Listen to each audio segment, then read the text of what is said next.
please. RST Council Administration. Het gasla khantraga ambet wa kele luyi takapun khatungashla. Takuchun kachi beheji tungashla. Weta unkable zana leta dan goyukjan eta unkina prakta hechel altrozani na woki wonshila hechel unkubie na gutrankushla. Na unchita kuye enagna hon kuja biar tungashla. Uhechet ka wicholzani woki unchichala na tiwahet hawaki na ha. Ohena wableze wichako tungashla. Una untita kuye hon na ku kakisha pi. Na hon wakaija ki na ku hon lahal yokshi chapi. Yukhat hukashila ohena wicholzani woki wangla ke wichako ye. Oheche mitakuyasi. Yeah. Is that radio on? Is that radio or something over there? Can you shut that radio off back there, please?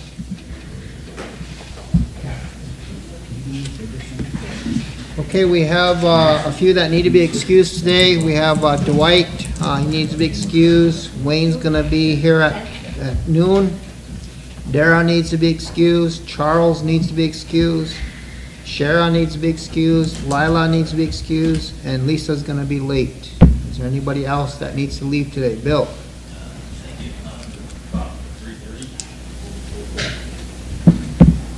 Bill at 3:30, okay. Go ahead, Chris. I have an appointment at 3 o'clock, so probably at 2:30. Chris at 2:30. Okay. All right, Kathy, 2 o'clock.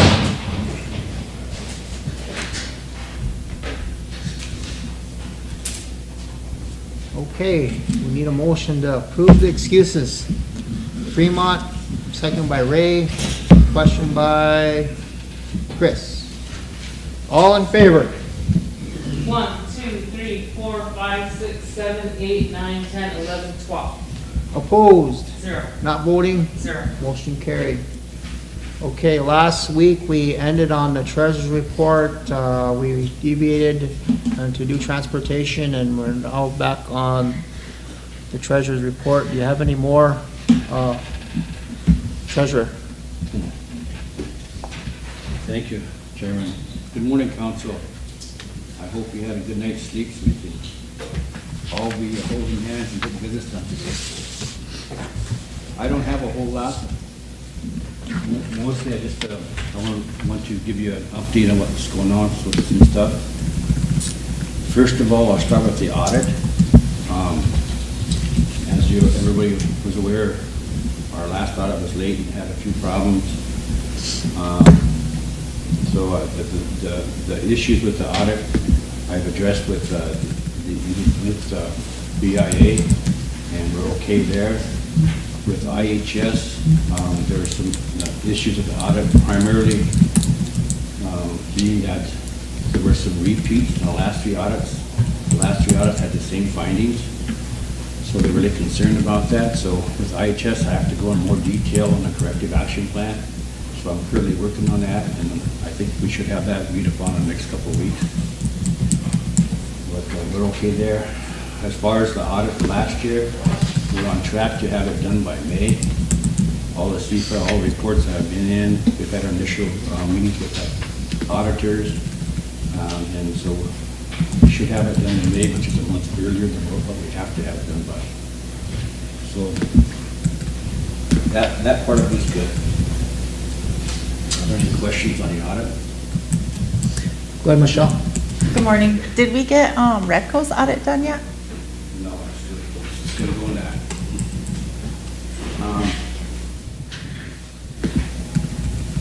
I'm going to talk about indirect costs, and under the indirect cost tab, I'll talk about Redco. In order for us to negotiate an indirect cost rate, we have to have what's called a tribe-wide audit, which not only includes our governmental audit, but all of our entities. We have not been able to negotiate a rate for this year because Redco's audit is not done yet. I done week before last, done again last week, and we still haven't gotten it done yet, but we must be close, because he keeps telling us it's gonna be done here, but once that is done, then we will submit an application and negotiate a new rate for this year by May. And until we have a new rate, we cannot collect indirect cost on some of our grants, like HHS grants, some of our SAMHSA grants, and those we can't collect until we have a new rate. With BIA and IHS said that they allow us to draw it down because we have a separate fund to draw down. But hopefully, if Redco gets us their audit this week, we submit our application the 1st of March, we should have an indirect cost rate by the 1st of May. And then we can draw all that money down. My plans are, once we have a rate negotiated for this year, then I want to make application for a 4-year fixed rate with indirect cost, so we don't have to do this every year. And that will give us 4 years for us and entities to get current on our audits, so that we don't have these problems in the future. But we have to push all of them to make sure that they get done on time. That's my plans for indirect costs, and that's where Rick was at. Any questions with indirect costs? Last year, for all of 23, the tribe did not receive any indirect cost monies or any direct contract support costs from the BIA. I just spoke with them week before last, and apparently that they finally got all of their reports ready to submit to Treasury for funding. They're telling me that hopefully Treasury will get the money released to the BIA by the end of February. If it gets released to the BIA by the end of February, then sometime the latter part of March, we should be receiving one lump sum check for all of last year, which would be around 3.6 million. That should carry us through the rest of this year pretty easily. What's that figure? 3.6. That includes both indirect and direct contract support.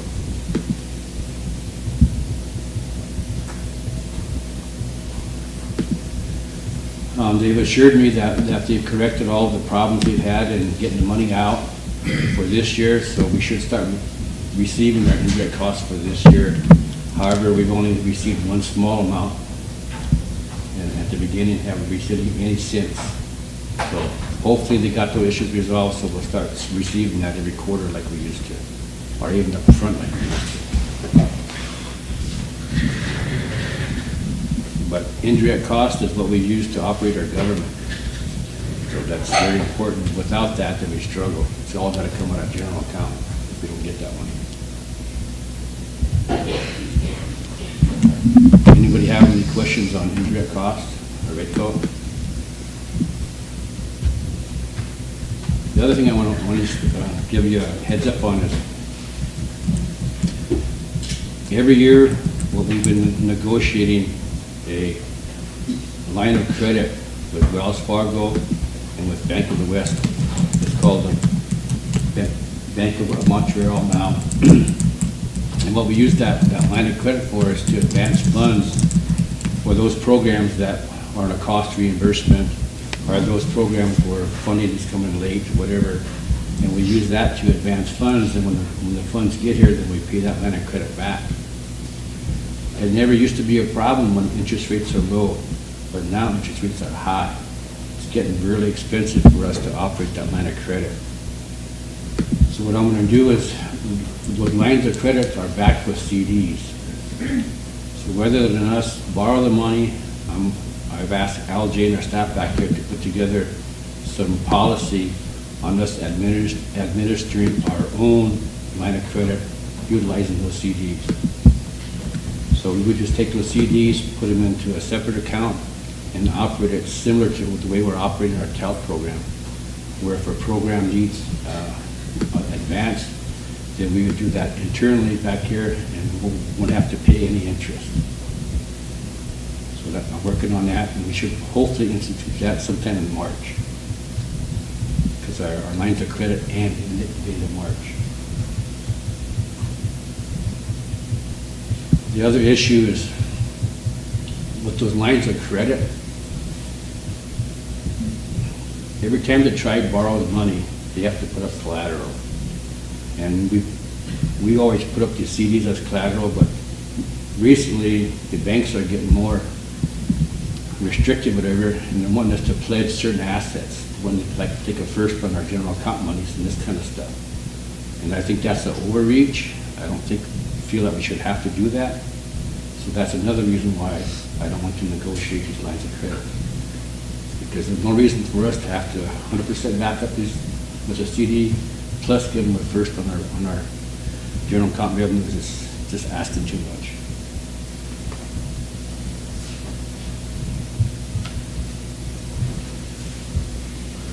With our casino, I'm crossing my fingers, we're supposed to get a check today.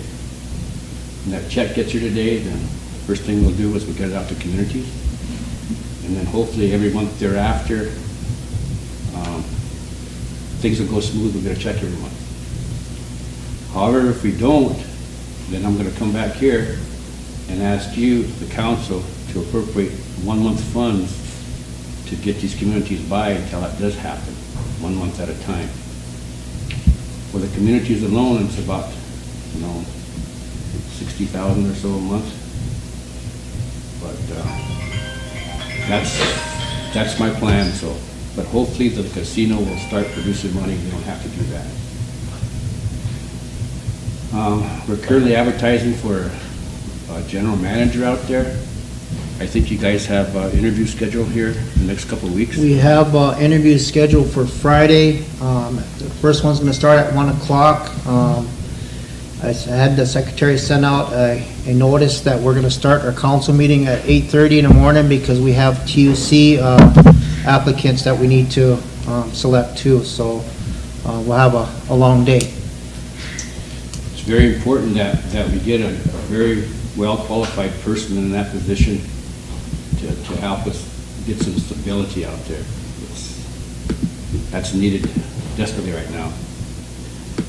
And like on the long-range plan, like we discussed earlier, we've been in discussion with two groups, Mohegan Sun and Hard Rock, as far as possibly partnering up with them to build a larger casino down here. We've done the initial paperwork, the NDAs and stuff have been sent out and signed. We're waiting for the feasibility study to get done. Once that feasibility study is done, then we can sit down and start our negotiations to see if we can come to an agreement. Hopefully that shouldn't take too long. That's where we're at there. And then where that agreement goes, I don't know. Right now, everything's on our table.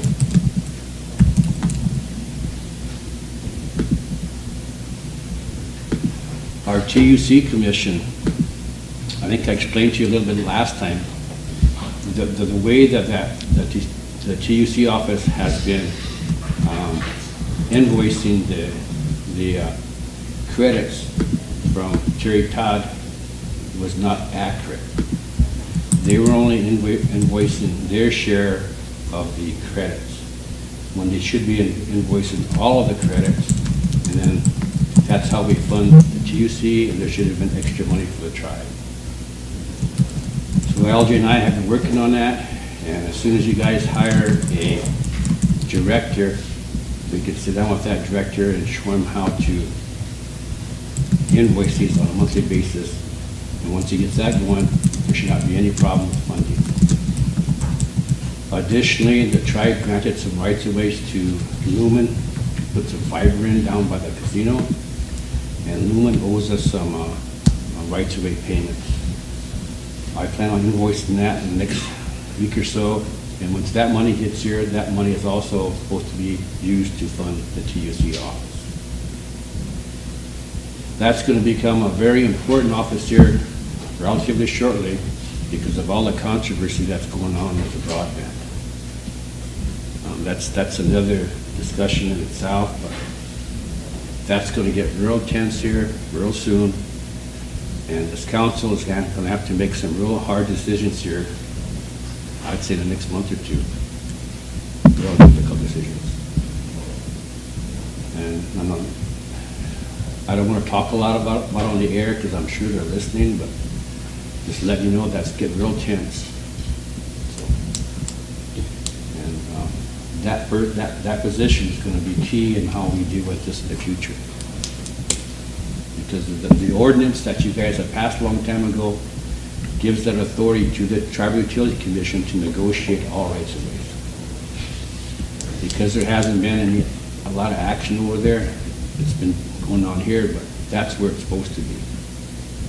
So keep that in mind when you select people for the director and for that position on the board of directors. It's going to be very, very important.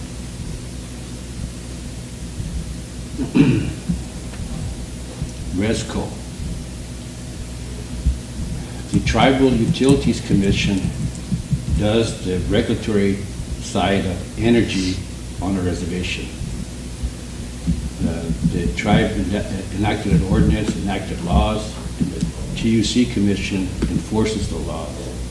They negotiate the rights of ways, they enforce laws like whenever a utility proposes an increase, they're supposed to go to our committee, our commission, and get permission from them to do the increases. Sometimes that's followed, sometimes it's not. But that's another reason why they're important, to get them up to speed. RESCO would be the business side of our energy development. TUC regulates and enacts the laws, enforces the laws. RESCO would be the tribe's actual entity that would do the business side of it. It would be the ISP, the internet service provider. It would be the people that actually purchase and distribute power, any kind of utilities on a reservation. That's the part that's been missing since the beginning. We finally enacted an ordinance. You've got a temporary board in place. We received a grant to start it up. We have $400,000 to start this RESCO Corporation up. We're advertising for a director position right now. But that's all important because if you remember a while back, I told you that we were one of a handful of tribes that made the final selection for this electrification grant from the BIA. It's just a big grant for electrification. But we're one of the finalists, and everything goes right, we should be getting like around $3 to $3.5 million in the next month. And this, what all we have to do with RESCO. So the people you put in RESCO are going to have to administer this grant. And the initial money we're getting is for legal services and for engineering services and for community planning. So that within 9 months, we have to have a plan of how we're going to actually do construction to lower the energy cost of our homes on the reservation. There's some plans we have out there, but this planning money will make all that possible because the actual engineers that do the actual planning.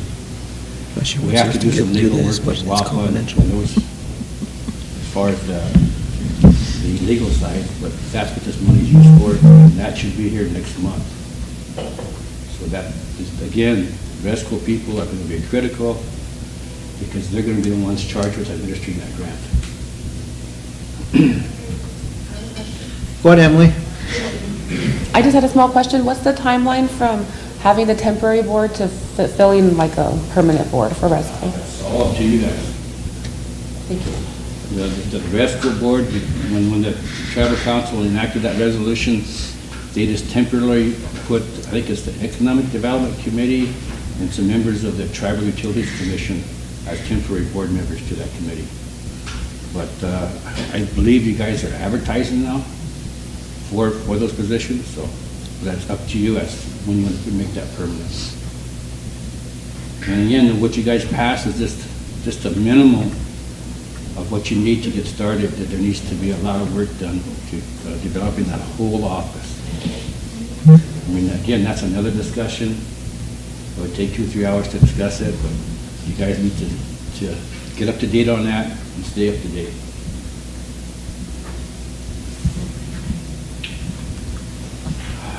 Al. 105L leasing is are all of you familiar with that? It's a part of the original 93-638 law. When that law was enacted, and it gives the tribes the right to contract with the government to perform those services that the government normally performed. A part of that law are direct service monies to actually to do the work. There's indirect costs that we get to actually fund the government and the administration to administer those grants. And then there's what's called direct contract support, which is money that we're supposed to receive that's not included with direct or indirect. That's how we get buildings, our legal fees, and that kind of stuff. 105 is section 105 is a part of that act, and what that does is it says that the federal government will assist the tribes in acquiring and maintaining facilities that they use to administer their 638 programs. So what we're doing is we're doing two parts of that act. The first act is what Ken's office has been doing for the past year, and that's they're evaluating our existing facilities, doing all the square footage, the cost of maintenance, and what it needs to repair these buildings, put them all in one package, and then we're going to submit to the BIA 105L leasing and negotiate what the operation and maintenance costs are going to be for each one of those facilities. So hopefully, like the school at St. Francis, for example, our goal is to at least double or more than double the amount of money we're currently getting for operation and maintenance. And then we won't have to supplement that out of their operational budgets. Same thing with our jails. We do the same thing with our jails and all of our existing buildings. That's the first step. The second step is new buildings. The council a while back said that we need a justice center, we need a police department, and we need a new facility for our road maintenance. The first building that's ready is the justice center. The courthouse used their ARPA money that they received, hired an architect, and they have a design and documents ready for construction for a new justice center that'll be right up here on the hill. I'm not sure if it's come to you guys yet, but I went through Judiciary Committee, and the committee accepted the plan. And so what that plan is to tear apart the existing building up there, renovate it, and add a bigger portion around it. It's about $9 million. So to get that kicked off with 105, I reached out to banks that would be interested in participating. We got one bank that answered, and that was First Interstate Bank. So we've been negotiating with First Interstate Bank to finance that building so that it's built. Once it's built, then we apply to 105L leasing, and they pay the mortgage. So it won't cost us anything. They'll pay the mortgage. And so in order to keep our obligations down, all banks require all kinds of collateral. So in this instance, what we're doing is we're also working with USDA Rural Development on their loan guarantee program. So we're trying to combine the loan guarantee program to guarantee the note so that the bank doesn't require any more of our assets in making the loan. We're getting very close on that. I hope to bring some actual documents for you guys to start reviewing maybe the end of next month. Also in that same vein, these 10 houses that we're building up here, OHDC, the first 5 we give to St. Francis School, the other 5 I think we're giving to law enforcement. It's up to you guys because you haven't made a decision yet, but Those 10 houses I've also included in this package. So the idea is that First Interstate Bank will pay us what the cost of those houses, and 105 Leasing will pay the mortgage. So that will have more money to build more houses. And then that gives us a pathway to build more houses for other programs in the future. Are there any questions with 105L?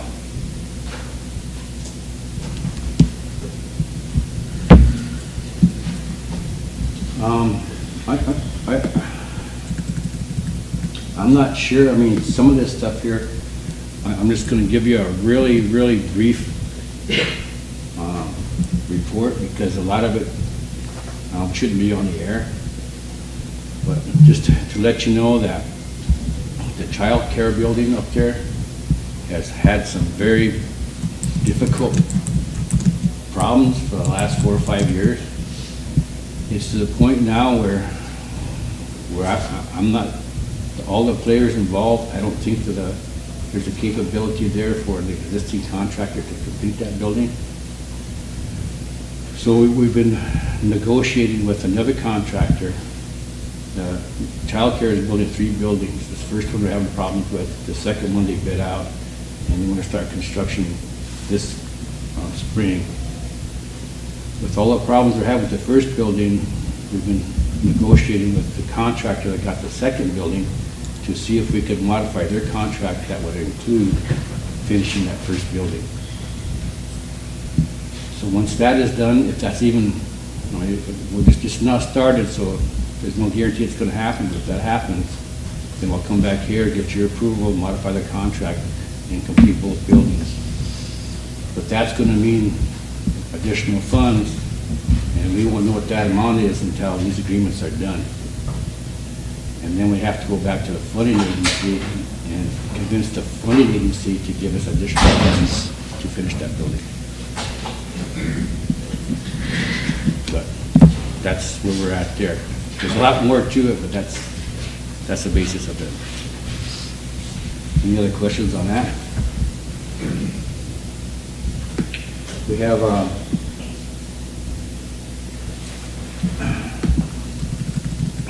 again, this is very basic stuff here. I don't want to get any details, but you passed a motion here at the last council meeting to give the authority to the chairman to seek out legal or any kind of advice we need for this broadband situation.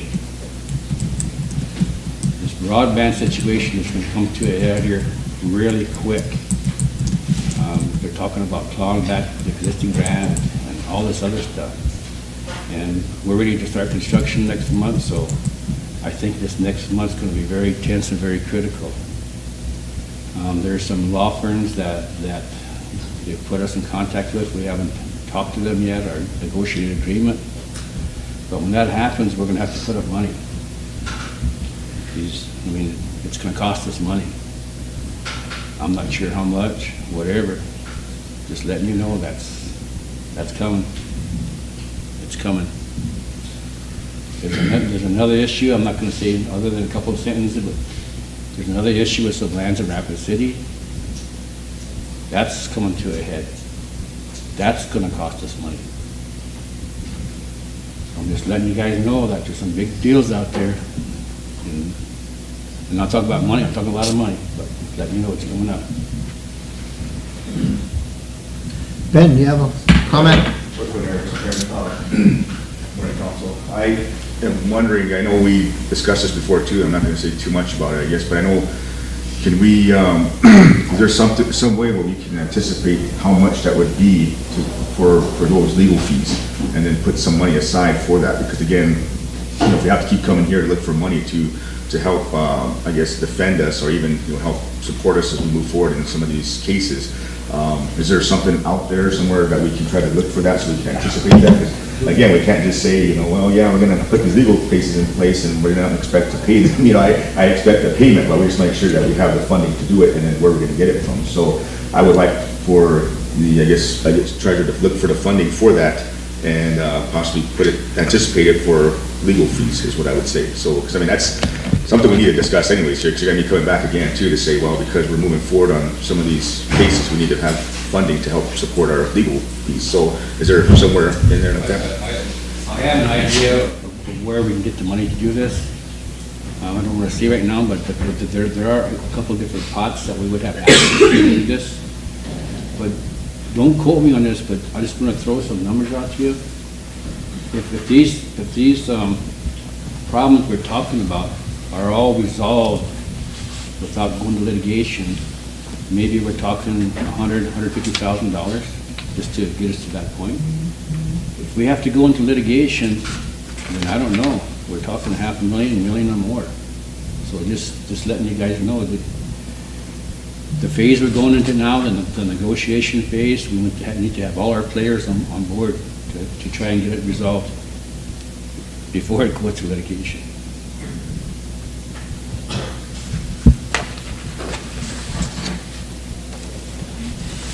I got a couple action items here. One is, this here is the Environmental Protection Grant.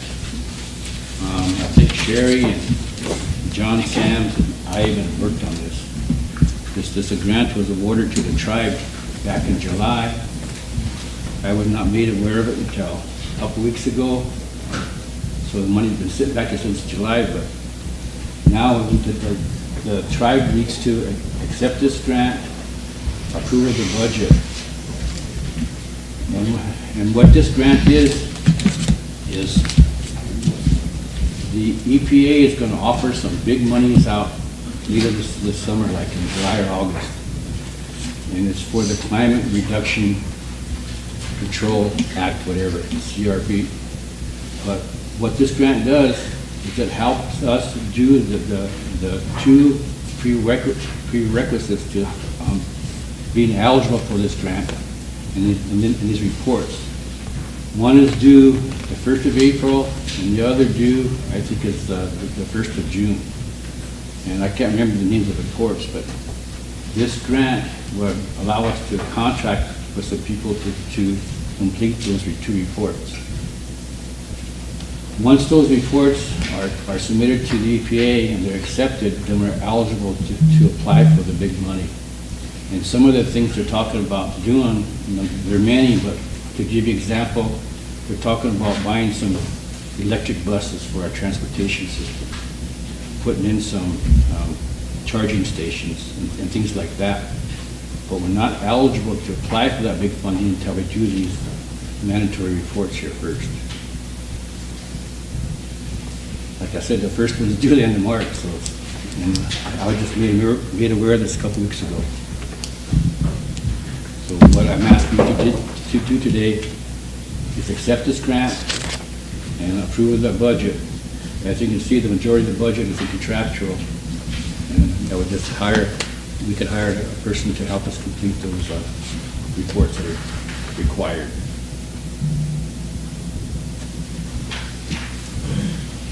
So you need some action on this? Yeah, if you just do a motion accepting the grant and approving the budget. Lisa? I'll go ahead and move to accept the grant and approve the budget. Okay, there's a motion by Lisa to accept the grant, the proposal.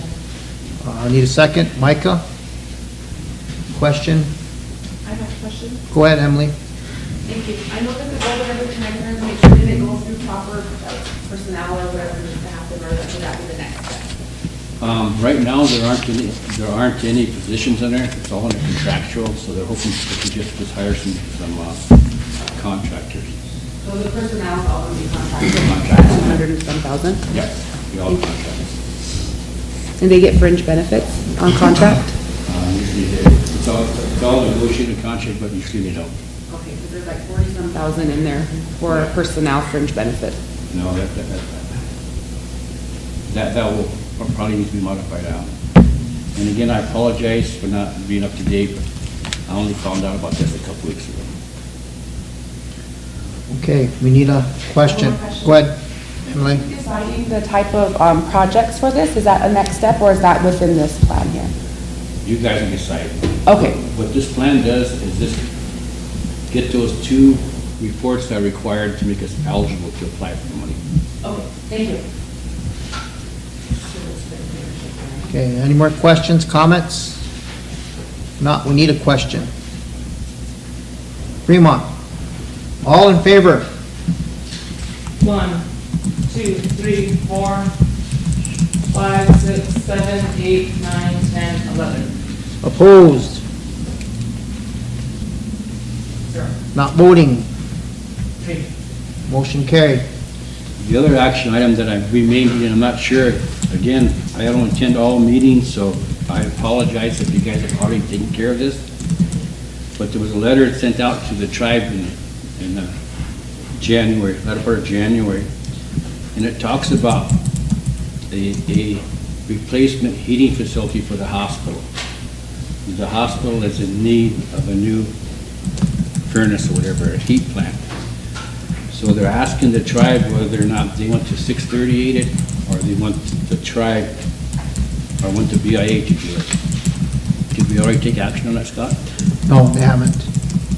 You all know we have been having heating problems up at the hospital, so the HVAC system's always going out. During that cold weather, we had problems with that. They were in diversion there for a while again. They were transferring patients out, so this is the request, I guess. Apparently IHS has appropriated some funds to fix it, and they just want to know whether the tribe wants to 638 it, or if you want IHS to handle it. So here's the letter, and then you guys have to make that decision.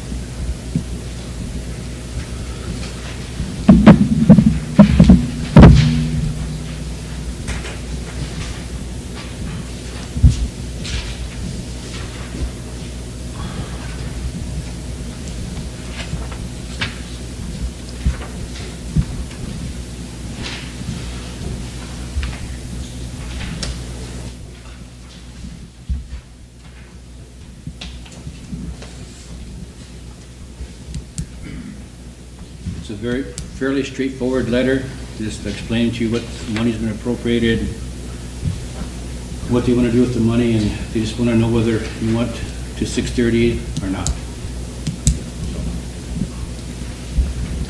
Kathy, you make a motion? Good morning, council. Yeah, my personal opinion is that it should be the federal acquisition. So if it needs a motion, I make the motion that it be a federal acquisition and not a 638. There's a motion on the floor, second by Ben, question by Ray. All in favor? 1, 2, 3, 4, 5, 6, 7, 8, 9, 10, 11, 12, 13. Opposed? 0. Not voting? 1. Motion carried. Thank you, Kathy. Thank you, Council. This next action item I need has to do with SWA and the storm we had last year. During the storm last year, they used a tractor or a big loader from SWA to clear a lot of the snow. Anyway, that tractor broke down, and they sent it to Rapid, and they thought it was just a head gasket or something minor. They said I'll get it fixed and brought it back, and it still wouldn't run, so they sent it back to Rapid, and it needs a new engine. So SWA is requesting that we use some of our FEMA reimbursement monies to buy a new engine for this tractor. It's like close to $40,000. Ben, do you have a comment, question? Was there a warranty on that when they fixed it? I mean, 'cause I know the engine work on it, there should be some kind of warranty after they, bring it back, because I mean, I assume that they should have something on it if they did, so another, send it back, now the whole engine's out on it, so, was there anything on that, do you know? I'm not sure. All the information I have is in front of you right there. There's all kinds of codes and stuff. But from what I understand, they sent it to Rapid to get it fixed because they thought it was something simple. They brought it back and it still didn't run, so they sent it back to Rapid and they found out that it needs a new engine. Is that total amount, 33,000? Yeah. This is a part of our snow removal. We have SWA, we have motor fuel, and we have the roads department that all have their assigned areas to remove snow. And SWA was without a loader this last storm here, so he was driving motor fuels equipment. So it's really needed to be able to use SWA to remove parts of our snow removal, so.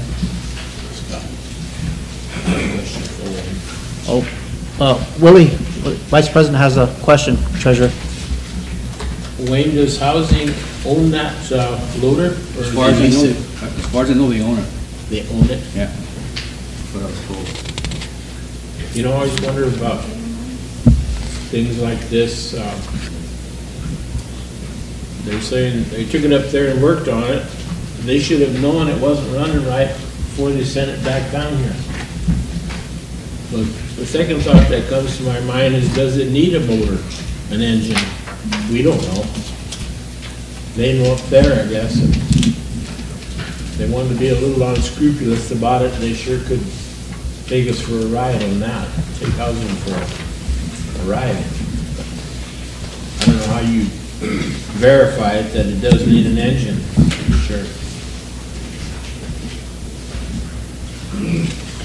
Emily and Lisa and Ben.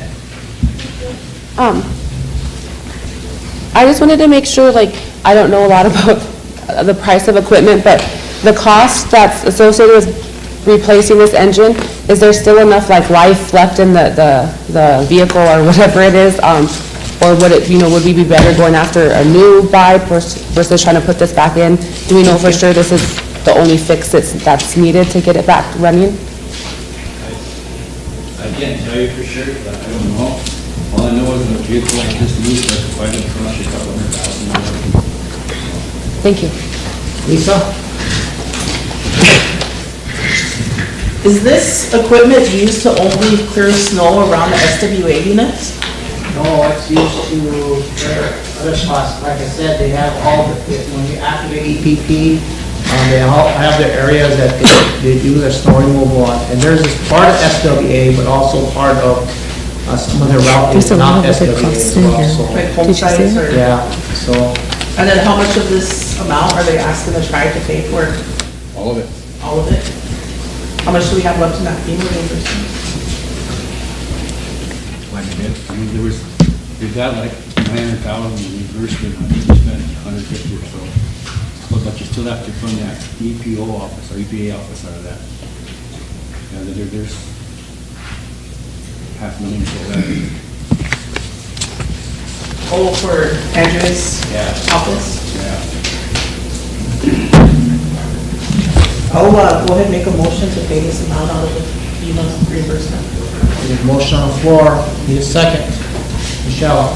I have a question Yeah. before we move on. Ben, do you have a comment? I was thinking that, thank you, that this equipment again was used it's used for stone removal and everything, so I do want to, I guess, support them as far as like, if their equipment's breaking down, we do need to fix it, but again, like what the Vice Chairman said, I don't want the place that's fixing us to take SWA for a ride by not knowing what's wrong with it and then keep sending it back and forth. So this is a lot of money, and like I think we mentioned with it the other day, last time we were purchasing something or leasing something from another program, there were some concerns that if we bought it outright and then paying the maintenance cost on it. So I don't know if we have anybody out there who can identify what's really wrong with it. If not, then I think we need to make some kind of a quote of some sort on it. So that way, but I do support that when this equipment is being utilized by our tribal entities to help the people, we should fix it no matter what anyway. So those are things that I'm kind of getting at. But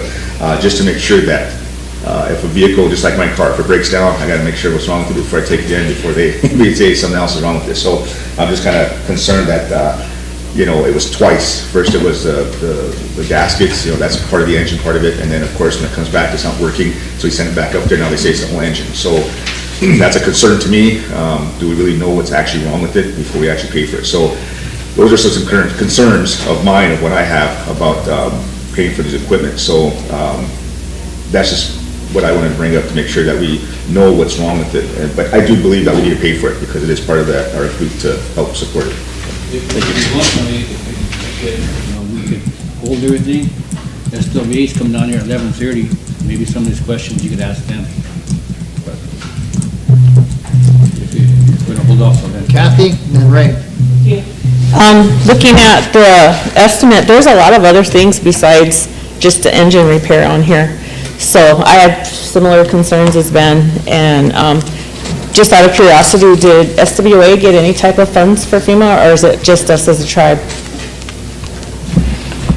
I mean, this is their equipment. Shouldn't they have some, I know it helps us as well, but shouldn't they have in their budgets a line item for repairs? As far as the FEMA reimbursement, the tribe's the only one that got a FEMA reimbursement that I know of. STLB applied for an imminent threat grant, but what they applied for in that, I don't know.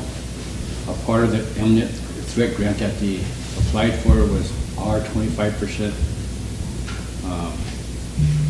match for the reimbursement, which was like 200-some thousand. That got come back to us. And there was a small amount of 136,000 for like water, repair or something. SWB got the rest of that. What that's for, I don't know. It's like you said engine, but when you're looking through this, there's all kind of little this and that's that are included. So are we, before we approve this, like you said, SDOE is coming, I would like to have a little bit more information before we move forward on it. Thank you. Ray? Yeah, that was kind of like my concerns as well, and then I just wanted to be clear that there's two estimates here. The first one's for 22,000 and the second one's for 33,000. So I think the total of it all that we would be approving is 55,000. Yeah, there was two parts to it. There was one to replace the whole engine and put the old parts back on it, or put all new parts on it. So, if you're gonna buy a new engine with the block on, you might as well put all new parts on it. That's my opinion. I think that's what the difference is. But yeah, if you want to, we can just hold it until after they come. Lisa, I withdraw your motion? Yeah. Okay. Thank you, Council. I just have a couple more things. One, what was passed out in front of you are two documents, but they're all related to the same thing. This, the first one that has the yellow in it, those, after the storm, this last storm, the council approved a $52,000 expenditure. Since the storm then, on the very last page here, on the bottom, those are additional expenses that were not included in the last report. So what we need to do is approve another $897,000 in expenses for the last storm. So it's going to be right at $100,000 we spent that last storm. And the other document that accompanied this is a list of all the propane that was given out during the storm. That propane, we spent $37,000 in propane. So that was the biggest expense.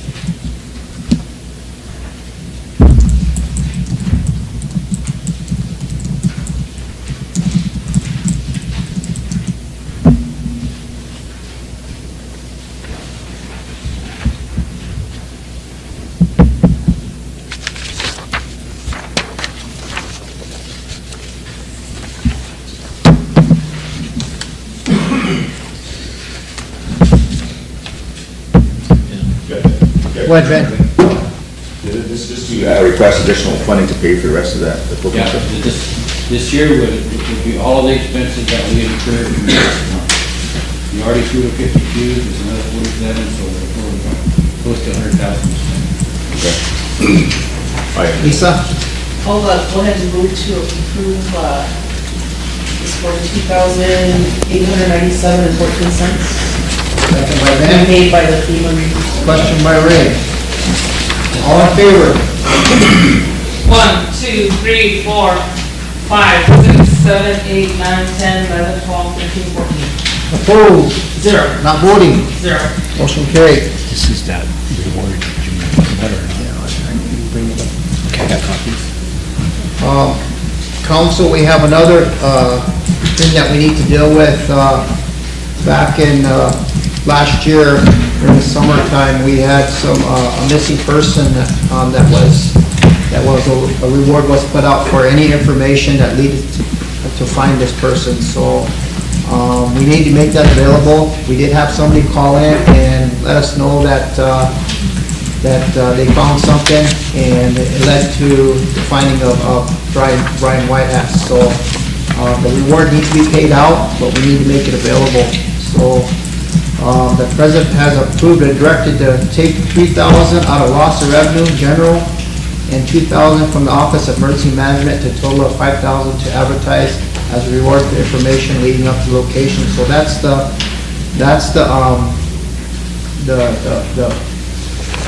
announcement that went out as far as advertisement that went out for the reward. We need that to make available. The people are calling on it. They want to get paid. And have the chief administrator looking into who actually made the call and who actually is going to receive the money. So we're trying to figure that out. So the reports are attached, so please, when the public, the reports are attached there, so you can see what we're dealing with.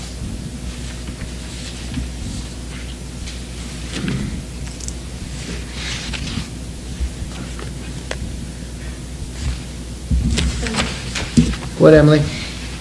Just for my clarification, we're just making the funds available, but it'd be up to law enforcement or whoever to actually decide who that goes to, correct? We're not making that decision? Right. Okay, thank you. We determine who that is, and it's according, it's in line with the report that they give out, so.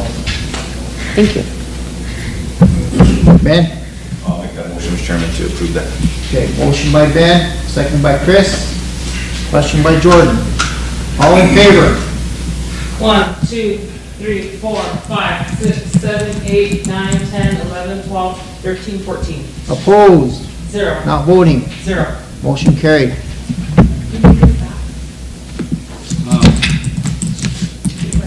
Yeah, we should, because those reports are attached, so. So just a motion to make the funds available? Council, that, Oh, yeah. that includes my report. To pay it out. Are there any questions you have of me about anything? Kathy, go ahead. Question on this, we already brought it up and made a motion on it, but I just have a follow-up question on this grant application. Now, Emily had a question about what was included for the personnel, blah, blah, blah. However, is that motion going to include that is not, that is going to be changed and that the purpose is going to still be discussed? Yeah, Because the motion went through, but been here before, and when something like this goes through and we don't include that discussion, everything she asked about on this page, we didn't notate, we didn't make it a part of the motion that this isn't set in stone, this isn't how it's gonna go. You know, in the future, when this does come to fruition, people will, you know, somebody's gonna think, okay, yeah, I'm gonna get this, this, and this because council approved it and this is what went through. Are we gonna somehow make it a part of the record that this isn't the final done deal? That we're only approving the application and receiving the funding? sure, you can make that clarification that you're only accepting the grant and this is a temporary budget. It's really difficult for me to bring this stuff forward. Like the RESCO thing, this thing, and some of the other things I'm working on. It's not for me to be doing this. I'm the treasurer. Yeah. But because there's nobody else doing it, I'm doing it. Finance said, this money's been sitting back here since July. What do we do with it? Send it back? So those are the only reasons why I'm getting involved. Yeah. So I'm hoping that you guys hire some people that you can put into these positions so they can start administering this. I'm not an EPA guy. I'm not an engineering guy. I'm not I'm just getting this stuff forward. So sure, that's perfectly acceptable.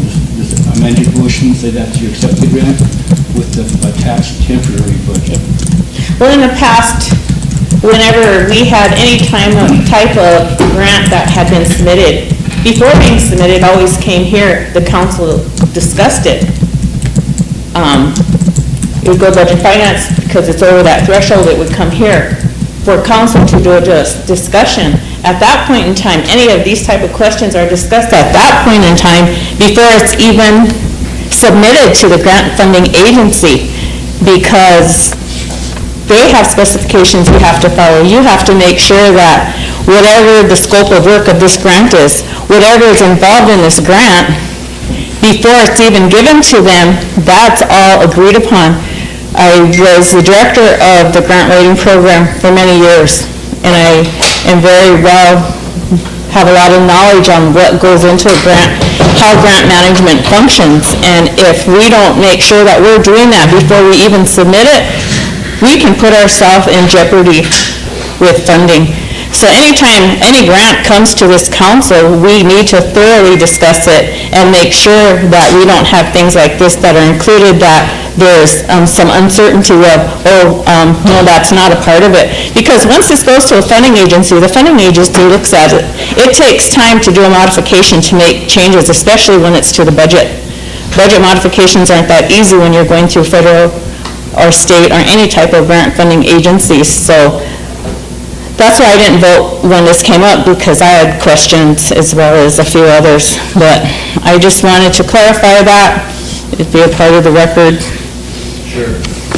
Again, I only voted here to get the money obligated so we can spend it. I mean, but we need to hire somebody, a contractor, to do this. There's a lot of things out there that need to have attention paid to. Like earlier on with this CREP program. This CREP program went on its third year, and we haven't enrolled one piece of property yet. That's because we haven't taken the time to appropriate monies and hire somebody. We just handed it off, without giving instructions, just hand it off and you take care of it. So, I mean, this 105 Al, we've been trying to hire another person now for almost a year. We can't get anybody interested in working for us. So as a consequence, the only attention paid to are the 5 minutes I get to spend here to 10 minutes there. I mean, it shouldn't be that way. We should have people actually operating these programs so that the attention gets paid to them. Anyway, that's my report. Jordan? I just have a request to talk a little bit more about the land issues in the Black Hills, so if we could go off air for a little bit. I have some things I kind of want to talk about, but I'm not comfortable with it being out yet, so. Okay. Yeah, we need to talk about it. We were just discussing it with, we were talking about the same thing. I did call the chairman and try to set up a meeting with them so we can kind of be all on the same page as far as what we want to do with that. But if Samantha, if we go off the air for a little bit,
guess Moss Adams couldn't do it, so we're gonna look for a few other attorneys that are law firms that are able to do this kind of work. So we have Santi doing some research on some of the ones that are available. So we'll come up with one and we'll bring it back to council for you guys' approval, okay? Morning, Gary. Good, Gary.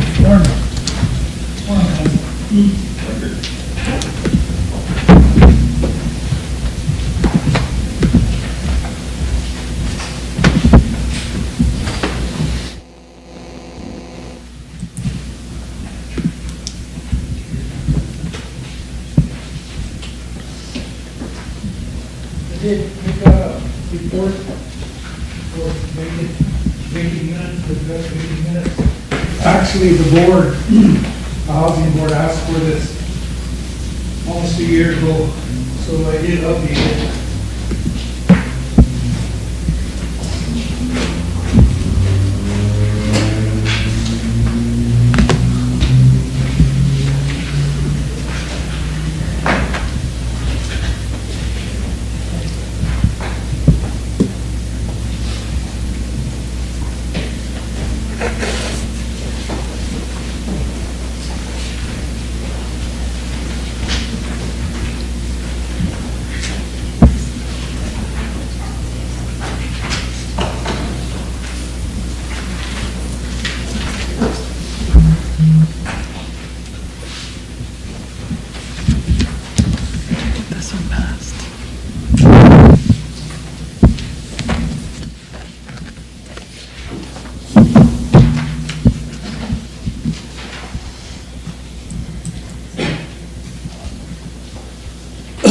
Brought some staff along with me to better answer any other questions that might come up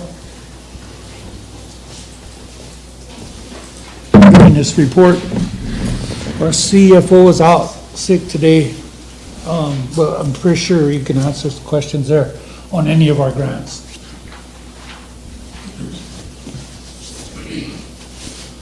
Let you read through that and then you could probably start in. Also brought Calvin along to answer any questions that you guys were discussing earlier on that front end loader. You wanna do that first, and then we'll get on with that? Yeah. Hawkeye, do you want to give a report? You had come to West one morning and was talking about I don't know if I explained it right this morning, so I'll let you explain it. Okay? Thank you, Mr. Chairman, Council, Administration. So our front end loader, during the last storm, last winter, it failed us. And it caused some significant damage in it that we found out. So we called RDO, who's a John Deere dealer from Rapid City. They came and did the on-site, the diagnostics, all this stuff recently. And what it boils down to was there's combustion. They did the test in the heads. So the head's cracked. So basically it needs new heads. You can replace the heads, you can tear down the engine and replace the heads, but it's cheaper to get a remanufactured engine, way cheaper than to all the labor associated with tearing that engine all the way down and putting it all back together. The labor cost at $250 an hour is outrageous, the cost of that bill. So based on it being, last winter, it was submitted with all of the FEMA stuff, and I gave Wayne, I'll talk about our road grader, our blade too. I gave Wayne that too, but I'll talk about the loader first. Was we need a remanufactured engine. This is one of our key sources of snow removal, but it's also our key source for dirt work too, what we do, and we've been without it for a while. These last storms, we borrowed a loader, thankfully from Sand and Gravel and Jordan Jordan. He helped us out for our area tremendously, but the engine itself is, I have it here, but I don't have copies for you guys. It's $16,000, it's a little over $16,000. The labor's included in it. I heard a question about the old parts. I had that same question. Why can't we put our old parts back on the remanufactured engine? They refuse to do it because it'll cancel out the warranty. you have to put all new parts on so they can warranty it and guarantee it. That's the reason why. So with that loader, we need it. It was part of last year's storm, part of that whole deal. Damages were submitted to FEMA when FEMA was here, gathering all of that information with our time and stuff. So it just kind of fell through the cracks late, with the whole deal, but we got it straightened out. Through Andrew and Jim that time, and then now with Wayne. So that's the deal with the loader. Wayne does have our John Deere road grader. He came down and did some work that we needed on it. And what he discovered, doing a couple sensors and fixing a brake line and things like that, was the whole hub assembly on the front is completely gone. That's why our 6x6, our 4-wheel drive, but it has 6 tires, so it's 6x6, is completely out. It started, last winter, it started to flash and it was reported, but there's nothing we could do about it due to the amount of snow it was doing. And then finally, towards the end, it just completely went out. It sat this whole time.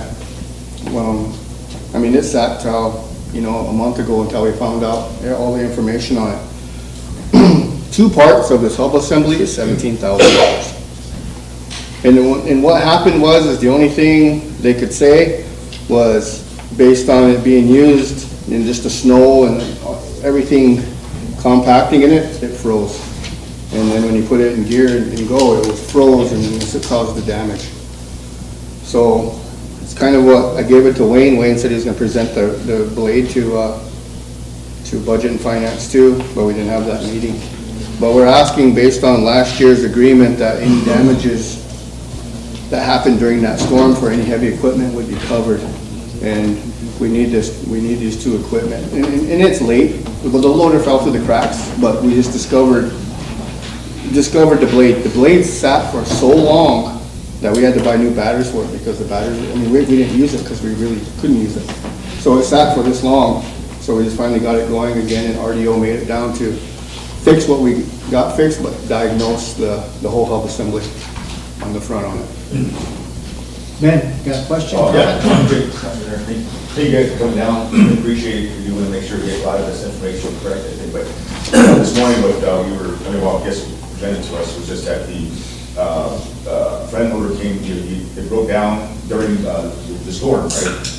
And I'm supportive of it no matter what. If equipment breaks down, helping our people, I would like us to pay for it no matter what. So those are my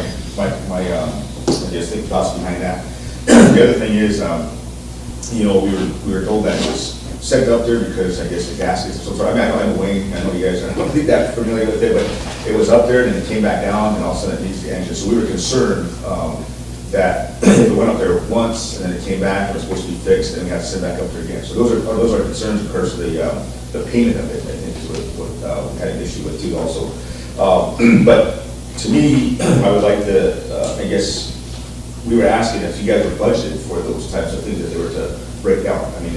If you guys were out somewhere, fixing on your guys' behalf, anyway, the housing behalf, do you guys have the funding to maintenance those if it was to break down on your own funding? Do you guys have those? Those are some of the questions that we have, just to make sure. I honestly would support paying for that equipment, because it was being utilized to help our people during these storms and stuff.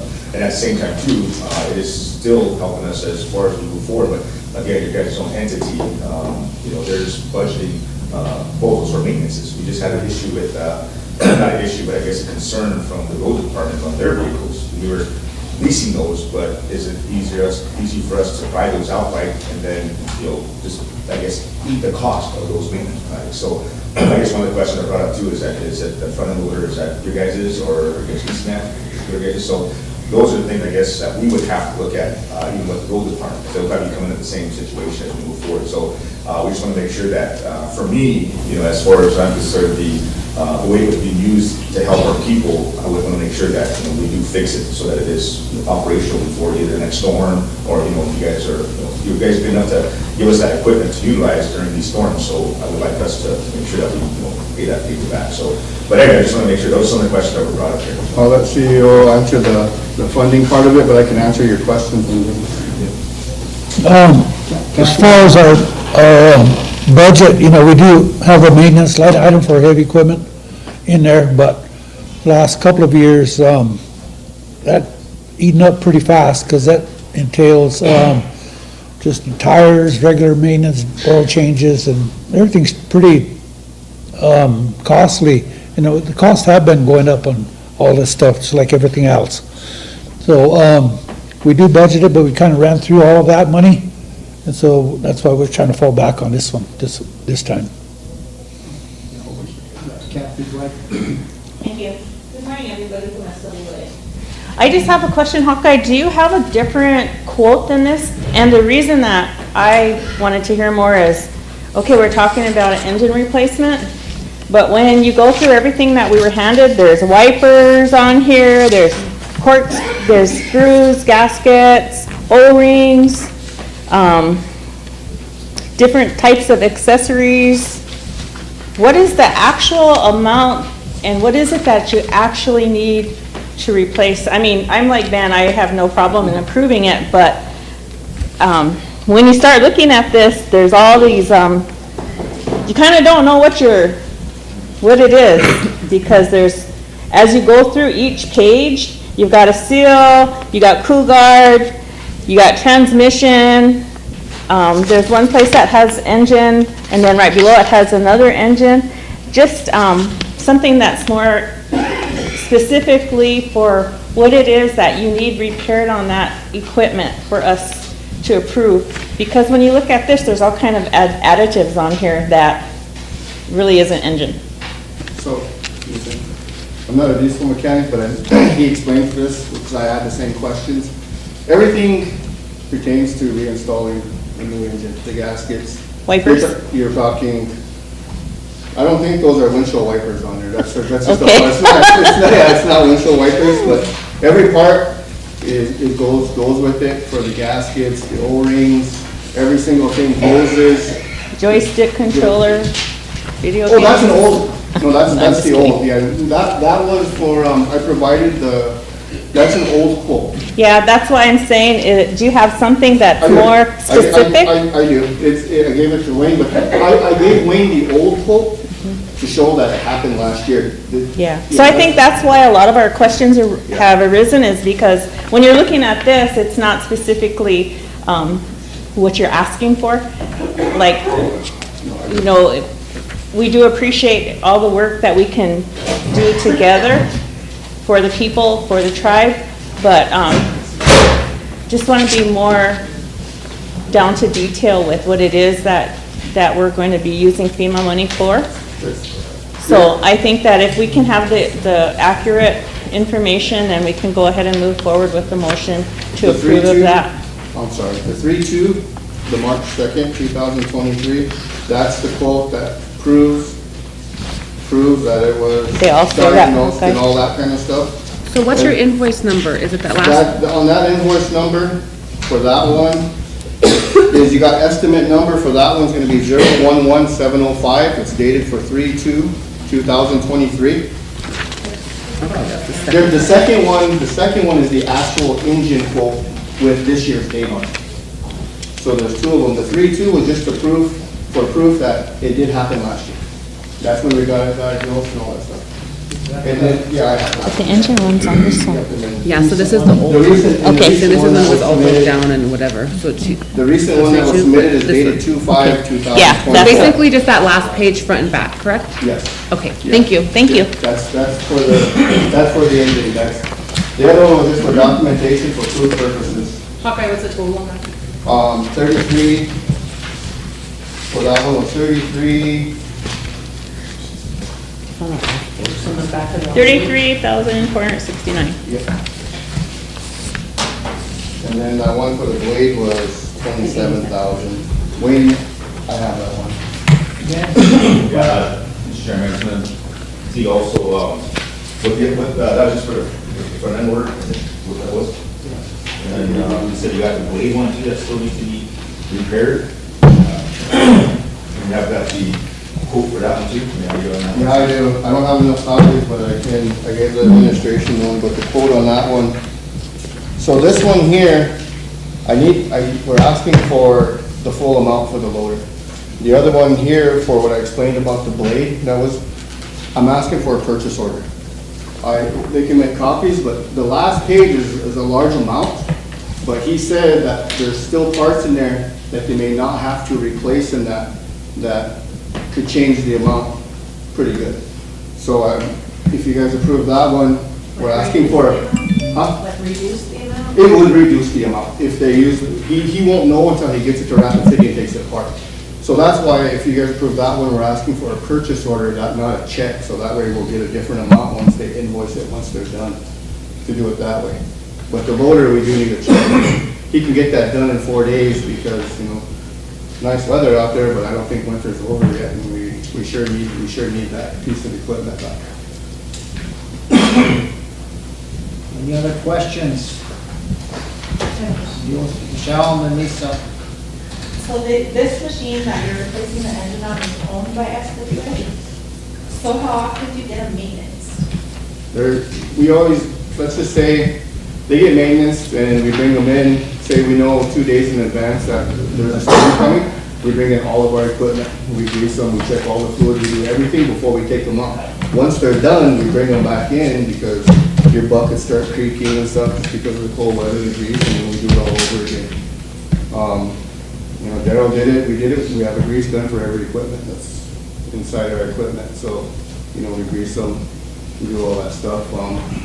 They're older, they're not like some of these Komatsus and the new John Deeres that the tribe has. Ours are older and wear and tear, you know, is a big play in our equipment versus some of the new stuff. So we have sensors that go out, little things like that we cover, but this kind of stuff's different. So once this is done, is it gonna be under warranty? This engine will be, yes, it will. It will. That's why he told me that he refuses to do it. And if that's something that he would have to take it someplace else because they're putting a new factory engine from a dealer and they're putting on what they're going to put on because they're not going to put on something that will cancel the warranty because they refuse it. So earlier you said that they had to come down here to look at it because it wasn't running? Yes. You guys have to pay the mileage? We do. It's a pretty good amount. Once you guys get a copy, for them to haul that road grader, well, we're going to try to see if a tribal entity can work with us, but it's $3,000 for them to haul it up to Rapid, get it repaired, and then deliver it back to us. So that's up there and back? Up there and back, $3,000. It's roughly $1,200 to $1,500 for trucking one way, and it's always based on fuel. It fluctuates based on fuel. Thank you. Lisa? I'll go ahead and make that motion again to pay for the loader for the $33,000 amount. Okay. To be reimbursed out of the FEMA reimbursement, and then to allow a purchase order for the blade. Okay, motion on the floor, second by Emily. You got a question? Question it. Question by Kathy. I have a question. Oh, for what? Right. Okay, so on this quote, on the last one, the haul charge is in there already for $3,000. So For the what loader? happens if you do find another tribal entity to haul it for you? And that's why I'm asking for a purchase order for that one, because if a tribal entity hauls it, then they'll just they'll take it off and readjust the amounts on the invoice. But not for this one. This Not for the one, loader. Their loader, they're gonna pick it up and they're gonna take it up.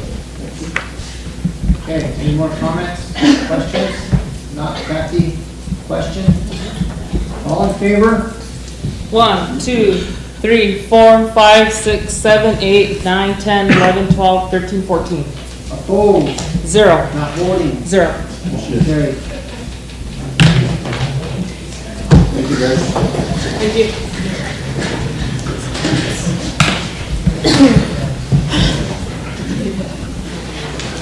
Hey, Olga.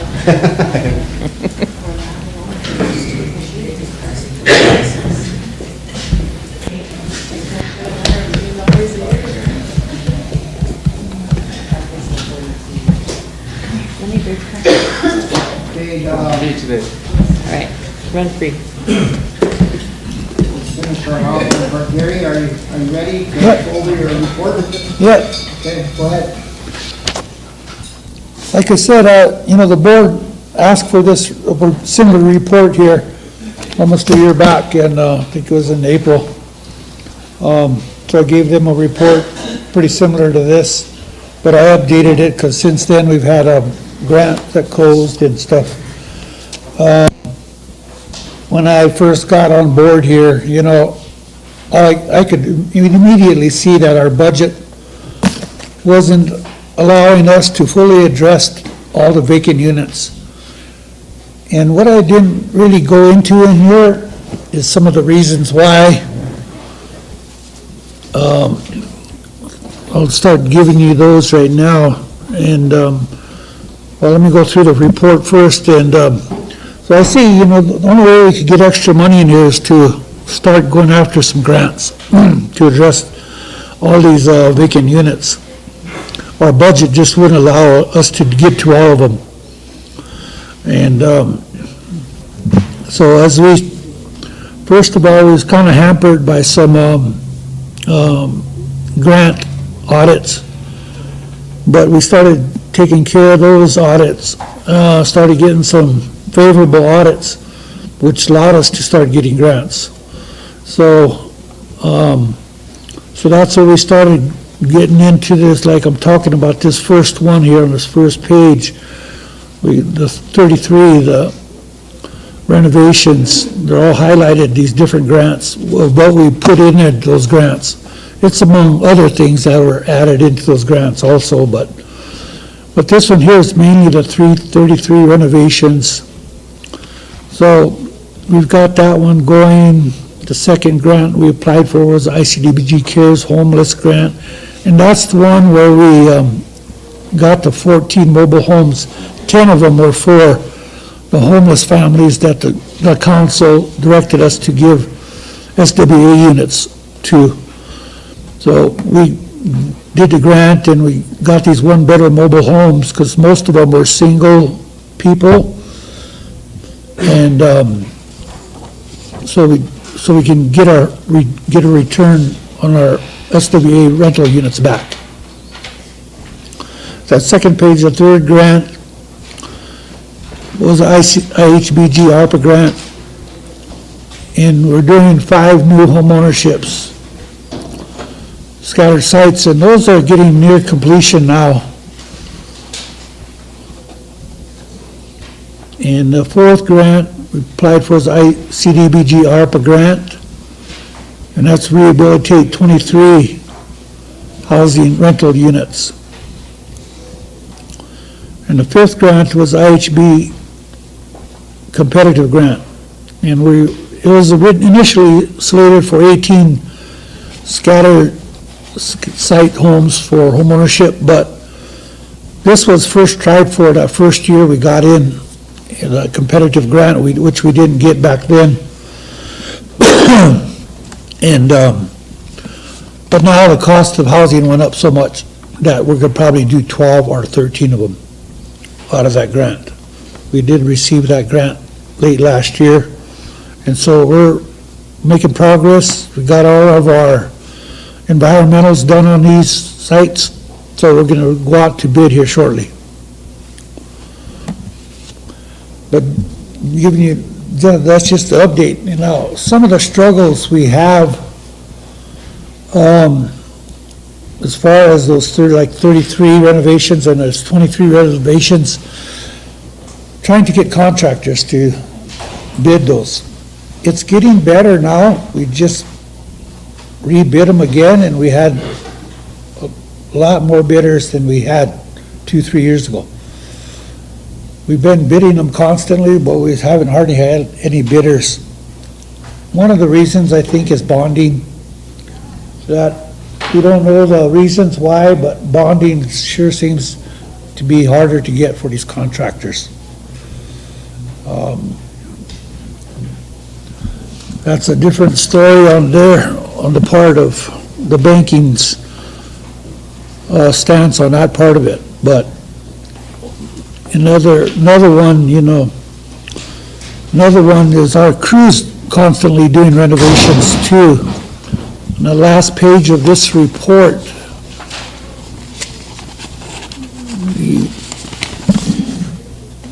we had, for last year, 2023, we had a total of 78 move-ins and 55 move-outs.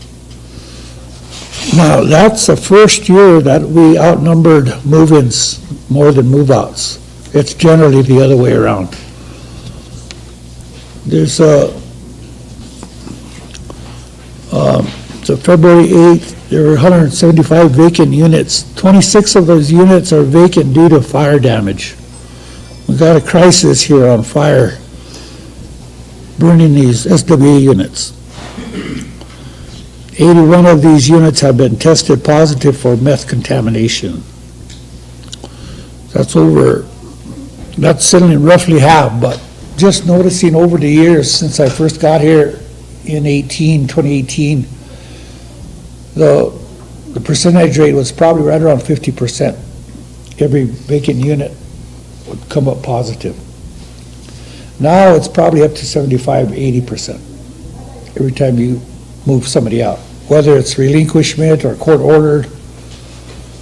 So that's a big part of it to deal with it before we can let contractors or our own construction crews go in there to remediate, to do the construction end of it. So it's an added cost that we don't get any extra money for, so it has to come out of our budget. Those costs from any one unit can be from $3,000 up to $6,000. The main part of that is those furnace and ductwork. You know, that's the big part of it, that time consuming and expensive. We put in a proposal to the tribe. We put in a proposal to the tribe to help with these renovated units, and that's the sixth one on this page, where they obligated $4 million to us, 3,200 of it, $3,200,000 of it for 40 renovation, estimated at $80,000 apiece. And $800,000 is also for a CCD cleaning station. The plans are almost complete, and that should be going out to bid shortly too, to turn that into a duct cleaning station for CCD, where they can bring all the ductwork back, clean them, spray them out. It'll be a up-to-date facility to get those done. Otherwise, it's real time-consuming for them to do it right now. They're doing it out in the open air. This will have drains and fans and everything with it. So that'll be a big help to us too, and to possibly lower some of those costs when we get that going.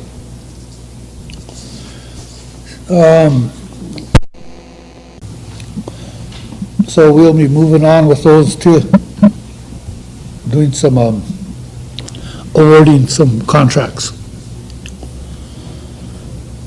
But it's a never-ending plan, you know, we're looking at always to try to get some of these vacant units addressed. And I could take some questions. Got Ben and Jordan. Go ahead, Ben. Okay, thank you, Mr. Chairman. Just more of like a comment, I think. Thank you, Gary, for letting us know. I think, you know, for me, you know, from the two-strike area, we do have like a few of these vacant units that were vacant for, I would say, probably about a good, maybe, I don't know, 2001. I think there's one vacant unit there that's been there forever. I think in the past probably a couple months, or a couple years here, in fact, we have seen a lot of, I guess, say, action, construction action in the majority of those units and stuff too, which is good. I'm glad we're having it now that we see that you know, there's grants, there's funding available to do that. But I know for the people out there, there's been, you know, again, a lot of units that have been vacant, and I'm not sure why. I mean, of course, we have talked to our representative too, and she was supposed to look into it. So, you know, there's one unit there, a two-story unit. I think, I don't know if it's a 4-bedroom or something to that effect, I can't remember exactly, but it's been vacant for yeah, since 2001, maybe 2002. I'm not sure, I don't know, quote me on that, because I think it's been a while. When there's no activity going on in those units, you know, it tends to kind of concern us as far as, well, concern me anyway, because there's, you know, some families out there that need the housing and stuff, and there's one unit that became vacant, that was occupied and became vacant within 6 months. They were in there, I guess, fixing it up, I guess you can say. But so concerns for me is that, you know, we have a house that's been vacant for over probably 20 years now, almost, you know, I think since I've been on the board, since I got on the board 2012. So why would that why would that house stay that vacant? I mean, I know there were some concerns with maybe drugs or something to that effect.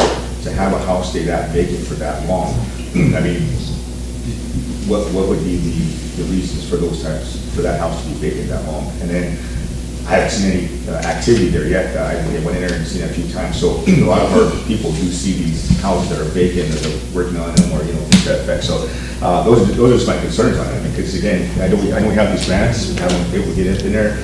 You have other 20 communities, 19 communities that you have to look into. So, but I was just concerned that, that house is there. When you go around on Two-Strike, you'll be able to see it, that it's vacant. I mean, so when are we going to see some activity there? I think is my concern on that.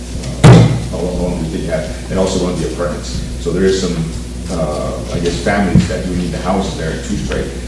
Again, we have multiple families that live in houses there too, so, and they're always concerned of when it's going to take place. So for us, we can say a lot of the talk, but the action will be actually seen. So when we don't see any action over there, then we're concerned. But we do have a representative that has come to our community, which is great. We did ask her about that, but we have not received anything back on it. There was something about some drugs maybe being in there, and that they have to let it sit for a while, but I mean, this has been over 20-some years, I mean, almost 25 years, I'm thinking, but, how long does it have to sit before we actually get it renovated, until we move a family in there? So those are just some questions that we'll probably get. Okay, there's probably two parts to that, what you're asking. One is the remediation of the meth use in there. It's probably highly contaminated, but in the amount of these CCD units they have to get through, we're more or less tied down by tax credit properties that we owned and are paying for in USDA projects. Now, they expect a 30-day turnaround time when somebody moves out to get somebody back in those, because we lost some subsidies on USDA by not being able to get a turnaround in 30 days. That means get it remediated, get construction in there to clean it, get it retested, and move somebody back in. So there's two different parts to that. So those kind of take priority out there at the village. Wachosney is also USDA, and SGU Apartments is USDA. So all of those in the village, those three places kind of take priority over our rentals and our home ownerships and our acquisition units. But I don't think we've had anything vacant since 2001. Is Daryl good? Just went out. Oh. Did somebody bring a vacancy report? That was vacant in 2013. 2013, yeah.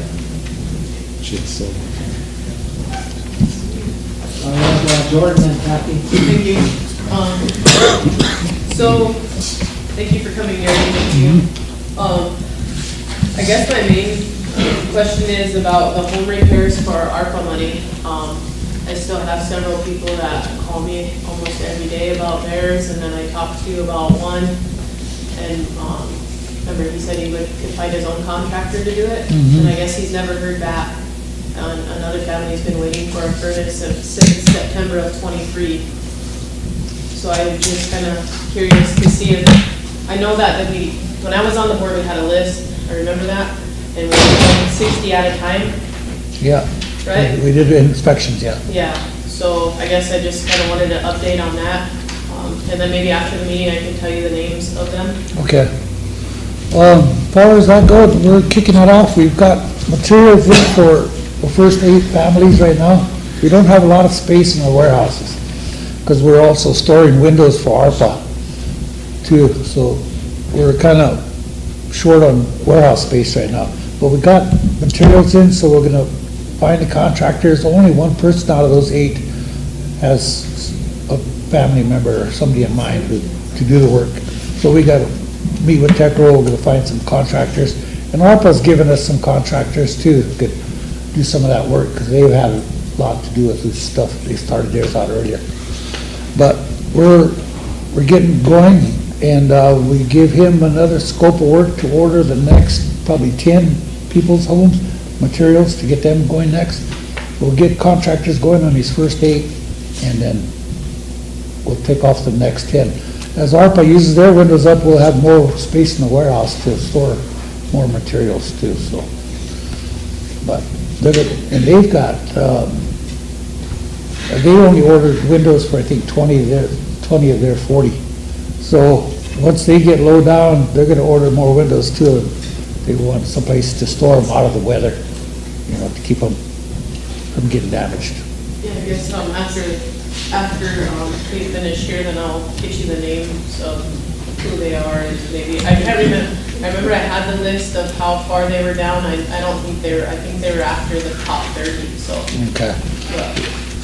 But, we're taking care of all the furnace ones, because we got a contractor on board to do those furnaces, so I don't see what the holdup's on that one. Okay. Kathy, go ahead. Thank you. Couple of questions. First one is, how are the units selected to be worked on? Well, we have a vacancy meeting every Monday morning, and we go through the units. In that vacancy meeting, we got about 11 crews doing construction right now. That's right, Daryl? How many crews we got? 11? Counting concrete. Okay. And they go out and doing all these vacant units. They'll tell a percentage of how far they are along on that unit. So as they get up to 90%, then we send Archie in to do a retest. And then final inspection and retest. And then it'll go on for occupancy to take over, make sure there's appliances in there, and get the move-in done. But that tells us in about every 2 or 3 months we have another meeting for the next 10 we're going to be working on. That is not for the units that are under these grants, because these grants are specific to certain units. So, and out of those grants, we pick the oldest ones, the ones with the most damage to be worked on by contractors. Because our crews can do the smaller amounts of work quicker, get these turned around quicker. So that's how we've been doing them. We select another 10. We've got to make sure Archie cleared his stuff out of there before we can send our construction crew. So how are they scheduled, by size or by location? The 10 that you select, how is the work order scheduled to go out to them? Well, a lot of it, some of it comes from the board, they want to see if we can get this family in, this family is in, but we still have to follow a waiting list. But, if we can get this one done, that one family would come up next, We get a lot of calls that people are homeless, they're living in cars, that type of thing. So what's the average turnaround time once a crew goes out? What would you estimate the turnaround time once it goes out, and, is it expedited, or is it just as you get the materials, or as you have people to work on them? What's the average turnaround once these 10 are selected and a crew goes out? You mentioned something about 90 days? 4 weeks. 4 weeks? The average ones now. Okay. All right. Unless it's real The next thing I wanted to mention is kind of like what Ben's saying, and we all see in every community the large number of houses boarded up, and a lot of them, of course, are from meth use. I did some research because some of these houses have been sitting vacant for a awfully long time. So I went to the Alcohol and Drug Administration, and there's a difference, and I think that it really needs to be considered and maybe given some time set aside for Archie's crew to go test them again, because all the research that I did, because of the tremendous amount of vacant houses on a reservation, when a house is used to ingest it, the remediation should not take that long, nor should it cost that much. The only time it has to have a full remediation is when it's made in there. This paragraph that I just got done reading says, tests conducted where there is no evidence that manufacturing occurred can result in substantial, unnecessary, and expensive remediation action. This can include removing all potentially contaminated porous materials such as furnishings, carpets, cleaning, etc. But it states in here that a lack of clear credible information regarding methamphetamine contamination in residual or residential properties allows mist to thrive and can have significant related cost. It goes on further to explain that there's a lot quicker cleaning mechanism for a house where it was tested and it's residual because they've smoked in there. It's just like a house with a lot of heavy smokers. There's going to be residual on the walls. But houses that actually bake the meth in the house where you have evidence that it was made in that house, those are the houses that should still be sitting vacant. All these houses where people tested positive for just smoking in that house should have been cleaned. And from all the research that I've been doing, waiting to meet with SWA, all states the same thing. And at one time, when I was on council before, we had people come here from another reservation. They basically used Dawn dishwashing and Clorox, and they washed the walls, and they put people back in there. So it's been going on for years and years and years, and if these houses just need to be cleaned, and we've got all this homelessness and all these people, and I'm not a construction person, but my husband was, and some people may know this, houses that sit vacant without human contact in them, they rot. When there's no activity in that house and it's just sitting vacant, you see all over houses that are just rotting and falling apart, walls get all boom-boom because there's no oxygen, there's no life. By having a vacant house, it's taking life from that house, and it's going to cost more to fix that house. So, like I said, I've been waiting for SWA to come because I'd like to suggest that maybe Archie can go and test them again to see what level they're at. And if these houses in your records state that people weren't making the meth there, but they were using the meth there, they shouldn't have to be sitting vacant this long. There's too many people on our reservation. There's too many houses that are under SWA where people have 2 or 3 families and have to worry about getting evicted because they have multiple families living under one roof. That housing need is really vital. We actually need to not be just letting them sit there anymore. I mean, you could just drive around and you see them all boarded up. People basically figure out, oh, that must have been a meth house. Oh, that must have been a meth user. But as far as how many police reports do you have where these houses actually had meth made in them? That's a whole different story. Those are the houses that you got to take everything out of and rebuild.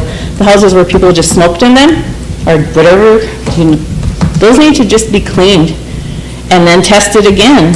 I mean, we need to worry about people living on the streets and the alleys, people that have to live with multiple families. That's hard to have more than one family under one roof. So it's just a suggestion. I've been waiting for y'all to come so I could at least suggest this to you, that maybe Archie can go in, check them again, and look at your records. How many houses was the meth made in? Because the ones that are on the other end of the spectrum, they should be made available again as soon as they can. Yeah, one thing too, is if they have airflow through it, that could dissipate it quicker, I think we probably should drill in some holes and then boards, to let some air through those. I know that'll help too. But yeah, I know, one thing, when they smoke in a house, it does go into the furnace and it kicks it out into all the rooms. So you could mainly tell which room they're smoking in by the testing. And the other ones will have, small amounts in it, but. So that it should be pretty simplistic to actually go in and clean them. It shouldn't cost that much just to do a cleaning of residue as it would be to fully remediate and take all the walls and flooring out and rebuild a house Yeah, we don't practically. take the walls out anymore, we just clean too. This is a mixture of solutions that he does, sprays the ceiling, the walls, and wipes them down, sprayed out, and then they put an encapsulating paint over it. So could you possibly just as a trial, can you possibly send him out to several communities that have a large number of vacancies to test a few of them? Just at random, and see what that level is. See if those houses can be cleaned and made readily available for people that don't have nowhere to live. Yeah, we'll do some of our older ones sitting vacant the longest. Okay, thank you.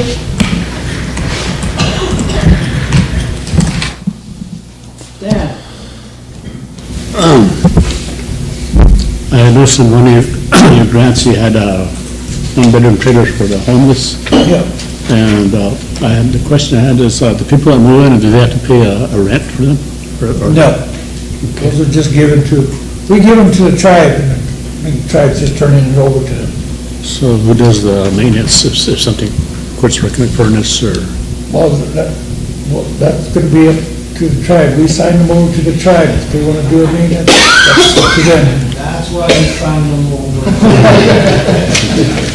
No, that's been an issue, Stan, we were talking about it one day, and I think when they're given over, it's kind of their responsibility to make sure they're maintained, so we shouldn't have to, as a tribe, give them a trailer plus maintain it for them. So it just doesn't make sense to me. Question that has been asked to me. It's based upon evictions. I know most of the reasons, but one of the questions is eviction of tenants in the winter months. So You cannot evict during the winter months. And what is that, October, just April 1st? no, in my county, in Corpus, we have vacant units at night.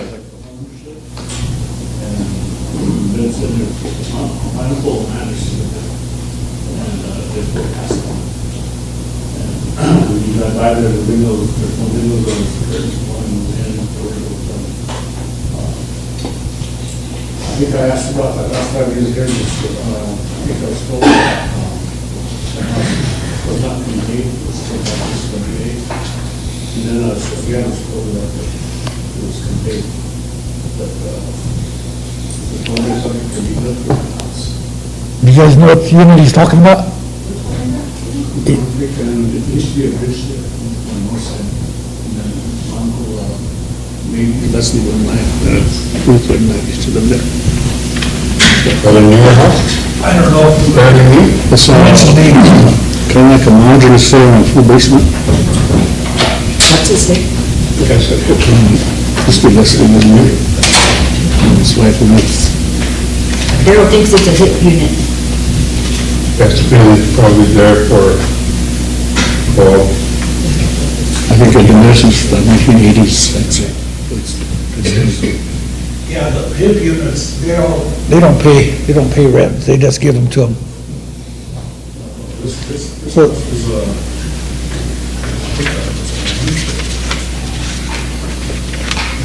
well, maybe we can meet with you afterwards, you can give us some names, then we can figure it out.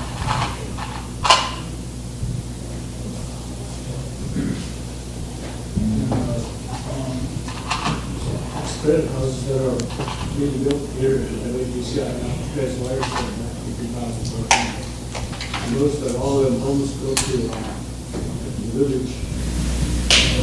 Some of them can be. Maybe to the communities, so they,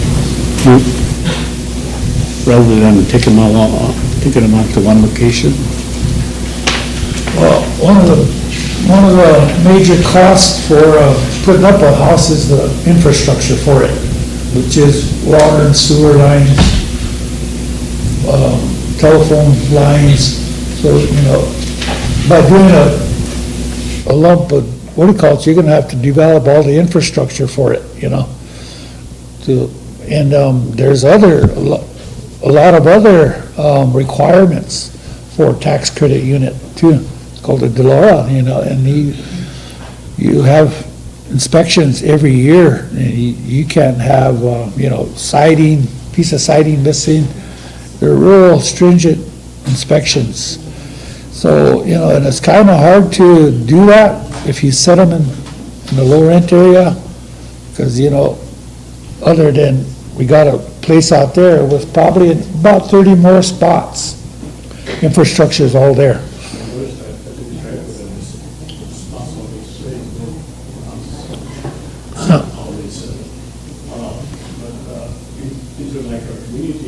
people at Meadows, that know other practices.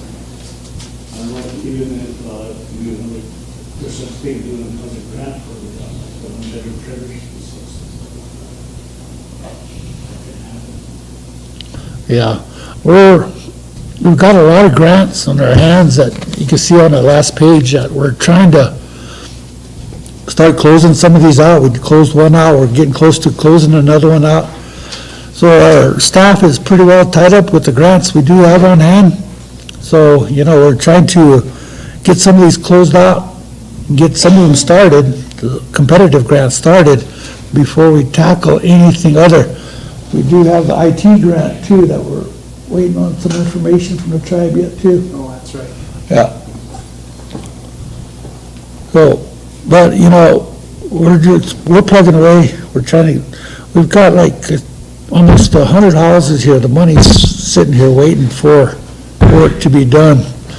I think the contractors are finally opening up, they're starting to do work again, and the ARPA's on its way with their 40 units. So you'll probably see a lot of work starting in this summer on a lot of these vacant units. Rosebud does have the community with the most vacant units. I think there's 47 of them. So we started tackling some of those. I think we got six of them on our next 10 list this time, isn't it? Yeah. Yeah, Dan, Emily, and Rick.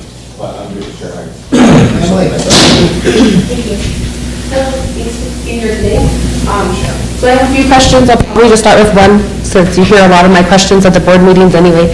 But I just wanted to give a chance, since we have on the public today, to get some of the questions that I've been asking out on the airwaves also, just to get some of those answers out that may be confusing to others.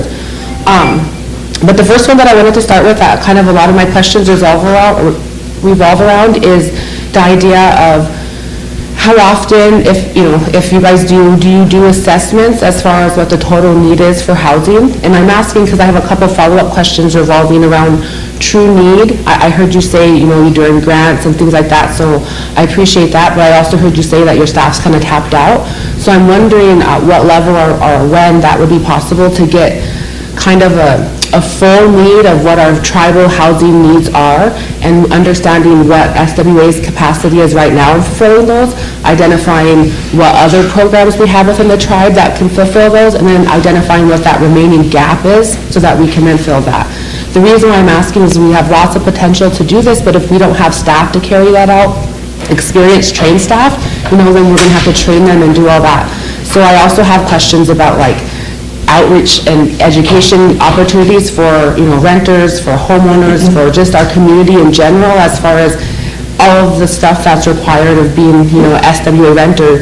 How often do we get that relayed out, as far as changing your filters, maintaining your home, there's constant fights about beautification funds and things like that. I'll probably ask you those more detailed questions at our community meeting, but for today, I'm just wondering if you can offer a little bit, not only to us here at council, but to our people, as far as, how can we get from constantly a chaos management, or, being, underfunded and under everything, to how can we dream big and identify what the full need is, and working towards a more functional, true housing versus just, low income on a HOSDA, how can we diversify not only the funds, but diversifying our capacity then to get that out to our people. I don't know if my question got lost in there. I could find it again if you need.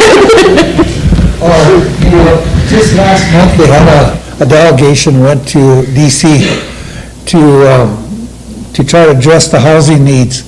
Our attorneys go for all of our Unahaw area, and there's members of Unahaw that go too, but they go on the Hill. I think Lisa's been to a couple of them, but they go out and try to address the formula, trying to get more money allocated. We've been at a stalemate for funding since the inception of NAHASDA in 1996. It's the same amount, of $667 million for all the tribes in the United States. To this day, we're still getting that same amount.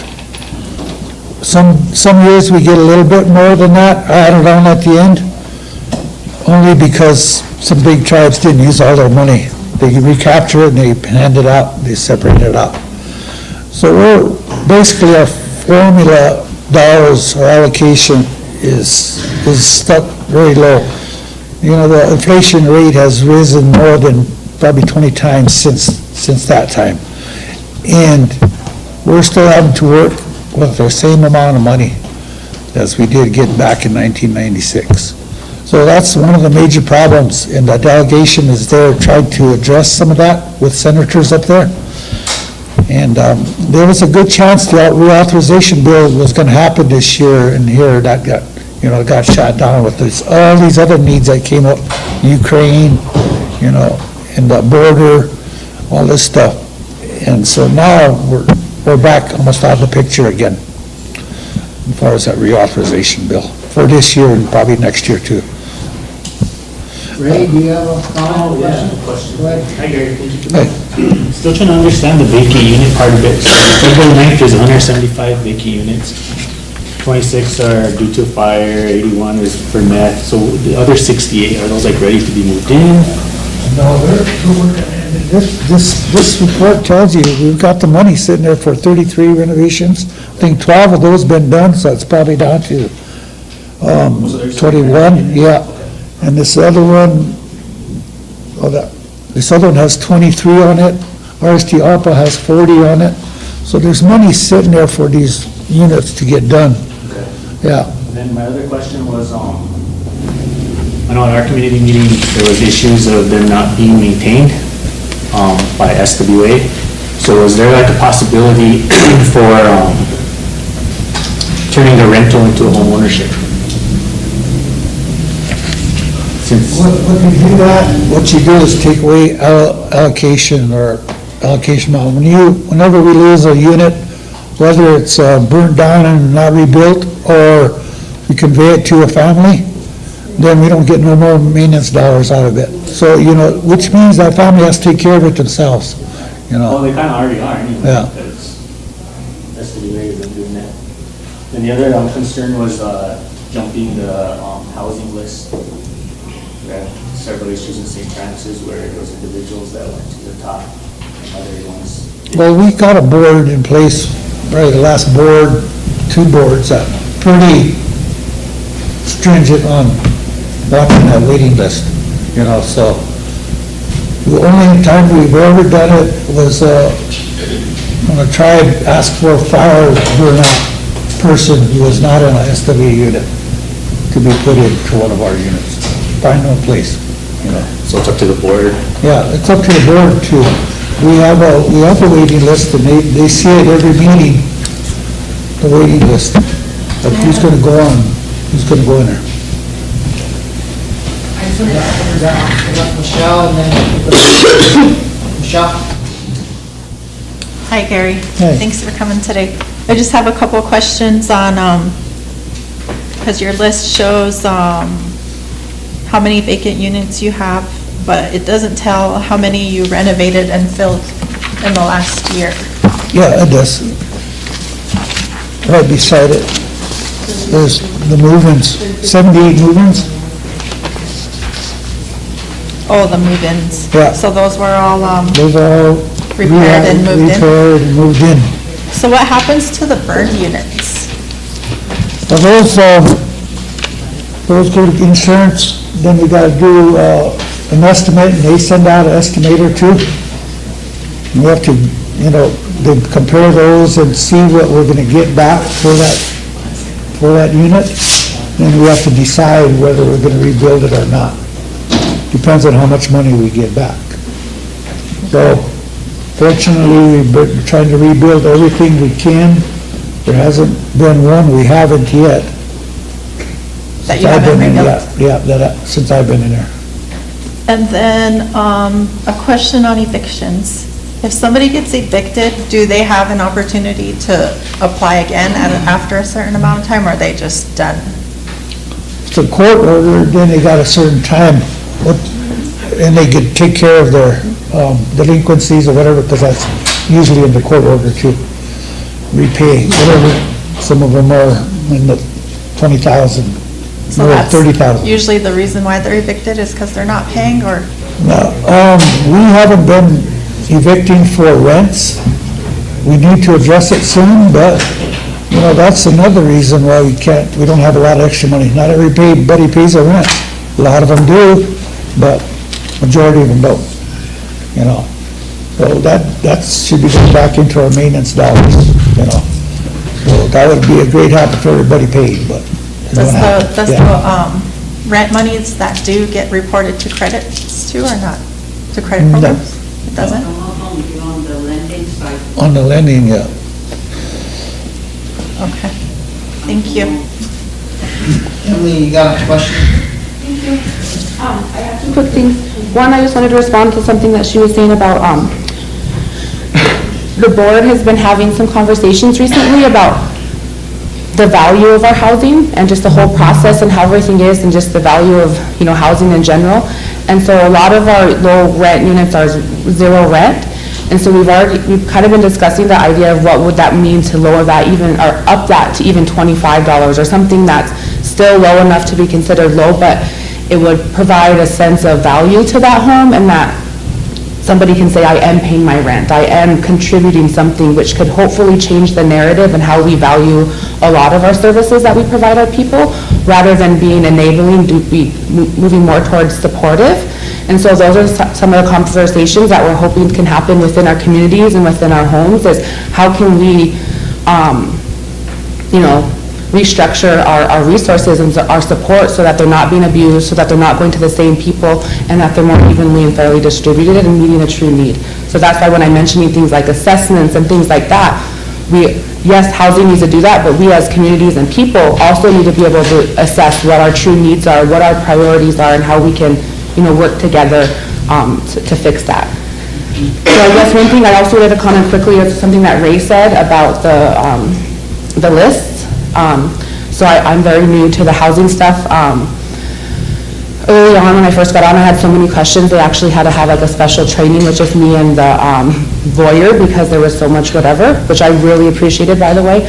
But because of that, we were also able to talk as a board about some policy changes that maybe needed to take place. And one of the first ones that we did was clearing up some of the gray area about what that actual policy states in that list. Because sometimes there's things where you might change from a 1-bedroom to a 3-bedroom, or your housing size might change, or something like that. But there was no actual black and white policy on what happens in those cases. So it's kind of a case-by-case basis, and there was a little bit of wiggle room left up to the staff that was carrying that out. So in order to take out that gray area and that wiggle room, we developed actual staff along with the lawyer developed policy for the staff to then follow, which we hope has been, you know, being able to be utilized and cleared up so that there's no more appearance of list jumping or things like that. So I just wanted to clear that had happened. And then I just have one final question. At what level do you or your staff engage with land use planning, as far as, I know you said like infrastructure, things like that, but we have a lot of things like once housing's there, it's like who maintenances the roads, who maintenances the water lines, who maintenances, you know, some of these other things. So I'm wondering how involved is your staff at first identifying site location, but then, you know, as follow-up as maintaining that, you know, monitoring and that kind of stuff, as far as like, I don't know, roads and water and other types of infrastructure. Yeah, I think Paula said they're trying to look at designated areas for home sites, because right now you're getting people butted up together along the highway, and then people want the spot in the back, and they don't want to give access road to get back there, you know? Yeah, so my question is like, how involved, are you guys involved in any of that at all? Or do you let kind of land people identify the land use and you just ask them to tell you? Or I guess I'm just wondering, like, are you guys needing a seat at any of those tables? Because I think like the BIA and TLE and SOLA have been having regular meetings on home sites, for example. So I'm just wondering, like, I don't want to speak for you, but if there is, you know, if you guys could see value in being part of those conversations for planning purposes, maybe we should connect those dots or something. Well, Paula puts on a one every year, kind of supposed to be a one-stop shop for all the land issues. They have water and sewer there, and I think road department, and Cherry Todd, you know, everybody who has part in developing a home site. And so they're trying to get all these people that are looking for home sites knowledgeable and get their questions answered to what they need to do. A lot of them are going into this in a blind, you know. But there's another one coming up next month too. What's her name's putting it on?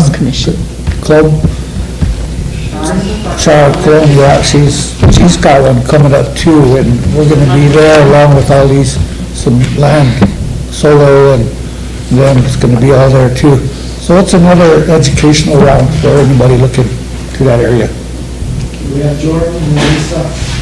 Kind of just to piggyback off of Emily, I think, one of our, I talked to you about it too with HUD, is our concerns about them designating, land as grazing land. And like mine, for instance, right? Remember I talked to you about it, it's right next to Kellen's, and they said that it's prime farmland, but there's a whole bunch of houses out there already. Yeah. So then it's hindering me from getting a home, from being able to be on a waiting list for you guys. However, our own tribal entities deem it that I can have a home site there. And I know it's not only me, but it's others as well, so I think that we really need to start having those conversations with HUD. And I know through TIAC and whatever, I was having them as well, but I have talked to Ray about it through BIA, because I don't agree with them not even being from a reservation, but coming here and saying, okay, that's prime farmland, whenever there's already houses being built out there. You know what I mean? So we have to figure those things out, and if you guys need additional support, then maybe Emily can funnel it to us through the board, or however that's gonna look like, but those conversations. Yeah, it's like super frustrating that way, starting, and then like with our 100 home project, is that gonna be a hindrance as well, because HUD's turning around and deeming our land here prime farmland. That's just for HUD monies, they can do that. That's not for any other thing? Any other funding. Okay. It's only for HUD funding. So, you know, and there's a Unihaw meeting next month, and down in Denver, and HUD's gonna be there out of DC, so. Can you send that to me? Yeah. Well, it's coming up on our agenda, because the agenda just came out, yeah. All over the floor, she wanted to answer your question. Oh, yeah, I wanted to answer what Gary said. It's really about the funding agency, which HUD does provide the funds to put up the unit. So, and we've been on the phone with USDA, HUD office, they will not budge 1 inch. And there is ways around it, but they said it'll take you a few years, but you can start on it, you can work on it. So if it's private money, if it's tribe money, you can build on those sites. As long as this board approves that home site. You know. And you can build on them if there's up to, I think they said, what, 40 units in that area? 160 acres, That's the only way. They won't. There's 40 structures on that already. So they're pretty strict about that, you know, about this farm ground. Thank you. Yeah. Lisa and Emily? Good afternoon, thank you for coming. I was just, you know, back in the day, I remember when SWA used to go out to the communities and inform tenants of, you know, energy conservation, home maintenance. And do you guys still do that? When they used to give like door prizes and kind of let the tenants know what needs to be done? I don't know. Yard beautification. It's been a while, you know, many budget restraints, you know, from giving out anything, you know, because our money just don't go very far anymore, you know. Yeah. But that might be something to start with again. Just we have a new generation coming in with home ownership. Lisa, back in the day, we had special money, we had a special grant, it was called Ross grant? No, we used to run it. But anyway, there was a separate grant, so we had a separate department that would do that. That's all we would do. Oh, it was a grant. Yeah, it was grant money. That was kind of a good idea. I know a lot of times we used to go out. They helped the occupancy specialists. Yeah. And helped with neighborhood watch too. Yeah, so we didn't have that, we don't have that grant. Thank you.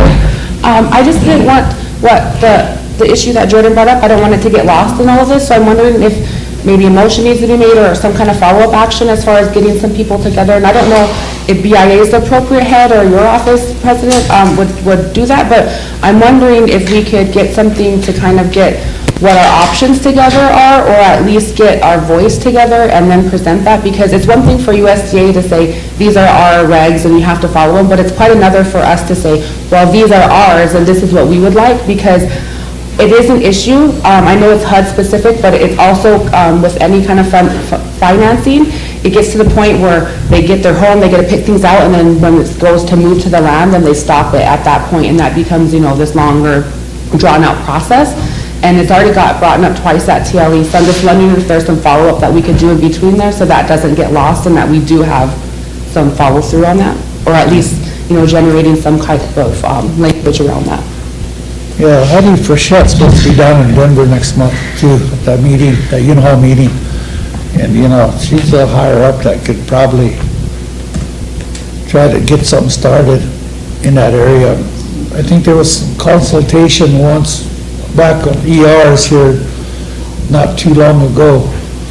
And I don't know if they're gonna have more or not. We'll have to ask about that too. And the reason why I'm asking that is because it's not just, housing is what we're talking about, but we're also talking about things like CREP and other land type of incentives that are going to be coming from the feds. And the land designation is really important. And there's already several different, BIA has this, TLE has this, Solo has this. You guys probably have yours up at housing. The state does, the feds does. Everybody has their own, but I think it's really important on what ours is for Rosebud, especially when we're looking at things like CREP. One of our main things that we're moving towards is sovereignty, is self-governance, and is taking that responsibility and govern it ourselves. And in order to do that, we have to have our own standards and we have to have all that set in place. So I think the sooner we can start looking at, land use and planning, I think it'll help all of these other areas. Yeah. Any more? Gary, what's the one or two main things that need to be changed in this Nahaza law, and are we working on it? Yeah, one of the constant main things they're trying to address is this formula. And the history behind trying to get a reauthorization bill going again, a strong one with some backing. Us just receiving the same amount for almost 30 years is totally ridiculous, I think, and they're not addressing our needs as housing and for all tribes across the United States, so that's number one thing I think is our shortage of funding. But not only that, there's a few other small stuff, just like what Jordan brought up, is environmental reviews, how those can be addressed so we can at least handle our own authorizations to how do we use our land, that needs to be dealt with, So in this Nahaza legislation, does that restrict, because we've agreed to that and we get our money from that, does that restrict any other entity of the tribe from applying to these other funding sources from HUD? For example, how did Sunrise get built? Is it possible that the tribe could have another entity apply for stuff like that outside of Nahaza? Or does Nahaza restrict us from, because we agreed to Nahaza from doing that? Yeah, it's totally Nahaza funds. They have oversight on, so anybody else, if they went to a bank or where a veterans loan got it through them, they don't follow that law, that prime farmland. Nobody else does but HUD, that I know of. So if the tribe chose, they could establish a totally different corporation and apply for the same funds and programs that Costello used to build Sunrise, and it wouldn't affect Nahaza? No, it should. That was a tax credit project, Sunrise. No. It could in some ways, it kind of depends on your land or your funding agency. It could be USDA or HUD funding. Tax credit's a little bit different, but it still comes from the state. your ICDBG still comes from HUD, so it affects, so even our, the 5 homeownerships that we're doing now, it has affected them people. Some of them have to go back and get another site while we were doing this because of the funding agency. It's HUD money, period. So like in the cities, you know, that, I'm not sure the proper number, but like, they have like the 106 program where they can assist people with rent, they can assist people with mortgage payments. Can the tribe develop their own separate corporation to do that without affecting the HOSTA? Or does that affect our HOSTA agreement? It's just not from the HOSTA, but it's HUD funding. Any HUD funds that come available to you. So if any, it's not HUD funding or HUD funded, you guys can do them, we could do them, anybody could do them, but it's that, it's this HUD funding with USDA farm ground. so any HUD funding that's available, we cannot participate in. Exactly. Because we get the You HOSTA. can't get on the farm ground unless there's, I think close to 40 units or something, there's a certain way around it. And if you don't have that count within that area, they won't allow you to get there. And one of the things is they'll probably find it in the audit. So it's best not to jeopardize a tenant that's getting a unit. So we're always talking about changing the HOSTA rules. Was that one of the things we should change? You should ask to try to change it. You're the tribe, anybody that can help us from the tribe side, they won't just answer to us of that. I think the tribe has to help us in this kind of a thing to change these laws. But remember, farm ground, it's diminishing so quick that, you know, that's what's going to feed our people in the world too. So you want to be careful of all that too. Exactly. But I do have 2 questions real quick for Gary, not for Gary, but to bring up that we have been working on solar, you know, demonstrations, trying to see what's the best for solar, what's the best for the people.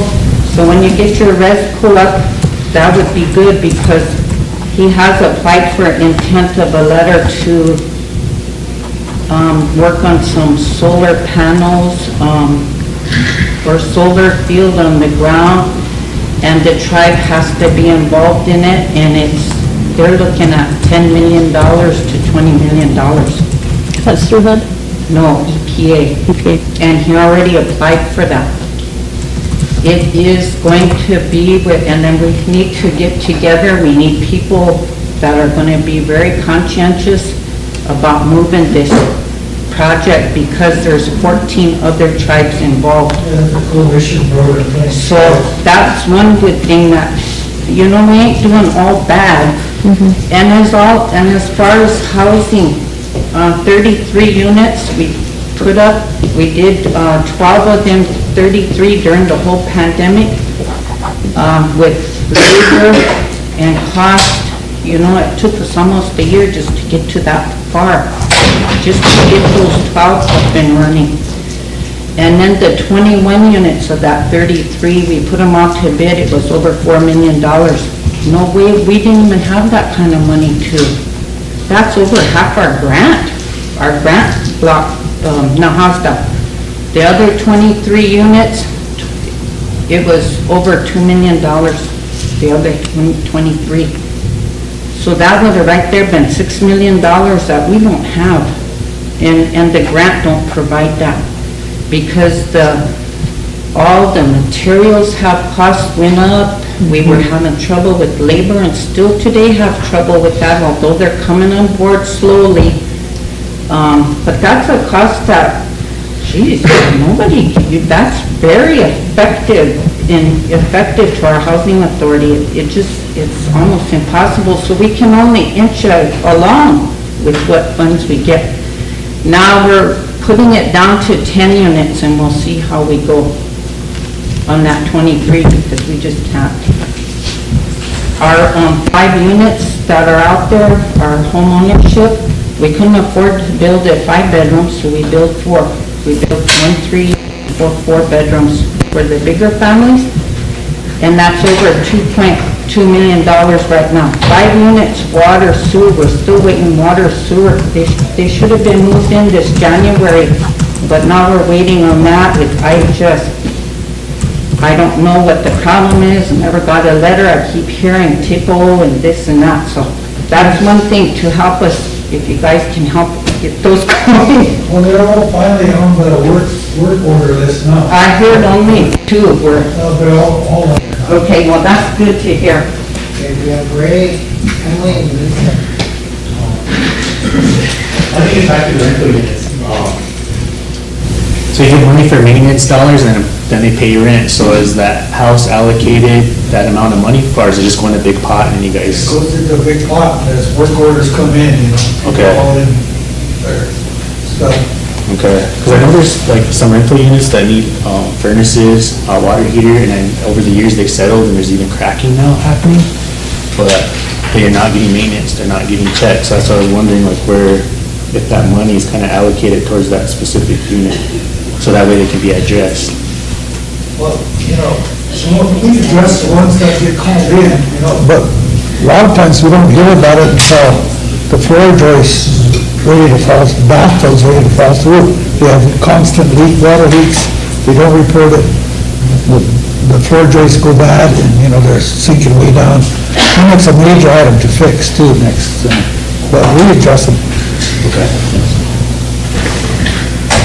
Emily? Thank you.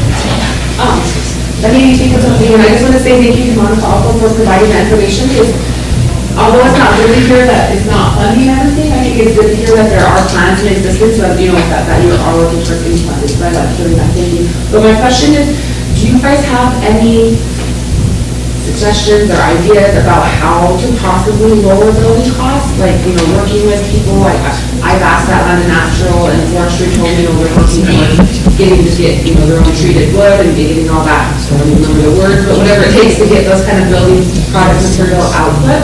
But like, we used to have carpentry at SU, some of the high schools used to have that. I think there's like a couple summer laborers who like one of our programs, but anyway, I was wondering, do you guys have any ideas about how we could lower those building costs, or somehow, you know, get it so that that's not the main driving force of our cost, I guess? Well, you know, forestry would be a good start, you know, if they could put that up for sale to tribal entities to use, if to buy first, a first choice, but it's not the whole thing. You know, the labor cost, like we was talking about earlier, that has gone up significantly since the pandemic, you know, almost double, you know, in some cases. And it's not just here, it's nationwide, you know. Labor costs have gone up, along with building materials in general, every portion of it. But, Lori, go ahead, you want to try on those? I just wanted to say something before we get off of the maintenance and the houses and, you know, how much it costs to keep them going. Okay, I'll give you one example. We had a house that was a burnout, so because our estimated tenant had to be rehoused. So we put them in another unit, and that unit was a total renovation. It was a new unit when they moved in there. So they've been in there for 2 years and 3 months. Now their house is, the house is rebuilt, now they're ready to be moved back in. So part of the policy is to go through an inspection for damages and testing, you know. So when they went in to do the inspection for damages, $17,000 plus in 2 years and 3 months. That is going to have to go back into that. That was a totally renovated unit. That's going to have to go back into that unit to get it ready for the next person. And I know that when I first started working at housing, then they went through and looked at how much it would cost to fix some of them houses that are boarded up. Anywhere from $40,000 to $60,000, some of them. And I don't know. We're talking about, you know, if you live, you know, off the reservation, you move out of the house, you can clean it to get your deposits back and all that. don't know why, but on a reservation, when we go into, when somebody moves out, we find lots of tenant damages, and it's just really, really, I don't know how you say this, is disappointing, because then all that money has to go back into getting this house ready for somebody else. And there was a time there too when they were only, because there wasn't money to do that, that they were only doing health and safety concerns in a house to get people in. So then they complain and say, well, my house, you've never renovated my house, and I need some interior doors, I need, to have new cabinets, I need to have all this stuff. And then you go in and we have one that we were trying to address because the tenant kept complaining that, they weren't doing it right, they came here, they didn't do this, they didn't do that. So finally, we sent a specialist in there to go in and do a complete inspection to see, what all these complaints she had. And the issue there was housekeeping. I don't think that it was ever properly the sweep out and mop or clean the floor. So that contributed to a lot of baseboard damage, floor damage. We have another one that they moved into, and she complained that, said, you guys are causing mold issues and making me live in the unit. So went out the inspector went out to look at it, and all that time, she's living in that unit and running her dryer with no, the dryer isn't even vented out. So it's just laying there in a corner, and so every time she uses it, it's blowing all this like lint and stuff all over the walls, and then of course, so about this far up, there's mildew. When that stuff first starts to go on the walls, you can actually get some Clorox water and wipe it off, clean it off. But then they say, it's black mold, and I can't touch it, you guys are making me sick. But actually, it's mildew, a lot of it is mildew, and yeah, it is black. That's why they say it's black mold. But we actually talked to somebody from environmental health, and he said it would take a lab to actually get a sample of it to see if it was black mold, because it is rare. And it is very dangerous, the black mold, an actual case of it. So anyway, then I looked and we did more research, and back in October of '22, they actually checked out all the materials for maintenance and went over there to put the dryer vent in for her, and then she refused. No, I bought a lint trap already or something, so I don't want that in the house. Well, then now she's saying, because of this mold, you guys need to move me and move me now.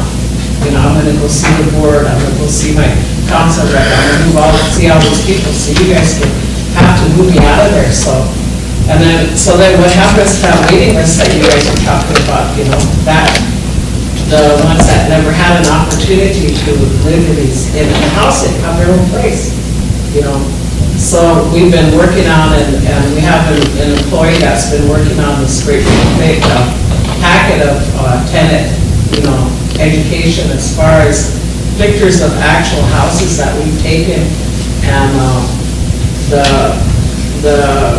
I don't know, I hate to, say it, but the filth and the health hazards and everything that are in some of those houses. And showing them, this is what, when you go in, make sure you talk to them so this doesn't happen, And so then if we go in and we visit them and we tell them still no changes, then we do a dwelling lease violation. I hear you violated the conditions of your lease, which says that you must keep the unit in a healthy, safe environment, and, you have to keep, the inside, So then we give them 3 chances, and they go in and we put a time limit and they still don't address it, And a lot of them will come running and say, hey, they gave me an eviction. If you look at it, it's probably just a dwelling lease violation. And they have opportunity and time to address that before it actually gets to a notice of lease termination. And when it gets to a notice of lease termination, even then, they have 30 days to address it then. But a lot of them don't, address it, and we do take, in those instances when a house has been abandoned or whatever, then we do take those to the court, so that way, if they've abandoned it, then who are we going to address at this house because they're gone, they left it. We found a unit just a month ago that they left, and we went there, and the inspector went there to do our inspection, because we're going to move this, her back to this newly renovated unit, and there was nobody there. The person that was there wasn't even on the lease. And so then he said, oh yeah, she moved out a month ago. There's no electricity here. So then we had to make a decision to winterize and board the unit to protect the unit. And so that was what we did. And then she called later and said, well, I was staying over here, and I said, we have no heat, we can't board it because we have no heat. And that's going to damage the unit if the pipes break, and it's going to cause a lot of damage. So then she says, well, just unboard it, I'm homeless, And then we find out the light bill is like over $700, and it hasn't paid since October. So then, we tell her, well, when you get the electricity on, and then, we can possibly board it, but there has to be some heat to keep the house warm.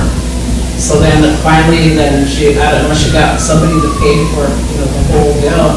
So we had boarded it, and she got back in. And we do give them every opportunity, we do give them every chance. And it's those ones that just choose to, they don't want to deal with it anymore, so they just leave and choose to abandon it. So if it's an abandonment, then we usually have to take those to court, because there's nobody that we can deal with. And we don't kick out anybody during the winter months, we know that, So it is in a landlord tenant code too. So what happens is, we have to wait, everything will be ready. After April 1st comes, then the attorney, generally files them. And if we can get a hearing date, then that's when they happen between April and, what is it, November 1st, or that's usually when we only have that window of time there, to deal with those, those type of issues. Thank you for that, Rose. That was very informative. I appreciate that. It's probably helpful to everybody listening too, so thank you for that. I just have a couple of things. I think it's really apparent that staffing capacity is a need up there, not only with the construction, but it sounds all the way down to inspections and education. So if we don't have a plan, I would really ask, and I can make a motion if that's more appropriate, that maybe within 3 months that you can bring back a plan for you're needed for staff, because I think construction, like you've explained that a little bit, but to me, in my mind, it should never get to the point that she's describing. There should have been an annual inspection. I know I've asked about this on the board, and I've told it sometimes takes 2 years before we get an inspection unless there's a complaint involved. Whereas if we have all these units, you would think that you would inspect them in a timely manner before it's allowed to get from a leaky vent or a leaky pipe to total loss of unit. So to me, that's an immediate need, and if we need staff for that, I think we should know that. And then I think another thing is about the pilot projects that I've been hearing, that I heard from Monica, but I really think that should be an option. Not only with this education and outreach, if it needs to be a grant, maybe that's how we get started, but I think that's a little bit separate than having some options as far as, sweat equity. I think we have some great examples, like in Habitat for Humanity, for example, where, for example, there's community members in one of our own communities here who, a family with their neighbors and $5,000 worth of material built their home. So I just don't understand how we are not able to go after and draft a variety, diversifying our options to say, hey, if I could come up with the sweat equity in my 10 relatives, and you guys can provide us $5,000 to $10,000 worth of materials, and let me build my own stucco house or hempcrete or something that's using our own resources. We have hemp going on over there, and that can literally be made into anything. And so that's why I asked my questions earlier about, what moving from crisis equipment to actual planning for what we see and what our people, deserve, I guess. And so I just want to make sure that we're not just settling for as is. I hope that we're striving to find solutions. And I think that, SGU carpentry, I think if we could look at some of these other things for lowering those costs and diversifying the opportunities so we're not putting all of our housing eggs into this one basket, I think that that could help. Thank you, guys. Okay, we have Lisa, Kathy, Michelle, Chris. We're going to take a lunch break. Chief, what do you Let's take a break first. I think that, SWA, along with a lot of our other entities, is having a very hard time recovering from the pandemic.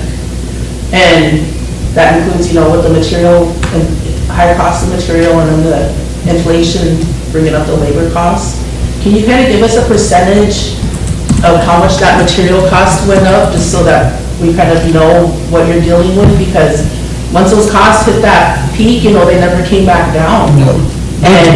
And we weren't prepared for that. Yeah, we So, think and about. the thing with the labor too, with the inflation going on and the high cost of eating groceries and gas, the wages increase. So if you kind of give us a percentage of where we were to what we have to deal with now to kind of make up that gap, and it's kind of hard to recover from that. But I think we need to respect that our entities are out there trying to catch up from the pandemic, and it's not something that was going to happen right when we came out of it. So if there's anything we can do I know with a lot of the hospitals and the reauthorization, that's a hard deal, we've been working on that for years, but there's other ways we can support that out there, and I don't know with the labor, I know it's hard to find some workers sometimes and stuff, so I don't know how it would go with contracting that out to contractors and whatnot, but it's going to be good for us to see where we're at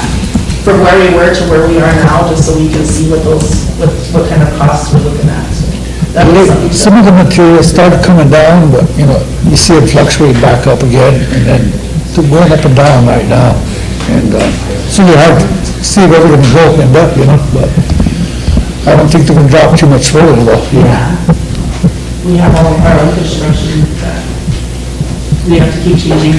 We're getting work orders and every report for them, so it's just kind of something to think about. It's not nothing that goes costs down right away. It's something that where we're going to be at and where we have to work with it, so.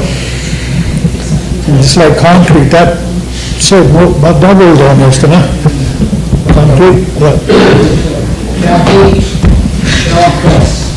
Okay, I'm gonna stray off a little bit over here. What's the occupancy policy for junk cars and large amounts of debris around the housing project areas? We do send out dwelling use violations to them, and we do give them notices, that are right on the, like at SGU, right on the vehicle, that they have to move it, and then we tell them if it's not gone within 30 days, then we're going to get somebody to come and get it. That's probably the only way that we've been successful with it, but we do have a unit that was a low rent, and they're no longer there, but it's going to take a lot to clean that place up because we've given them violations. They don't really take heed to them, and then if we push comes to shove, then they go to somebody that just says, they're just being mean to me and picking on me, and this is my income because I use the parts off of these cars and fix cars, or if you guys sell my car, then I'm gonna sue you guys, and so I understand there's supposed to be a meeting on the 23rd about somewhere about all of those issues with dogs and junk cars. So, I know some of my staff are gonna be there to, take part of that meeting. Meeting where? I don't know, we heard that, what is it, on the 23rd, I don't know, maybe it was Emily. Is that home ownership one? I think we have to reschedule it. Someplace here on the 23rd, they were gonna be addressing that during some type of a meeting with Solo and everybody to talk about the junk cars and the dogs, is that you that? Yep, it was supposed to be, and then we had to schedule the interviews that day, and I totally forgot that was on there. I don't know if we could do it on the 26th at Governmental Affairs, which was originally supposed to be where we talked about the dog issue, and then at Land and Natural, that kind of expanded to having a special meeting just with everybody involved. But I think we might have to go back to that Monday option if Friday's not available. Friday's not gonna be available. Well, there's a lot of junk cars that are parked on the roadways and communities too that hinder snow removal, you know. So I guess the reason I'm asking that is if the SWA can come up with a plan to deal with the cars and trash that's around these housing areas, since a lot of the people probably can either afford it or there's other issues with it. The main reason is, for my community, eyesore. And people that are not following the policy, if there's something that can be done, I know everybody's got funding issues right now, but if housing can come up with a plan to give to the communities on how they can address the junk cars and trash issues. Can I offer a response? Michelle? My question was just how often inspections are done, and I think Emily said annually?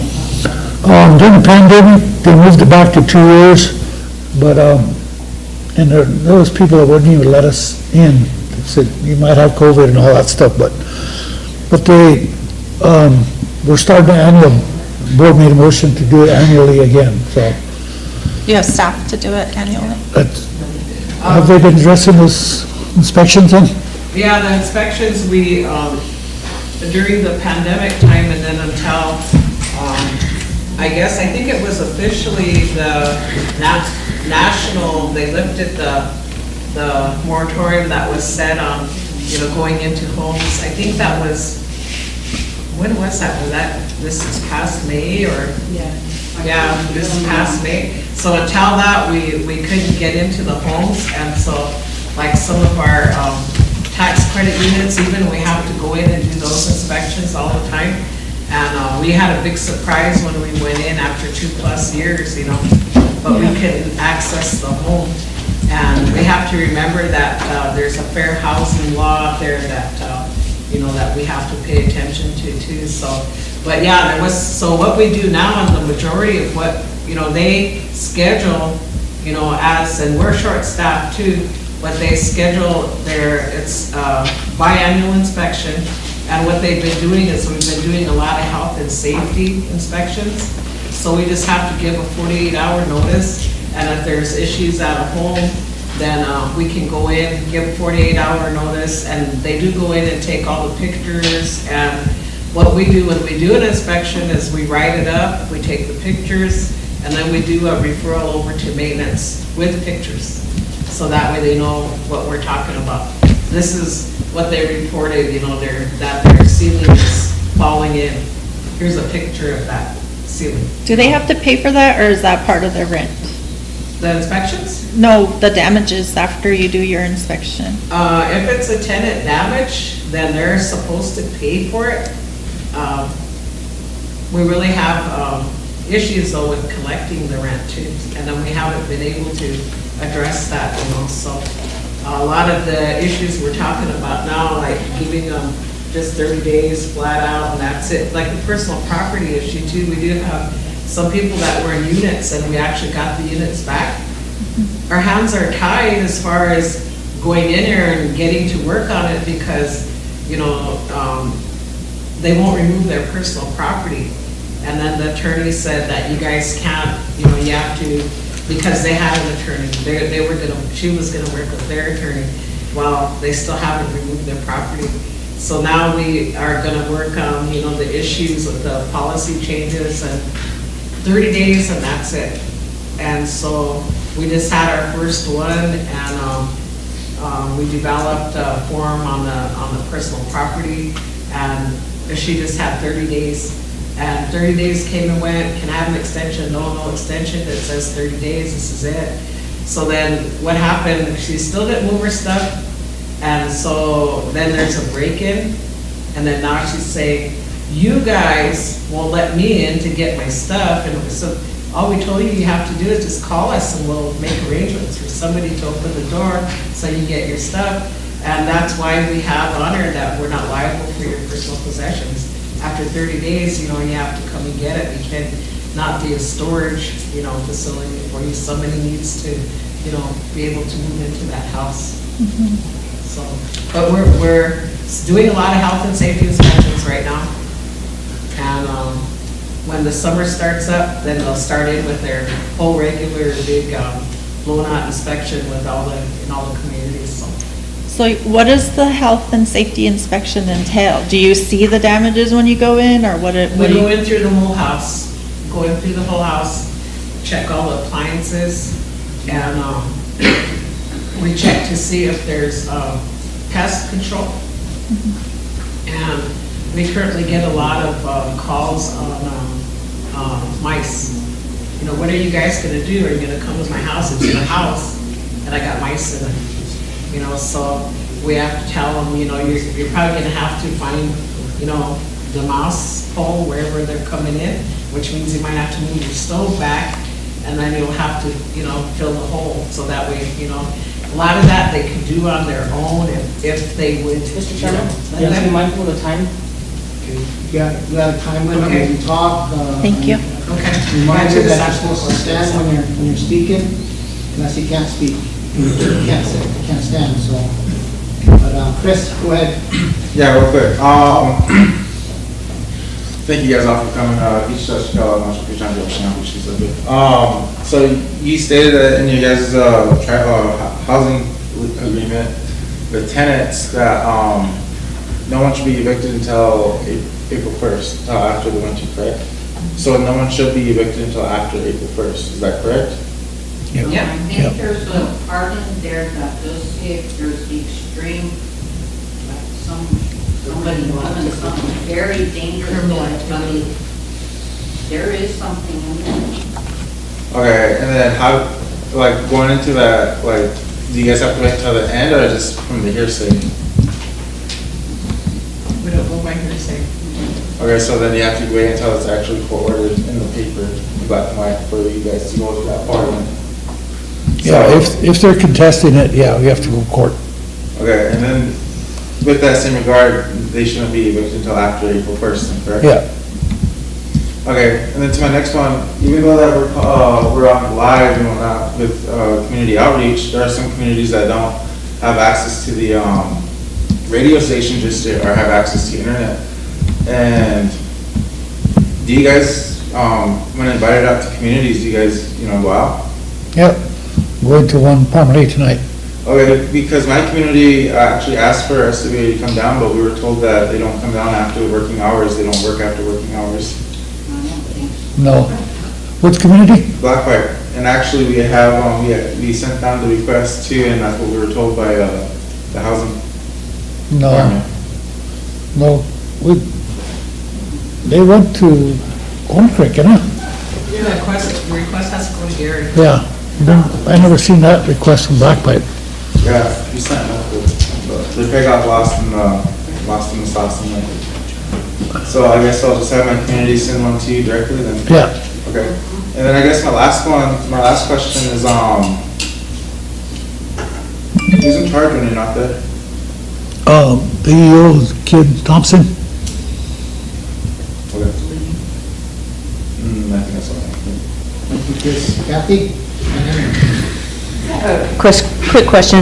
Are all units required to have a deposit? Yeah, but SWA usually pays those. There's a program to help pay those. So shouldn't the deposit take care of the aftermath? It just goes back to us, you know. The deposit, $75. Go ahead, Kim. the deposit's only $150 for our low rent. So it usually doesn't cover much of anything. Okay. I was just curious. Thank you. I just had a comment on the previous discussion about the removal of cars and things. I was trying to look through my notes and I must not have took good notes that day, but we did have a discussion in Land and Natural regarding the removal of junk cars for emergencies and snow removal and things like that. it was asked to set up, to refer that back to governmental affairs and was asked to have any policies. So if I could request from SWA a policy that you might have for renters or tenants on dogs and snow removal, I think those will be coming up in governmental affairs, and so if we could have all the policies, that'd be really helpful. And I think the goal was also, at a previous board meeting, it was discussed that in the past, they identified, excuse me, a small, clustered housing that had a lot of junk cars.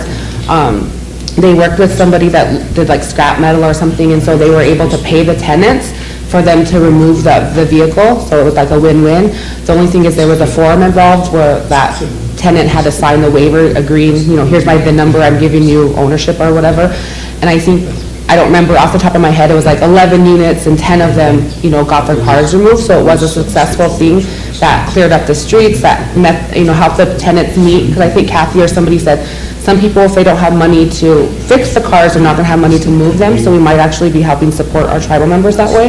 But I think if we could work with some, I don't know, car scrap person, that might be something if we could identify these areas, because it also came up at the Antelope Community Meeting about being a real hazard for emergency situations where people weren't able to get a snow plow to somebody who needed to get access to it and things like that. So that's kind of where it stemmed from.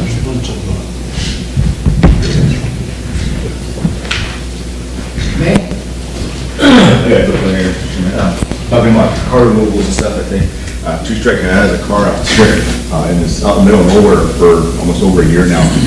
And I know, one day I came back, it was there, so, I know the community, I asked the community a few times now, but I know the community don't have the funding to actually move that. And, I guess it's, again, the eyesore type of thing out there, so I don't know who would do that. We did finally figure out who, you guys are leasing that whole area on Two Strike community, so are we, how long is that car gonna stay out there? So, I move it, I get somebody to come and move it, but I don't know, I don't know whose it is, I think, because it just came out of nowhere. It was put way back there, I think, and then when I think the BIA came up to cut the grass and everything, they found it and pulled it out. So they just said it was here, so I don't know who it belonged to. We did talk to the community trippers at the time, they said that we tried to have somebody move it, but of course it never came, so it's still out there. But, I don't know, I guess that's a junk car too, and I don't know how it got out there. I don't know, I'm surprised. I don't know, somebody left a wreck out there. I don't know, but it's been out there this whole time. So those are some of the things I think for me, and also the cutting of that area in there too. I know it was contracted. There was a big issue with the community, getting like the hay out there and stuff. So there's a lot of issues with that. So I guess that was just one of my concerns that's been sitting out there this whole time. So I guess for me, I guess I could pay for it to get moved to them, but I just kind of concerned that, that we weren't able to address it, I suppose. I mean, we did tell our representative at the time too. She did come very concerned, but, nothing has been happened. So to me, again, like I said before too, people see the community and also around the reservation here, around the tribe, that if there's nothing being done, then nobody's doing anything about it. So I would say if there's, for me, I would say if there's action that we see, then, something's being done. So, like that, going back to that house there's no action on it, and people see it every day. I would go by it every day, so if we don't see anything action on it, then what's going on? So it'll be brought up continuously until something comes up, something happens to it. So, those are some of my concerns about when we start wanting to do things. So we get a lot of funding in the world, I guess, but yeah, that's probably one of the things I guess we have to do. So, all right, thank you. Okay. Been going for 2 hours now, right? Just a quick question. So those 10 mobile homes that are for the homeless, it's up to the individual in there that has to maintain it. Who has the title? The tribe? I didn't ever receive the titles. I just received a list of all the serial numbers and that kind of stuff. We'll have to look on our safe, see if the titles are in there. Yeah, if you guys could work on that, and also like the insurance part of it too, because, Actually, the insurance runs out, yesterday or today? Yeah, the end of February. End of February, 29th. And then they can't do nothing with them for 3 years or something? Is that what? 5 years. 5 years? Okay. But some of them been in there a year already. Okay. Yeah. Right, Should probably get that figured out. Because Okay. Gary? I think you're done. Good.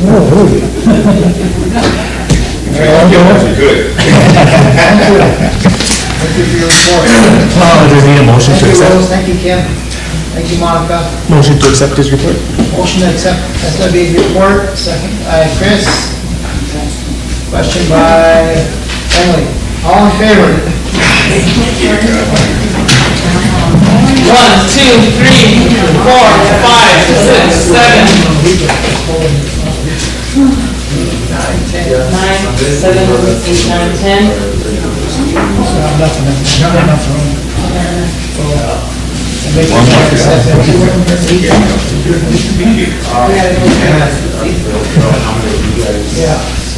Did you get us up? Yeah, we only 10. Okay, so we got it. That's why it's here.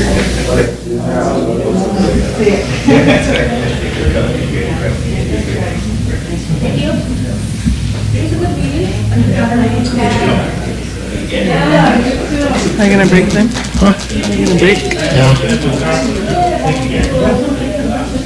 Chris? Yep, recess till 2:30? Some of them don't be coming back. Yeah, We'll still have to form, I think. Well, do it when it happens, okay? Thanks, Kim.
How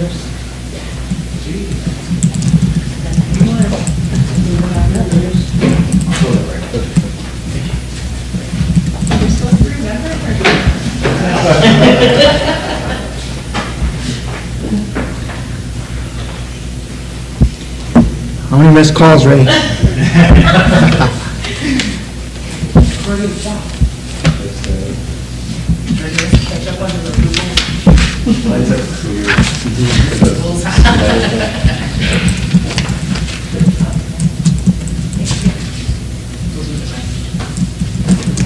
Okay, can we get back on the agenda? We will be on in-house services. I didn't get call her. She's supposed to have came down the next day, but we didn't get to see her on that day either, so. Communities, we'll go to communities. I had the secretary give you out a list of all the resolutions that need to be approved for this month. You guys just want to go down the line and do all the resolutions, or do you want to go down the list of the agenda? Resolutions? There's copies if you need it. Okay. I guess it show up, Chairman? What's that? What was the reason for no access? I invited her down the next day, but we did, I don't remember what we didn't have it, we left early or something. Yeah, we got out early. We got out early, so. What's that? About today? I didn't contact her. I didn't contact her this morning either, I just didn't do it, I just forgot to do it, so. But I did contact her and have her come up on that Thursday of last week, and, we got out early for the weather, so she didn't come either. Is it still Marlene? Marlene Wakefield? Will that just go on next month? We're not gonna just. No, we can, I can call her and have her see if she's available to come down. Next month? We'll do it next month, okay? Next week? I think it needs to be this month. There's a lot of stuff that's been happening, we haven't met with her. Oh, we still got next week, 28th. Invite her down for next Wednesday. Next Wednesday? Okay, I will do that. Okay, let's go down the list to, all the resolutions that need to be ratified. We did that already. I think, I have a question. Go ahead. So on the, insurance systems that we had to be ratified, 2024, 33, and 36 were tabled from health admin. Did, Skylar get a hold of you? I met with Skylar, they are not direct contracts with total funds, they're funds that are coming out of the grant, so they're fine. Okay, so should we go ahead and ratify those today? Okay. And it was just those two that were tabled by you, Madam Secretary, or was it? There was three of them. 31, 33, and 36?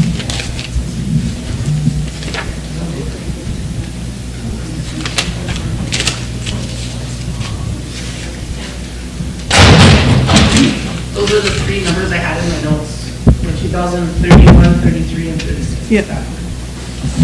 So I'll move to ratify 2024-31. Need a second? Michelle, question by Wayne. All in favor? 1, 2, 3, 4, 5, 6, 7, 7. Opposed? 2. Not voting? 1. 722. Yeah, 722. We have 11 at that. We already ratified that. They just tabled it. I move to ratify 2024. She's reconsidering and approving now. Oh, she's ratifying now. We already ratified them. No, you didn't? Yeah, Oh, we you did. did, didn't we? They just- They just tabled it because then, Last week, but We these tabled three that them. were, had questions. Lisa, yeah, we ratified them last week and then you made a motion to reconsider and table. Table the ratification, so you're ratifying them now. Yeah. Again? To meet a motion to reconsider and ratify that? Since I made a motion to reconsider and table.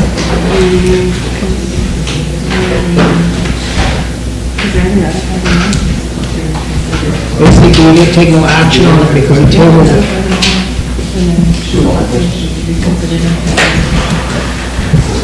So, we're doing it right, go ahead. Motion ratified. Motion to ratify 2024-33. Need a second?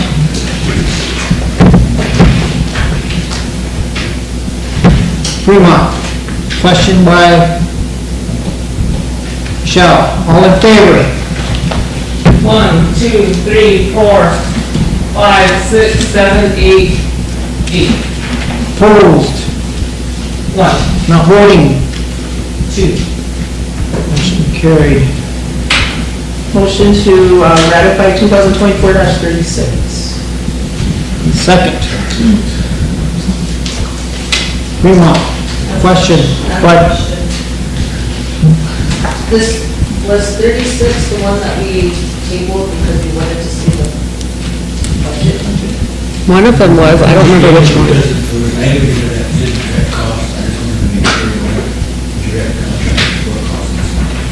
Because I know one of them was for us to see a budget. That one was for the two nurses, the 2024-31? I think it was out of that.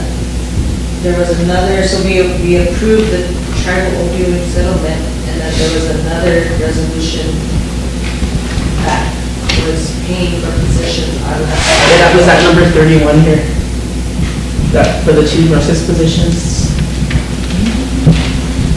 But, she will provide a budget for that opioid settlement money, but these positions are gonna be paid out of a detox, a grant they got out of core detox. So a separate grant. Okay, so we need a question. Stan, all in favor? 1, 2, 3, 4, 5, 6, 7, 8, 9. Opposed? 1. Not voting? 1. Motion carried. Okay, we'll go down to resolutions for approval. We'll go straight to budget and finance. We'll make Lisa work. This big shit. Have your packet.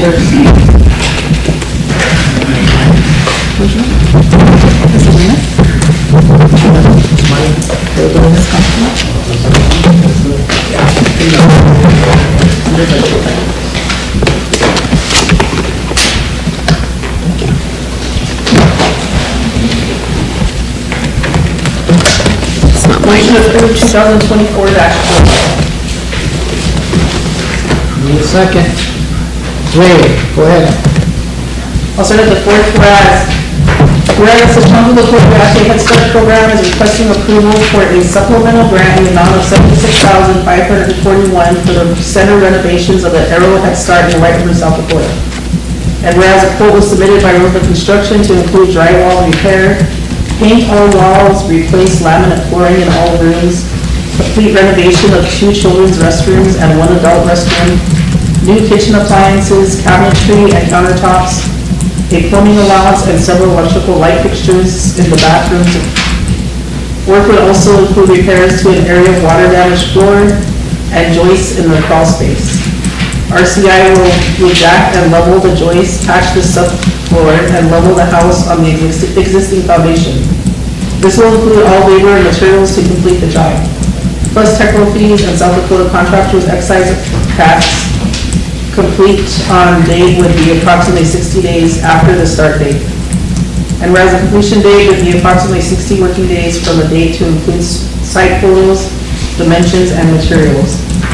And whereas the Head Start Policy Council approved the supplemental grant application for Arrowhead Start Center renovations on Tuesday, November 28, 2023. And whereas the RC Budget and Finance Committee approved the supplemental grant application for Arrowhead Start Center renovations on Tuesday, January 23rd, 2024, at a duly called meeting with the quorum present, and has been recommended for approval to the RST Tribal Council. And therefore be it resolved that the Sioux Tribal Council approves the Cocoyate Head Start supplemental grant application in the amount of $76,541 for Arrowhead Start Center renovations. Discussion. Any question? Dan, all in favor? 1, 2, 3, 4, 5, 6, 7, 8, 9, 10, 11. Opposed? 0. Not voting? 0. Motion carried. Motion approved 2024-41. Any second? Ray. So fourth whereas. Whereas the SLOHS-EHS program requested sealed bids for a period of 3 weeks to purchase 4 drinking fountains for all 4 early Head Start centers. The purpose of the drinking fountains is to have easy water access for baby formula. And whereas one bid was received from Clifford Larson in the amount of $11,504.66, which includes materials and labor costs.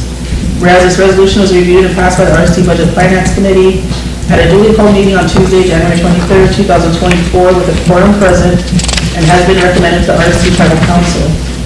And therefore be it resolved that the Rosebud Sioux Tribal Council does hereby approve the purchase of 4 drinking fountains, materials, and labor costs from Clifford Larson that will be installed at all Sashango, Lakota, Oyate Early Head Start Centers in the amount of $11,504.66. Discussion? Any question? Stan? All in favor? 1, 2, 3, 4, 5, 6, 7, 8, 9, 10, 11. Opposed? 0. Not voting? 0. Motion carried. Motion approved 2024-42. Second, Greg, go ahead. Start the fourth whereas the SLO-HS-EHS program requested sealed bids for a period of 3 weeks to purchase 3 smart boards for Billy Mills, Alameda, and Stephen Fellows Head Start classrooms. And whereas smart boards allow students to interact with lessons, which can make learning more engaging and effective. This can be especially true for preschool-age children who love learning by doing and want to see real-life examples of what they are learning about. Whereas one bid was received from Hatch Early Learning for a total price of $24,266.66, which includes shipping costs. And whereas this resolution was reviewed and passed by the RST Budget and Finance Committee at a duly called meeting on Tuesday, January 23rd, 2024, with a quorum present and has been recommended to RST Tribal Council. And therefore be it resolved that the Rosebud Sioux Tribal Council does hereby approve of the Sashango Lakota Oyate Head Start program to purchase 3 smart boards from Hatch Early Learning for the amount of $24,266.66 for Billy Mills, Owl Bonnet, and Stephen Fellows Head Start Centers. Okay, discussion? Question? Fremont? All in favor? 1, 2, 3, 4, 5, 6, 7, 8, 9, 10, 11. Opposed? 0. Not voting? 0. Motion carried. Motion approved 2024-43. Second by Ray, go ahead. Start the fourth whereas the SLO-HS/EHS program requested sealed bids for a all-wheel drive vehicle with a 2014 Sienna Toyota van trade for an advertising time frame of 3 weeks from November 13th, 2023 to December 1st, 2023. And whereas the SLO-HS/EHS program received 0 bids after 3 weeks of advertising. Whereas the vehicle was solicited from Beck Chevrolet in Pure, South Dakota for a 2024 all-wheel drive Chevy Equinox at $24,980 and will be assigned to the disability manager.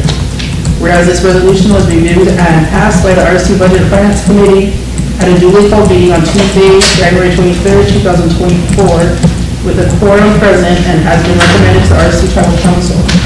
And therefore be it resolved that the Rosebud Sioux Tribal Council does hereby approve for the Sashango Lakota Oyate Head Start, Early Head Start program to purchase a 2024 all-wheel drive Chevy Equinox from Beck Chevrolet here, South Dakota at $24,980. Discussion? Any questions? Wayne? All in favor? 1, 2, 3, 4, 5, 6, 7, 8, 9, 10, 11. Opposed? 0. Not voting? 0. Motion carried. Motion approved 2024-44. Second by Ray.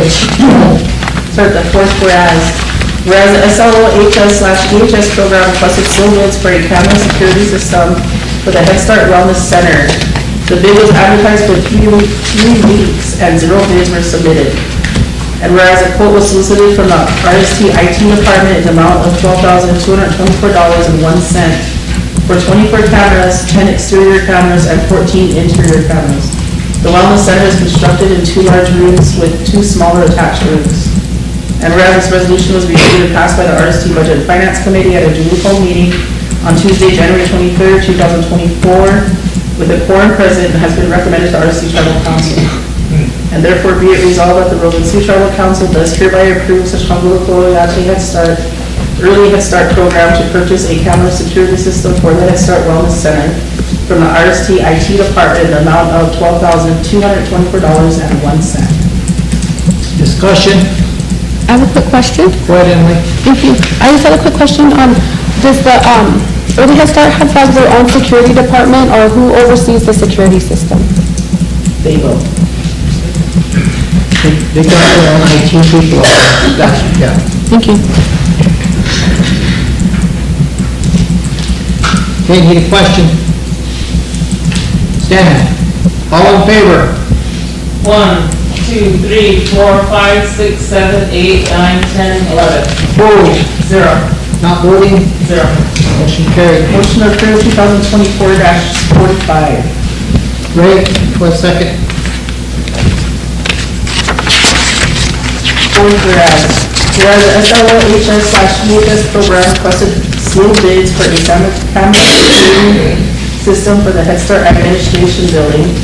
And whereas one bid was received from the RST IT Department in the amount of $11,977.50 for 32 cameras for interior and exterior locations, including parts and labor. Whereas this resolution is reviewed and passed by the RST Budget Finance Committee at a duly called meeting on Tuesday, January 23rd, 2024, with a quorum present, and has been recommended to RST Tribal Council. And therefore be it resolved that the Sioux Tribal Council does hereby approve the Head Start, Early Head Start program to purchase a camera security system for the RST IT Department for the Head Start Administration Building in the amount of $11,997.50. Discussion? Just the same thing, but different location? Yeah, this is for the admin building. Thank you. The other one's for the wellness. Thank you. Question by Fremont. All in favor? 1, 2, 3, 4, 5, 6, 7, 8, 9, 10, 11. Opposed? 0. Not voting? 0. Motion carried. See, motion approved 2024-46. Second? Ray? Go ahead. So that the fourth whereas the United States Department of Agriculture, USDA, non-competitive modernization grant is awarded to Rosebud WIC in the amount of $754,500. Definitely an extra number on it.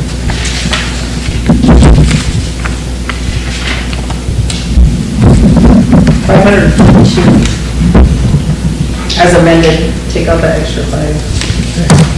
The project is intended to carry out an innovative and/or program modernization effort to increase participation in the redemption of benefits in the program. Whereas the WIC program purposes installing 2 self-checkout lanes at Scotty's Ranch Land, Valentine, Nebraska. Self-checkout will enhance the convenience of participant food redemptions. And whereas per procurement policies, bids were solicited with one sole source bid received from Retail Data Systems, RDS, in the amount of $107,767.72. And whereas the Budget Finance Committee met on January 23rd, 2024, and was referring to RST Tribal Council the approval and acceptance of the sole source bid for Retail Data Systems in the amount of $107,767.72 for self-checkout costs at Scotty's Ranch Land, Valentine, Nebraska. And therefore be it resolved that the Sioux Tribal Council approves the sole source bid of $107,762.72. Take out that comma as amended. For Retail Data Systems for installation of self-checkout lanes at Scotty's Ranch Land using modernization grant funds. Discussion. I'll question. Question by Emily. All in favor? 1, 2, 3, 4, 5, 6, 7, 8, 9, 10, 11. Opposed? 0. Not voting? 0. Motion carried. That is it for budget and finance. We have one here. I said I was going to bring up one of my report here in budget and finance, and it's on the HIP ARPA funds. So we're purchasing some mobile homes, but I know it's probably going to create some discussion on it. So Is it in our packet? No, it's not in there. Martina, can you up, please?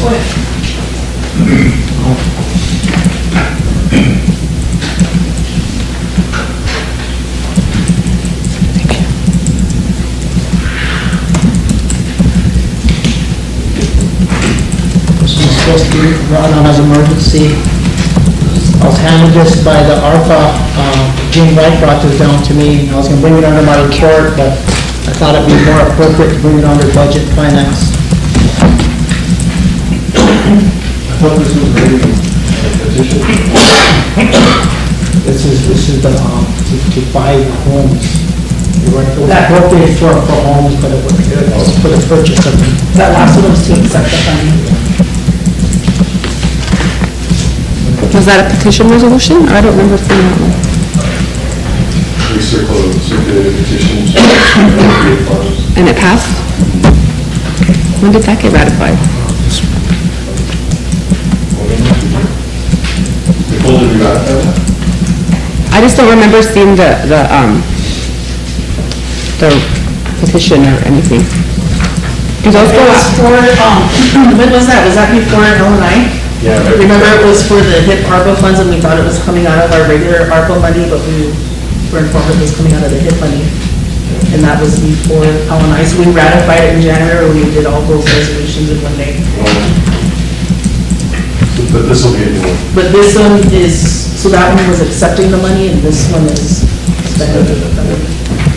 Okay. I'll go ahead and move for emergency. Okay, what would be the number? 124.50.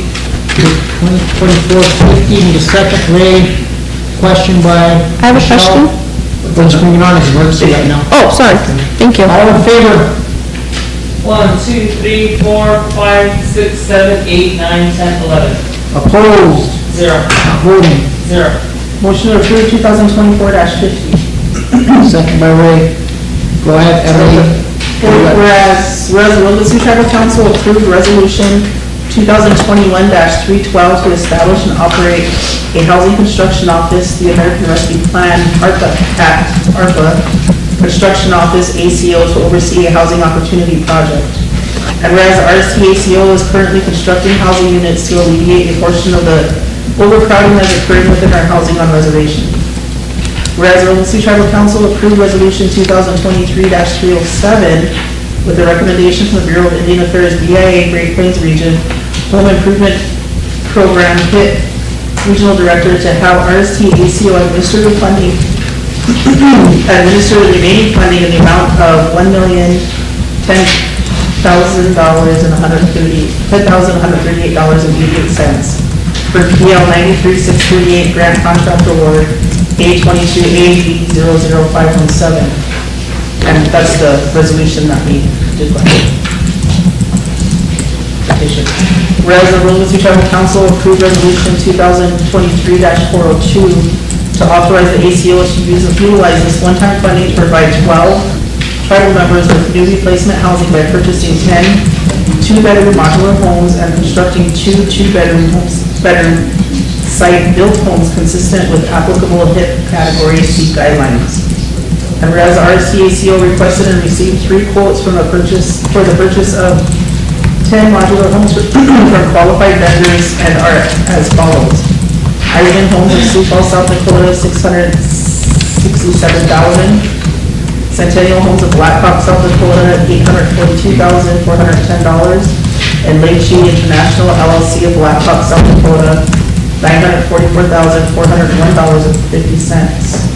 And whereas the RST ACO has reviewed and discussed the quotes received and requested the Sioux Tribal Council to approve the purchase of 10 two-bedroom modular homes from Eisman in the amount of $667,000 to provide new replacement housing for our tribal members, and therefore be resolved that the Sioux Tribal Council hereby approves the RST ARPA Construction Office to purchase 10 two-bedroom modular homes from Eisman of Sioux Falls, South Dakota, in the amount of $667,000 to provide new replacement housing for our tribal members.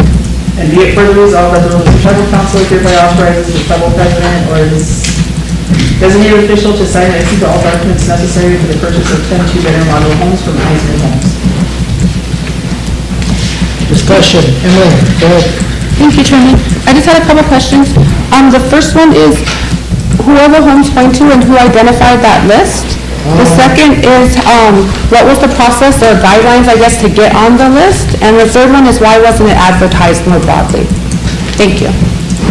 Well, first of all, they haven't been identified yet. As far as I know, they're supposed to be HIP eligible, so, my thinking, they would probably go back to the original HIP list to see who was on there that maybe got left out. Maybe should have received a home and with the... It specifically says a number of homes for individuals, so I assume that individuals were identified, so that's why they came up with 10 or 12. All I know is that they have to be HIP eligible, so... So they might already be approved of? They might already be approved, so... So you don't know that, okay. I don't know who it is or anything, so...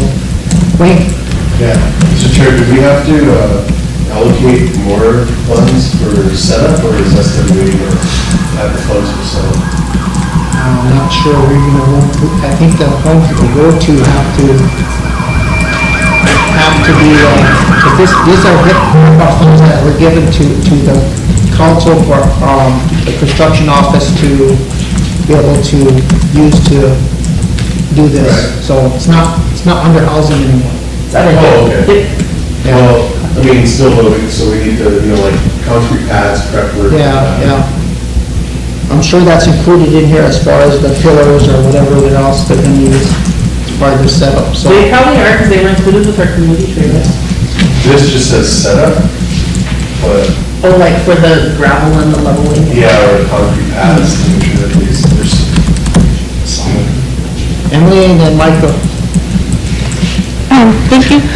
I don't know if that process was answered, sorry if I cut you off while you were answering, but I had another question as far as, who identified the sites, or has that been done, or will that be done? Because I know in previous homes that went out, that was ignored, and I know I made a motion last meeting to have you do some research on those homes, so rather than getting us in that mess again, has that been addressed? I don't know if they have to have their own home site or who are eligible for this home or not, so I'm not even sure of that. Thank you. All I know is that they're purchasing houses, they're giving to people who are eligible. That's what I was told yesterday when I was giving this resolution. So is there still time for that? What's that? Is there still time for a sign-up process? I don't know if you want to continue to do that or not, or purchase the homes and. Well, of course I would want to, because I want it to be free. I mean, Wait, fair. you know more about this than I do? Not And free. don't we have a certain amount of time to spend this ARPA HIP money? Don't we have a certain amount of time to spend this ARPA HIP money? Yeah, that's why they wanted to do the home purchases and then. There was a deadline past September. That deadline was only for the rules that apply. If we spent this money prior to the end of last September, then all of the HIP rules were waived. You didn't have to be HIP eligible, or all those rules were waived to try to do what we want. But means that deadline is done past, we have to follow all the HIP guidelines now. That's the one I know of. Every community got. Micah, did you have a question? Did I skip over you? So when we took that HIP money, the RST ARPA HIP money is the money that we allocated, took from SWA. Yeah. So. We did it by resolution, so. Which HIP list are we going by? I'm assuming that somebody that's already on the HIP list or is already HIP eligible that applied for this, either renovations or needed a new home, so. So we don't know. I don't know. I don't know who they selected. I don't know who they identified for these houses, so. And then. Emily? Oh, go And ahead. then it says that this proposal is good until December 27th, 2023. And then on the site, list everything that we're responsible for. Hookup, water and sewer, I mean, the usual, everything that. So I'm assuming that that isn't included in the total amount. I don't know if you would go through the HIP application, if you have to be able to qualify for a different home, or you have to have your own home site or your own spot already identified, or I don't even know what the process is, I want a motion to table this okay? until we have some. Do you want me to bring them down here? Okay. Motion to table, second by Ray. All in favor? 1, 2, 3, 4, 5, 6, 7, 8, 9, 10, 11. Opposed? Zero. Not voting? Zero. Motion carried. Okay, we'll go on to the economic development. There's two resolutions.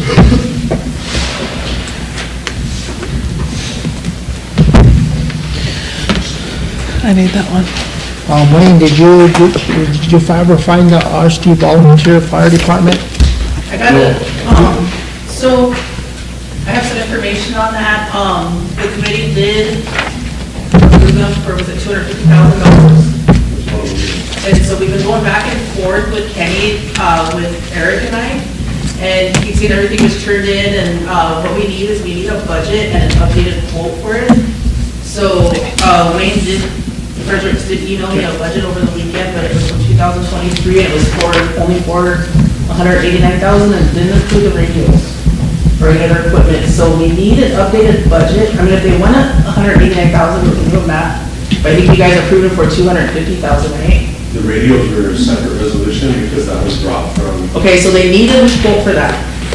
Now, they asked Eric to do the quote, but that shouldn't be his job. They should be able to do that for us and turn it It's in. coming from dispatch, so that's Daisy.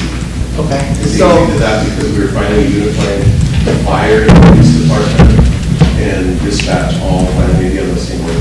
so once Eric has all the updated necessary information, then we'll go ahead and put it in for approval. But why is the budget? Because we need a budget for that amount. Not for the radios, but just for the operation. Yeah, the budget for the operation was submitted twice. But the radios are included within that budget. It's separate, because there's a grant that's following with that. Okay, so maybe you should get with Eric and just kind of go over all that. So I think he quit reaching out But to, ARPA submitted a budget, Wyken submitted a budget that has for that $250,000 for operating. that's what we didn't see yet. There's nothing for 250. Only thing we got was that one for 189,000 that you sent. Yeah, because they didn't want to spend the whole 250 just on fuel. But that didn't include just fuel, it had to travel and training and, but no other equipment. But even if they don't want to spend the 250, they should still have a budget for that amount. You know what I mean? They should still have it for that full 250. Unless that's all they have for that budget is 189,000, we could just give them that 189,000. But I think you should sit down with Eric and go over that. I'll sit down with Eric. Okay. Okay, let's go on to economic development. Ray? Okay. Go ahead. Motion to approve 2024-15. Need a second? Wayne, go ahead, Ray. All right, six whereas the Rosebud Sioux Tribe Economic Development Committee recommends the RST Council to agree to the agreement MOU with the U.S. Department of Interior Commission of All Services in order to collaborate on activities for licensing on travel and refuge lands, and therefore be resolved the Rosebud Sioux Tribal Council approves and adopts the recommendation of the RST Tribal Economic Development Committee and authorizes and approves the memorandum of agreement with the U.S. Department of Interior Fish and Wildlife Service in order to collaborate on activities for bison on tribal and refuge lands. And be it further resolved, the local tribal council authorizes and directs the president or the designated official to sign and execute all applications, contracts, and documents thereof. Discussion. Go ahead, Wayne. Is this that MOU for the Niagara? It was on a time constraint, so we brought it to the contest. Is it already do that in natural? Emily, go ahead. Thank you.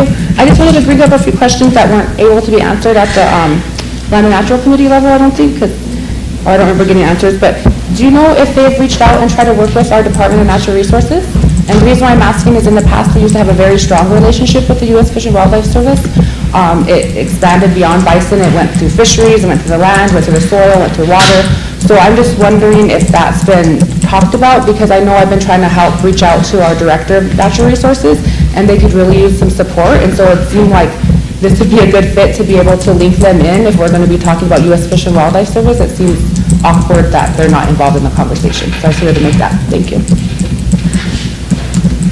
Not that far yet, it was specifically just to apply for the MOU. Okay, any more discussion? Need a question? Question. Lisa, all in favor? 1, 2, 3, 4, 5, 6, 7, 8, 9, 10. Opposed? 0. Not voting? 1. Motion carried.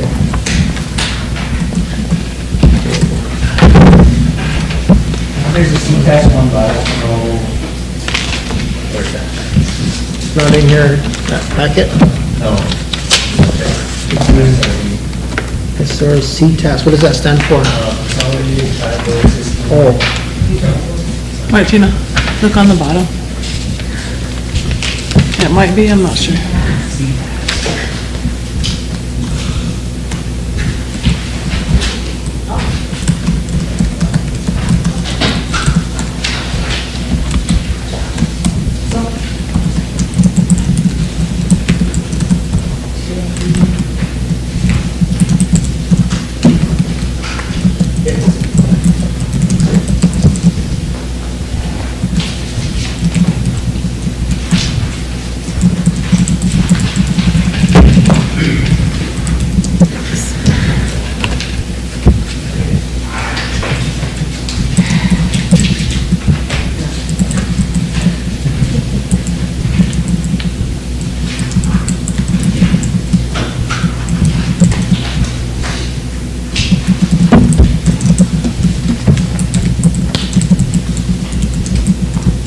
this one needs to be brought in as emergency. Motion by Ray for emergency legislation. Second. Second by Lisa. Number is 51. Need a question? Michelle? All in favor, bring it on as emergency. 1, 2, 3, 4, 5, 6, 7, 8, 9, 10. Opposed? 0. Not voting. 1. Motion to approve. Need a second? Michelle, go ahead.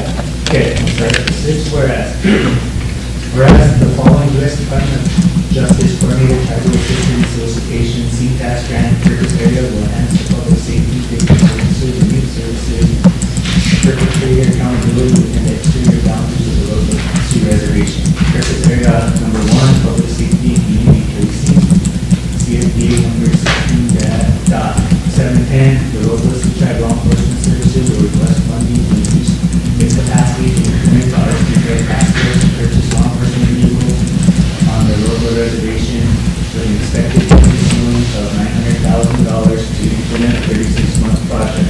Purpose area number 3, Tribal Justice Systems, CFDA number 16.608. The RST Court to partner with RST Law Enforcement Services to maintain tribal capacity to address the methamphetamine, opioid, heroin, fentanyl, and other illicit drug use distribution on the Rosebud Reservation with an expected budget of $900,000 for a 60-month project. Purpose area number 4, Tribal Justice Systems Infrastructure, CFDA number 16.596. The White Buffalo Cat Human Society will be the beneficiary of this year's application if awarded. It is the intent of the White Buffalo Cat Human Society to apply for funds to construct a new emergency shelter for victims of abuse, enhancing service delivery and expanding the infrastructure to provide services to more families with the proposed project budget not to exceed $4.2 million to implement a 60-month project. Purpose area number 9, Children's Justice Act Partnership for Indian Communities, CFDA number 16.583. The Rosebud Sioux Tribe Education Department will apply for a seeding change planning grant category 1 and partner with the RST Children's Court, formerly with Tony TP, JDC, White Buffalo Cat Human Society, tribal leadership, youth and families to develop strategies to strengthen tribal juvenile justice systems response to youth truancy and substance abuse that includes prevention, intervention, treatment programs, and services for tribal youth with a proposed budget not to exceed $100,000 for a 24-month project period. And whereas the United States Department of Justice does not have any match requirements to apply for funding under this solicitation, and therefore be resolved, the Rosebud Sioux Tribal Council approves and adopts this resolution and authorizes Chunga Resource Development to submit the application due on March 12, 2024, and be it further resolved that the Rosebud Sioux Tribal Council hereby authorizes the tribal president or the designated official to sign and execute all applications and documents thereof.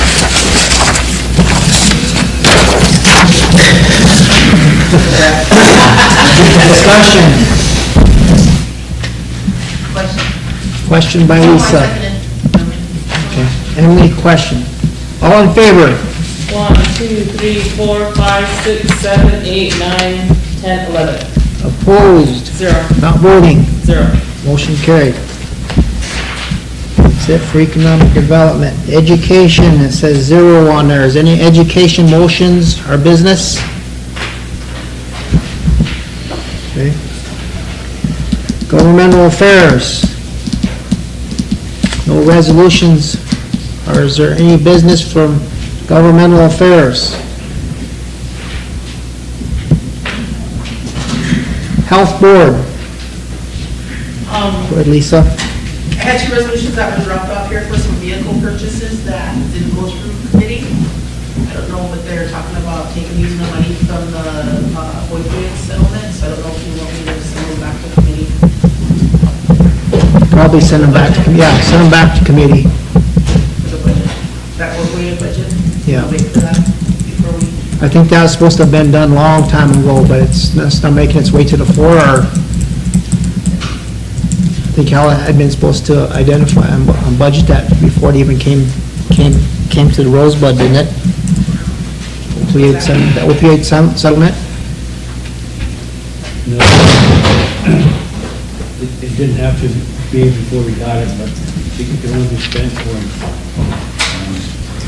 opioids, the drug rehab, or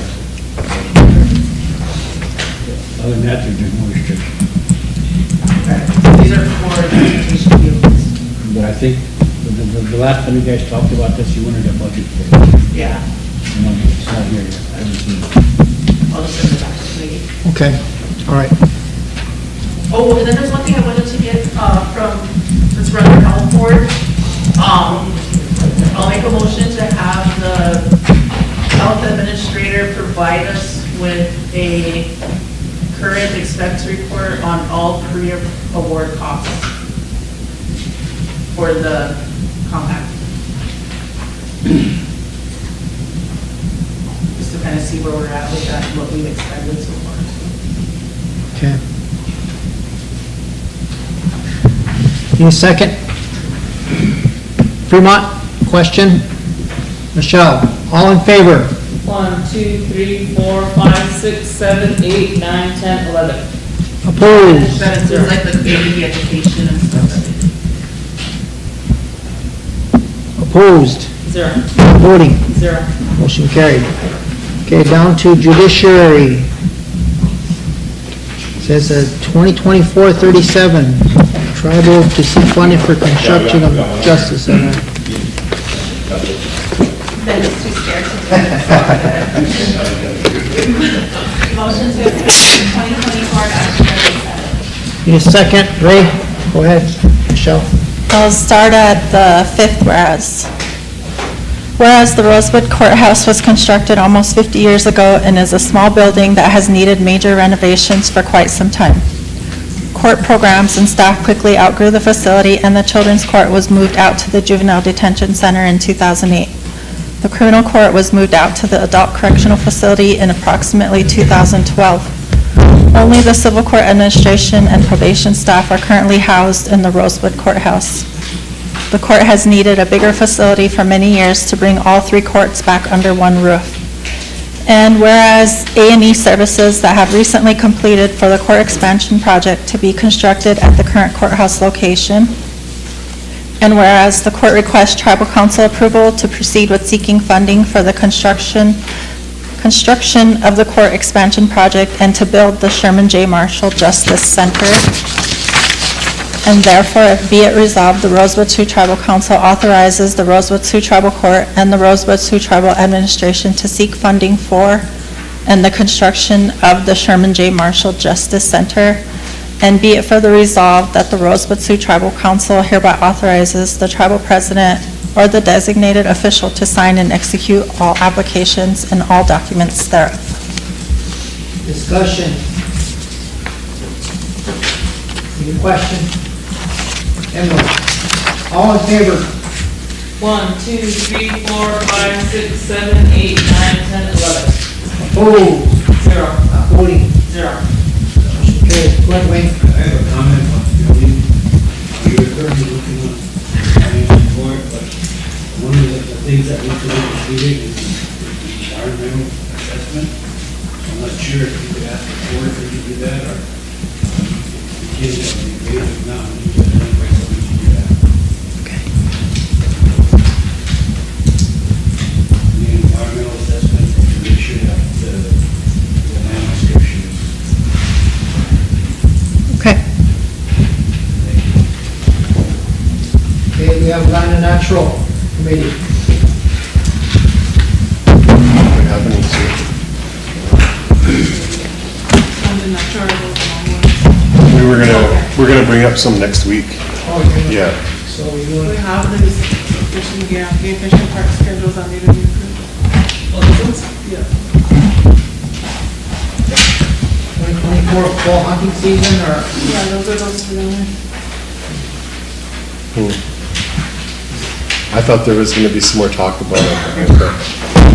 Did you want That's to why take we're it gonna back? bring it up next week. Wait, you want to take them back? Yeah, Okay. next week. Just keep them, they're gonna take them back and have some more discussion on them, so. I think there's an issue with the turkey seasons, right? Turkey season and removal of those scopes that are 3 to 9s. Okay. Or that's the request that we're getting a lot of calls on. Okay, let's hold on to Land and Natural. Personnel Committee. What's up? You have one more, Emily, from KLE. I don't have it.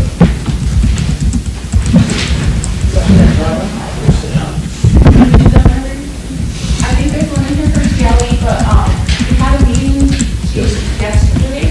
Sorry, and I think they're wanting to amend this one, and so I think if we could wait on this one, there should be a new one coming from the board with an increased amount. There's been some changes. A larger drawdown? Anticipating a larger shutdown. Remember this one was tabled last time? Okay, all right, we'll wait for this to come. Thank you. We have, Personnel Committee. We want to get personal?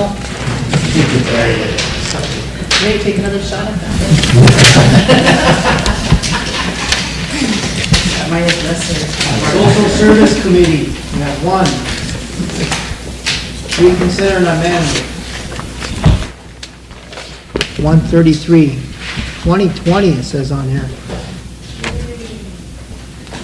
That must be. I remember giving a presentation on it, and I can't remember who was on the Social Service Committee that day. Who's on the Social Service Committee? This would be the fourth amendment to it? Is that what it reads, this amendment number 4? Yeah, they were allowing for some plumbing or something to be, was that Evanstein, was it? Excise tax? Okay. Somebody want to bring it on? Motion by Ray to reconsider and amend 2020-133. Need a second. Emily, go ahead, Ray. Oh, I think the amendment is just to add that, Excise tax, yeah, amount of $281,242.80. Where does that excise tax go to? Is that the revenue office? Is that they use that to go back into the, okay. General account. I think it's collected the same as our effective tax.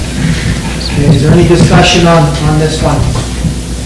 Reconsidering amending and excise tax. Now, I'll call for the question. Lisa, all in favor?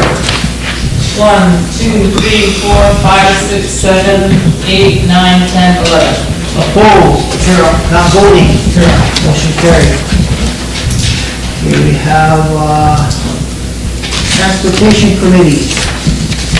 Some resolutions, did we do that already? Yesterday? Or last week? Get my days mixed up. TLE, MOU, we did those ones too? Already? You have them?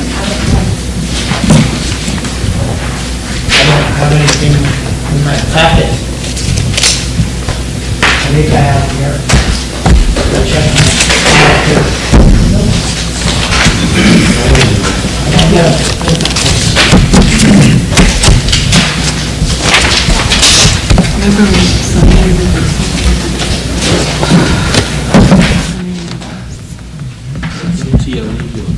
She's gonna come over here.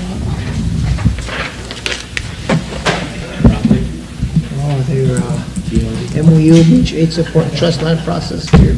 Bear Butte, reaffirm the use and need of Bear Butte land and cultural, spiritual, religious needs. I'm not even sure what that's about.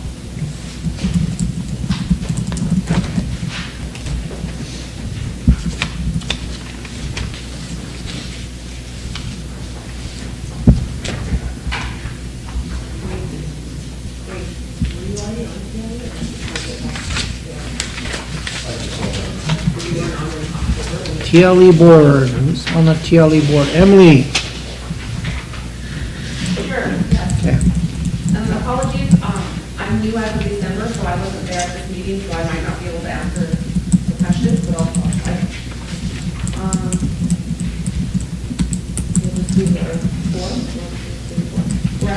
Motion to approve. Motion to approve resolution number 2024-16. Need a second?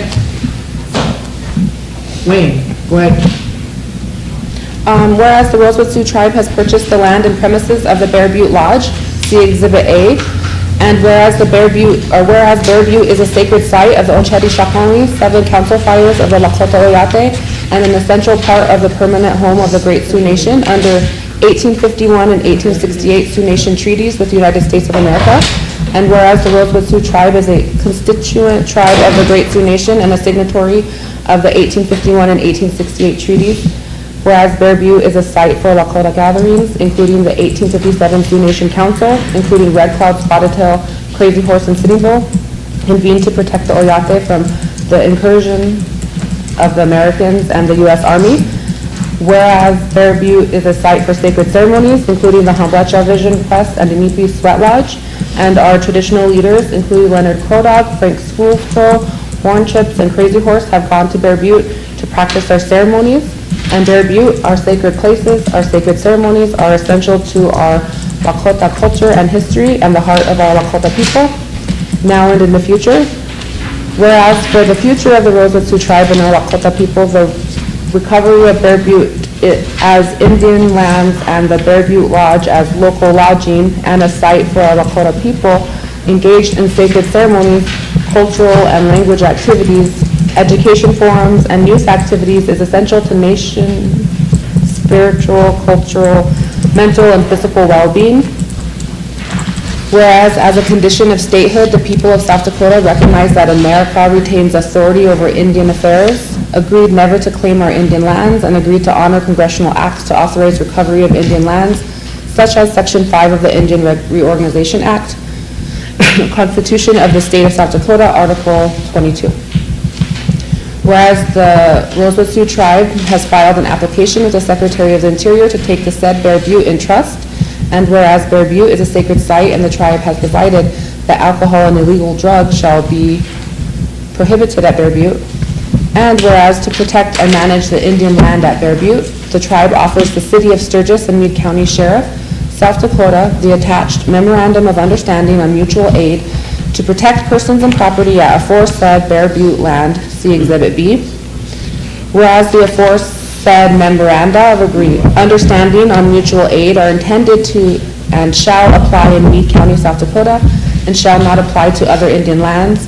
Now therefore be it resolved that the Rosebud Sioux Tribe approves the memoranda of understanding on mutual aid to support the trust land process and to provide for intergovernmental cooperation at Bear Butte, and these agreements shall not apply to Indian lands in Todd, Millette, Tripp, and Gregory counties. Be it further resolved that as a sacred site, the aforesaid Bear Butte lands shall be a drug and alcohol-free zone.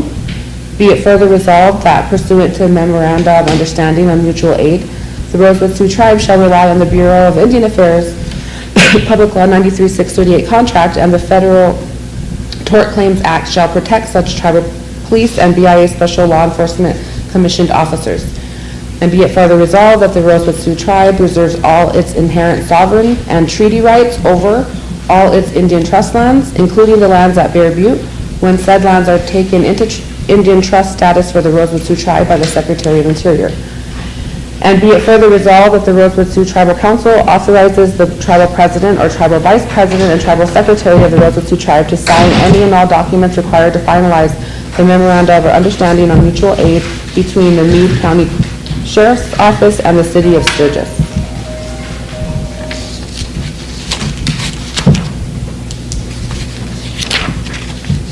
Any discussion, questions, thoughts?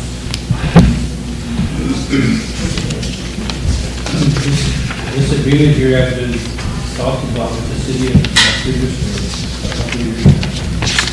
And this is one of the reasons why we got the money from BIA to hire, to station one of our officers up there.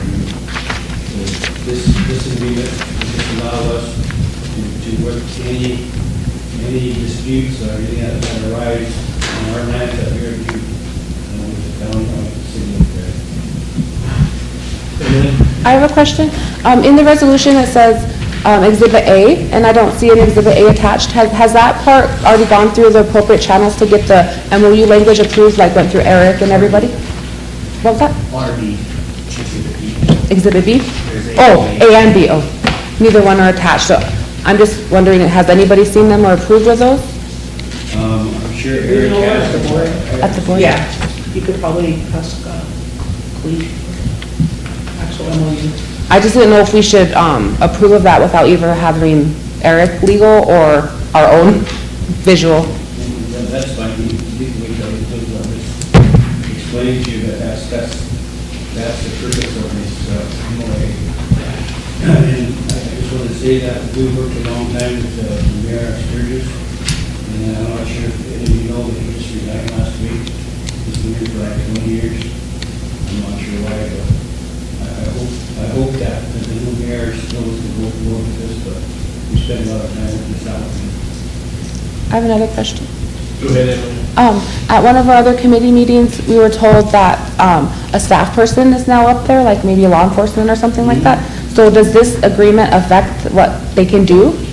Yeah, So this agreement will help us to provide law and order on our lands that we're. So are they able to do anything right now, or is this like basically holding that up? Yeah, it would be holding it down. Thank you. You guys need to see it. You could hold off until it's here, but I'm just giving you background. Could I maybe change my motion then to table this until we're able to have that and then request that from via RTLE? Yeah. Yep, I'll withdraw my motion. And then can we also, Secretary, can you send a request over for them to send those exhibit attachments? Thank you. There's also like about 5-minute discussion I want to have, but I don't want it to be on the air. I mean, for the people that are listening in the tribe, it's just that. I don't want you, our membership, and here or thing, but this broadcast goes beyond our boundaries, and people from all over the state and all the country listen to it, so I just want to make a 5-minute comment, not on the air, if I could.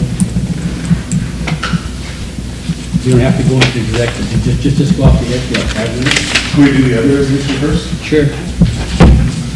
Okay, you withdrew last one? Okay, motion to approve 2417.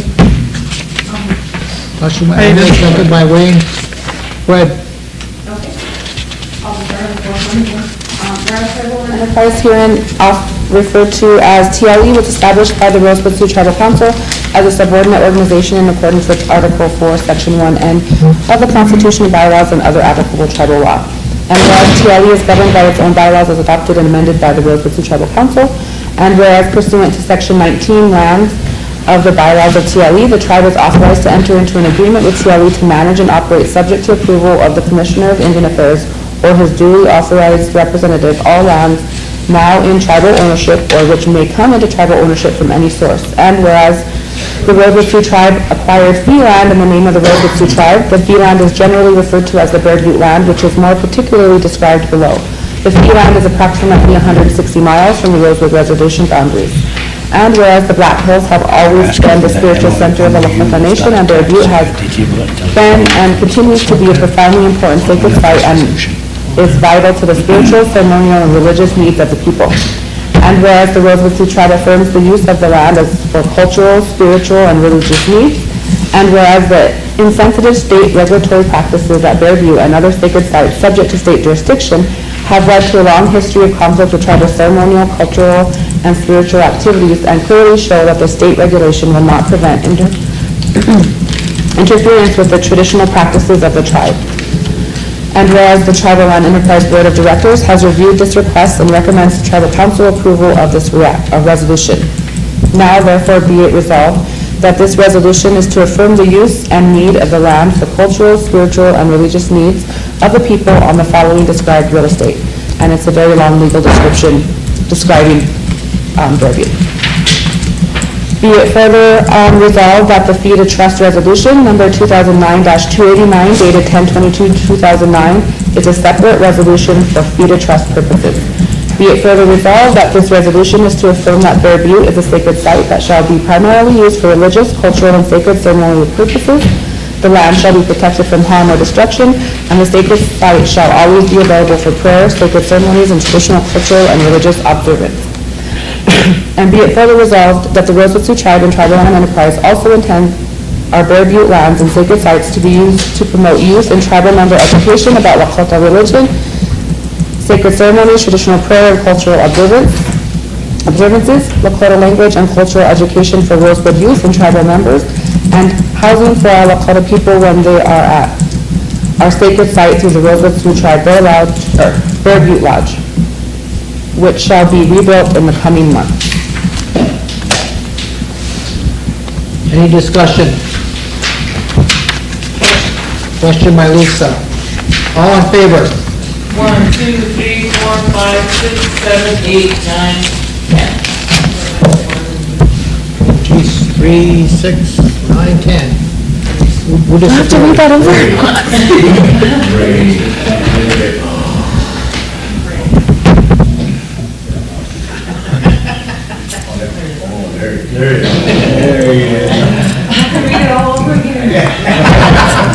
All in favor?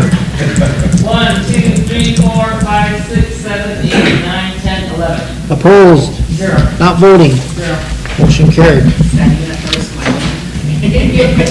Okay, we table the other one till we get MOU, right? Exhibits. Okay. Exhibits A and B. Okay, exhibits A and B.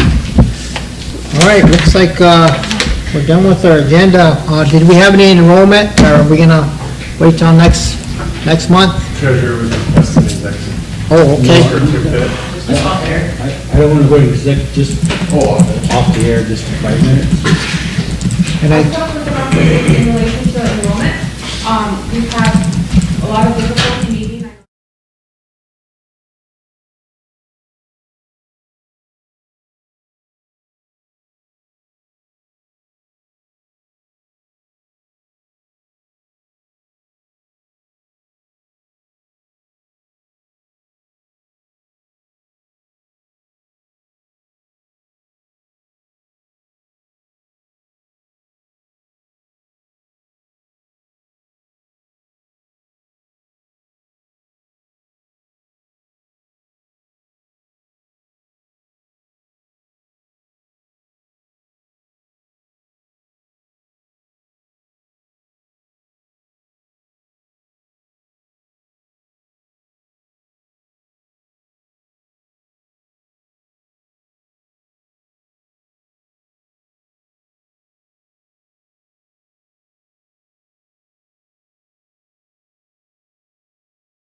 with it, so I was gonna tell you guys about that. It was actually one of Lila's aunties. She said that we should not remove that from there. It took us a long time to get it put there, and they always refused to have a flag of any tribes in that rotunda. And she said it's a win for us if we keep it there. Basically, that's what she was saying. So I wanted to run that by you guys before I called Dave Flute. Dave Flute was listening to you guys on the radio that day.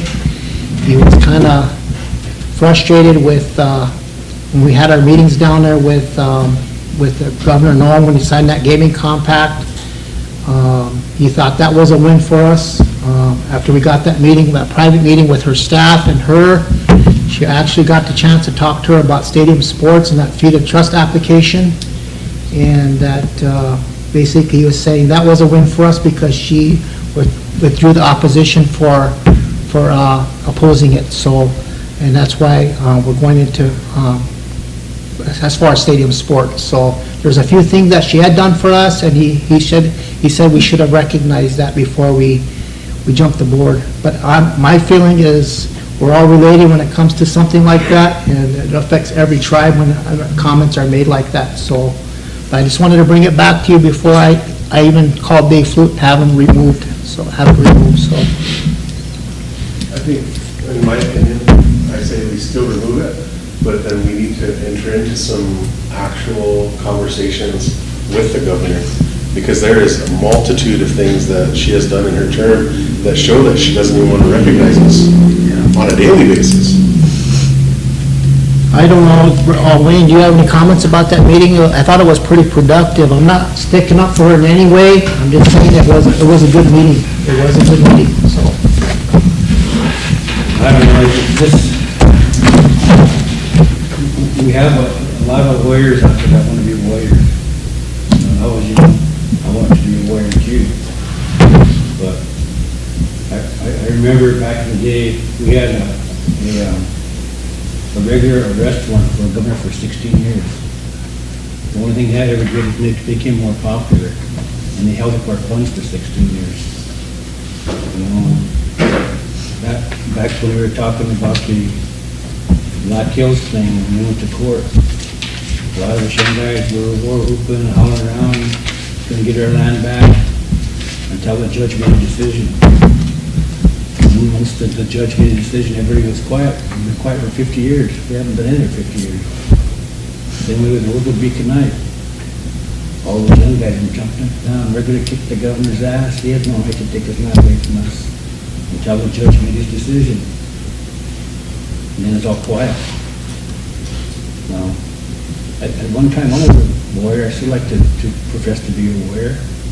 But there's consequences that we have to face.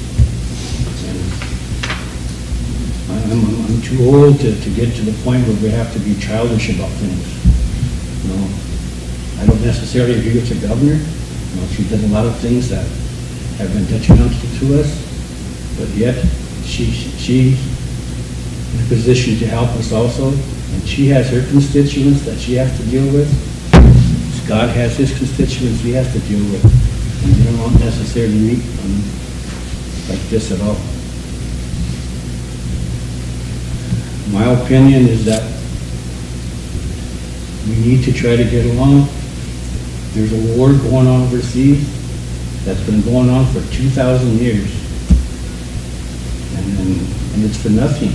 It's for stuff like both of us are doing now, the governor and us. I don't want to see my kids 200 years from now having to go through this. When Congressman Johnson was here, one of the most visible things I got out of the conversation was he knew nothing about us. Yet he's the sole representative from our state that represents us in Congress, and he doesn't know anything about us. So whose fault is that? Is that his, or is that ours? I don't know. I caught a lot of hell for giving that gentleman a blanket. I mean, a lot of people called me sellout and white bastard and stuff like that. But he's the only congressman that's been here since Death to Herself. That's taken the time to come here. And he's our representative, so that's what we do, is we welcome people. We don't need to get childish about this stuff. You know, we have to look out for everybody's needs. That's my comment. Sorry. That's my first. Micah?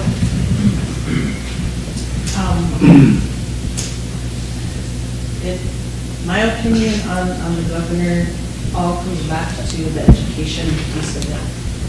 She's taken a strong stance on the CRT, you know, learning about our history, teaching about our history, teaching ourselves and our kids in our schools here about who they are, their identity, their purpose of who they are.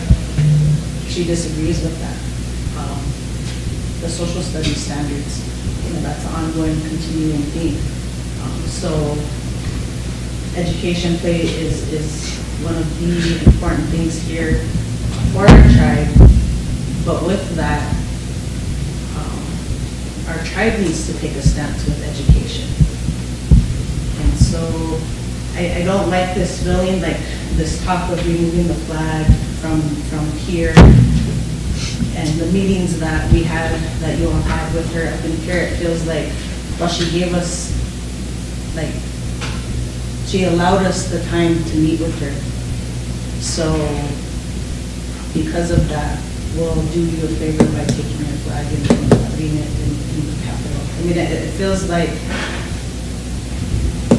because they gave us something, that they're doing us a favor by doing something. That's just the feeling that I have, but I have a strong opinion about her stance on the education piece here. We did pass some resolutions within the last year and a half to, you know, has she seen those? Have we set those up? Because that was, you know, state legislation. That was federal legislation, and why we did those resolutions here to support our tribal department, tribal education department in that. So that's my comments on that. Thank you, Micah. I will call Dave and have him remove our flag if that's what you guys still want me to do. And there was a motion made, I'll still do that. So I just wanted to run by you again, make sure that's what you want to do. I know Sean Bordeaux created the legislation and presented that legislation to be able to hang because they refused to hang them or any flags in the rotunda for many, many years, and he actually, it's one of his bills that made it happen. So I just want to remind you of that. So just the comment to that, that's upsetting, you know, for our state government to refuse to hang any tribal flag in that building. So why did it have to take a bill for them to allow tribal flags to be flown in that building? Wayne and Emily. Exactly, and she was, like when I said, on a day-to-day basis, those are bills, but they could have been done by her, could have been done by any other governor. But like this governor, on top of what other governors have chose to not acknowledge, have chose to acknowledge, I mean, this resolution we're getting ready to pass is opposition of nuclear development. Never once did she reach out to us to ask if we were consenting, you know, constant opposition to our rights in the Missouri River. Right now, there's going to be billions of dollars going to be made. Never even thought of consulting us or asking if we have consent. Education, she did the removal of the OCHA-only standards, which we fought years and years to get implemented, and in one swift stroke of a pen, she didn't leave it up to her constituents, her other senators and congressmen, just struck that. Once again, that was only to educate in every state school that Indians even existed, that Native Americans were in South Dakota. Struck that, so it's not even something that has to be taught. Opposition to the purchase of every purchase of land. She could have been a different governor. She's been there long enough, she's been there 6 years. She could have literally started something different and said, you know what, any piece of land those tribes work hard and purchase, I won't oppose it. That's her power as a governor, not the legislators. Once again, opposes every piece of ground that we buy. Just sovereign recognition in general, whether or not it's law enforcement or us being in South Dakota. Once again, she doesn't want to, wants to make blatant claims like we're harboring Mexican cartel members and everything. If her house was so clean, how are those cartel members getting here? Mexicans ain't flying in here in Cessnas. You know, they're coming through state highways, they're coming through state lands, and a lot of them are not even stationed here. They're stationed in different areas if they are, and that's been proven through drug busts that they're off reservation, but they're close.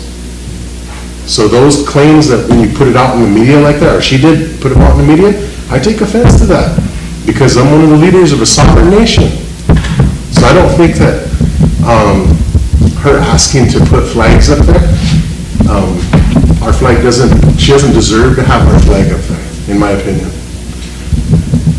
One tribe she acknowledged and gave, and this is another deal, last year, she gave one tribe acknowledgement for free camping and fishing on all state parks. She only did that with one tribe. Didn't contact any of us when a piece of legislation like that was going to go into action. So I don't think she deserves us being there, our representation, unless she wants to have meetings with us and we finally dig down and we get into some real talks with her. Thank you. Chris, then Emily. Thank you. I know we're on air, so I'm trying to find my political words. I apologize, I'm not a very good politician, but I just think that we're losing sight a little bit of what we're really, the message is here, because I think in the world of politicians and politics, you could spin any situation how you want it. I think by not giving us the history of what it took to even get that to there, by not telling our people that this was our ask, not hers to give, you know what I mean? I think that anybody could spin it. So the fact that it was our fight, it was our ask, it was our for acknowledgement, and then being able to spin that into, well, I'm doing you a favor now, I think that was a simple fix by us taking our voice back and having our own acknowledgement, having our own, you know, words going out there, having our own social media posts, having our own, you know, public relations, I guess, on that. Because I think it's important that we acknowledge what is going on and not play these, well, I'm going to make this motion, and then you read between the lines, and it means I disrespect you or I don't or whatever. We should be vocal in what our voice is. We should be vocal in what that stance is and acknowledge it. If we mean business, if we're not happy, then we need to say that. That's our job as leaders, and our job as a nation is to exert that. So I find it a little bit difficult on both sides, because I feel like no matter what, we are reacting to a political spin when really all we should do is then take that back. We were here before the state was created. We have a lot more history, experience, knowledge in these spaces. Why not use it? I think even the name South Dakota, that's our language. Why not, we're South Dakota, you know? I think there's so many things that we could do to spin this back in our favor, but we have to do that. We can't play this petty game, we can't play the political game, and if we have a statement, then let's make that statement and not do it through petty motions or petty actions. Thank you. Chris? I still stand on my motion that I made, Wayne kind of addressed it. So Emily, the reason that we have the American flag in here is because we earned that, you know, we won it in battle. And, you know, with all this history that you're sharing with the Rosebud tribe flag being hung in there, I felt it was hung in there because at that time we wanted to have the same ideals that the state of South Dakota had. But when the governor makes the statements that she does regarding Indian country, us on Indian country, we don't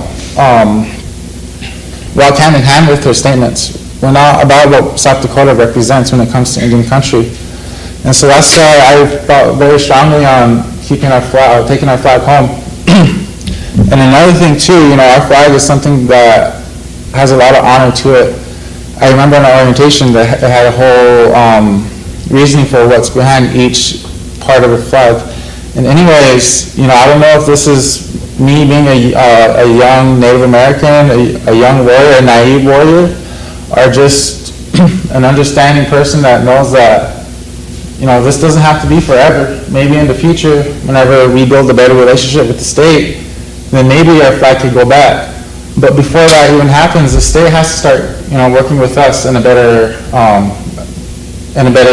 government-to-government standing. Because right now, when it comes to education, the state doesn't care. When it comes to helping out every tribe equal, the state doesn't care. When it comes to literally being a sovereign nation, the state doesn't care. Government to government, we're supposed to be fighting the United States government. South Dakota was supposed to be something beneath us that's supposed to be helping us out. And yet we're focusing our time on South Dakota, when in reality we don't have to be doing that. And so I still stand strong on my motion. And maybe in the future, whenever they start waking up, whenever the state of South Dakota and the United States government starts waking up to understanding that we're human too, with the same history as them, and as a matter of fact, our history is American history, then maybe, that flag could be risen again. But until then, I still stand strong on my motion, and thank you. That was mine. Okay, so move on to the resolution in front of you. It's Legislative Affairs brought that over. Ray, you want to bring that on? Sure, I can, but I just kind of had Oh, a okay. question too on all the flag stuff. Oh, There's okay. also a motion for you to write a response. Where are you at with that? Motion for me to write a response? Yeah. It was with that motion. To Governor Noem's comments that were made. There was a motion that was made before removing our flag. I was just, okay. I was just following up on where we're at with that, since you're hesitant on the flag removal. All right, motion for emergency legislation. Need a second? It's 52. Chris, question by Michelle. What's the number? 52. All in favor? 2, 3, 4, 5, 6, 7, 8, 9, 10, 11. Opposed? 0. Not voting. 1. Okay, motion to approve 24-52. Need a second? Michelle? Start at the fourth whereas. Whereas the 2024 South Dakota State Legislature is considering House Bill 1071, an amendment to SD Codified Laws, Chapter 34-21-3, a state law to revise the provision of South Dakota law to provide the governor authority to enter into agreements with the Nuclear Regulatory Act Commission. And whereas the Rosebud Sioux Tribe does not support the authorization of agreements negotiated by the governor with the Nuclear Regulatory Commission for the discontinuance of federal regulatory authority due to the threat to the general welfare of the people from the transport, storage, and use or disposal of the byproduct, source, or special nuclear material. And therefore be resolved, the Rosebud Sioux Tribe does not support the passage of House Bill 1071, and be it also resolved that the President of the Rosebud Sioux Tribe is authorized and directed to contact the South Dakota State Legislature to express our opposition to House Bill 1017. Must be 1071 at the end there. Amended. As amended.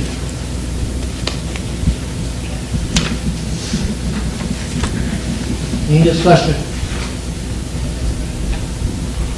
Any question? Micah? All in favor? 1, 2, 3, 4, 5, 6, 7, 8, 9, 10, 11, 12. Opposed? 0. Not voting? 0. Motion carried. I have a question. Emily? I didn't want to take under the topic, and I was just wondering, what office drafted the language, and if that was, the most appropriate or strongest, I guess, language that we would use in a situation like that, or have you said these often? That came from Legislative Affairs. I'm not sure if she drafted it or not, but she brought it over, so I'm sure she... So there was no Eric or no No, Eric's legal? not here today, so... I mean, in general, but this was just done today, didn't go to committee or anything? So, I think like in the future, maybe having a statement like this caliber should have maybe legal oversight, just because I would like to make sure that we're using the same or the appropriate language when we're asserting we're not agreeing with. I think there might have been a stronger or a better way to say what we're trying to say. okay, are we done? Lisa, Michelle. I just got one more that I gotta take off to pick up some meds, but Shakira brought over her contract agreement with the automated electronic system, so. Matt, sorry, can I pass this on?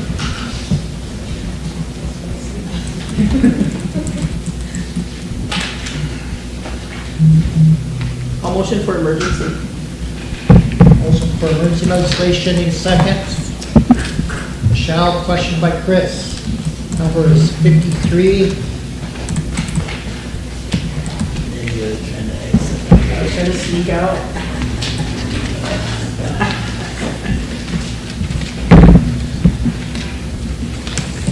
Thank you.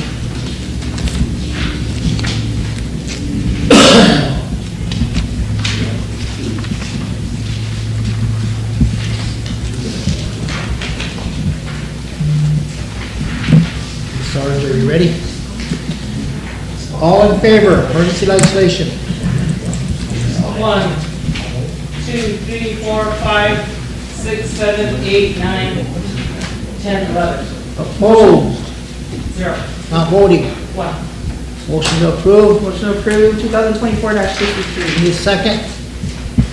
Ray, go ahead. I'll start at the fourth whereas.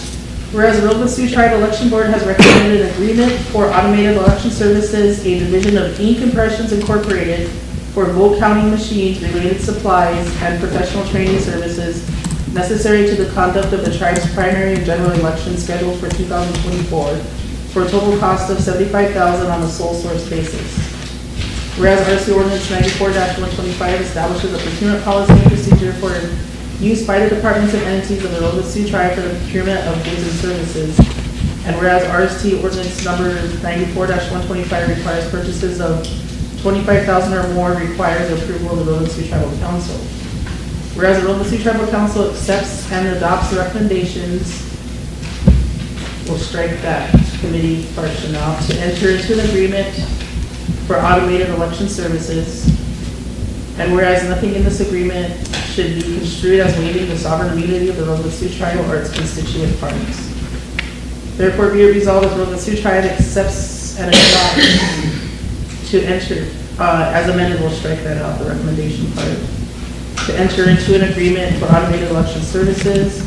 Be it also resolved that the President of the Rosebud Sioux Tribe is authorized and directed to sign and execute the election services agreement on behalf of the Rosebud Sioux Tribe.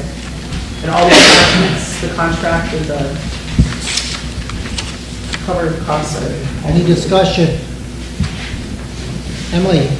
Thank you. I just had a question on, is this the same entity we use for other elections? Have we used them before?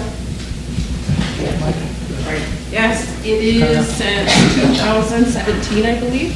And has anything changed in the language of the contract? No. Thank you. Okay. Ray, go ahead. I just have a question on, should we aware as we're like, or There's a line under general counsel, it's not really used. We consider it amended. So who's that? Yeah. Okay. So you made out of general account? Actually, I already have the money for it. I submitted it with my regular office budget and it was approved. So I do have my money for my election already. I just need my EES contract approved. This amount. Yeah. Oh, I'm like $10,000 short, but I was on the agenda for budget and finance last week? Or, when was the last budget? But they didn't have a quorum, so.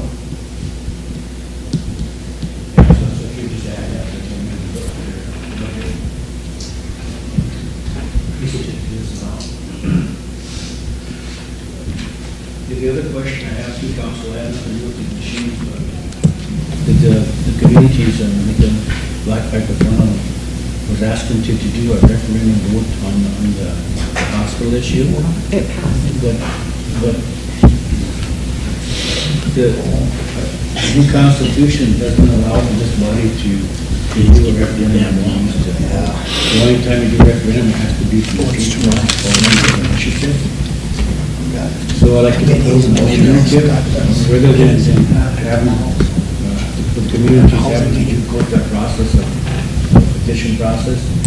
Maybe you guys could just add that to this ballot, and it would be a non-binding referendum, but at least it would be a more of a. Yeah, that was kind of the Great, go ahead. intention of it, was to just put it on the ballot as a question. We're not changing anything in the Constitution. Yeah, but I think that the motion called for a referendum. They made it a second, there was a second one, you Yeah, followed up. we had a, yeah, it wasn't a referendum, it was just to add it on the, and then, I was kind of hoping the election board would come back with the proposed question that would be on the ballot for us to approve. So I don't know what you guys have. You guys just seated our new board last Thursday, and we haven't been able to have a meeting, no one's been sworn in yet. I'm sorry, just to leave, sorry. Any more discussion? Emily, go ahead. I mean, that just raised a good point. Do we need to clarify that or check on that? Because I know Chris, or somebody brought it up originally from a community, and then Ray brought it up again just to reiterate, to make sure that we were moving forward to get it on the ballot for this summer, and that's what passed, is to make sure that that is on the ballot for this summer. So whether or not we're following the right process, I just want to make sure that we are, to make sure you guys have enough time to get that on there.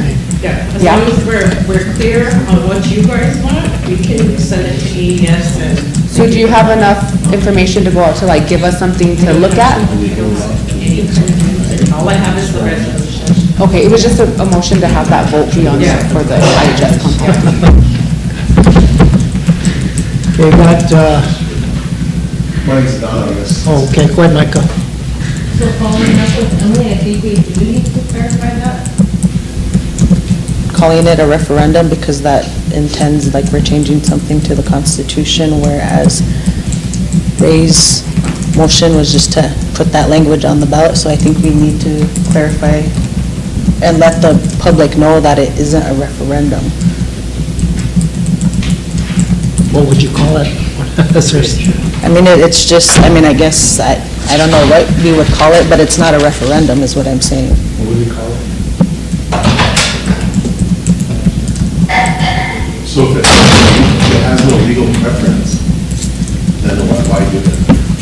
Because the people wanted it and we voted for it. But it's very illegal to even do. Well, then we find the right process to make sure it's not illegal because it's what we want to do. We've all voted on it several times. So that's why I'm asking what the process is. If you called it the wrong thing, I apologize or whatever, but our intentions are, I think we're all in the same agreement. So how do we make sure that we're able to carry out those intentions rather than waiting a month before the ballot was considered? We were calling it a non-binding vote, but I don't know what else word that could be. I'm not sure what other term we can use for it. It's a vote, but it's non-binding, so.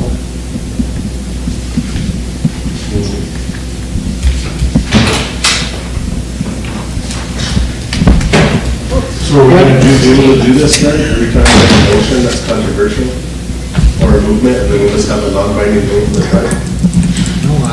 To circumvent the Constitution?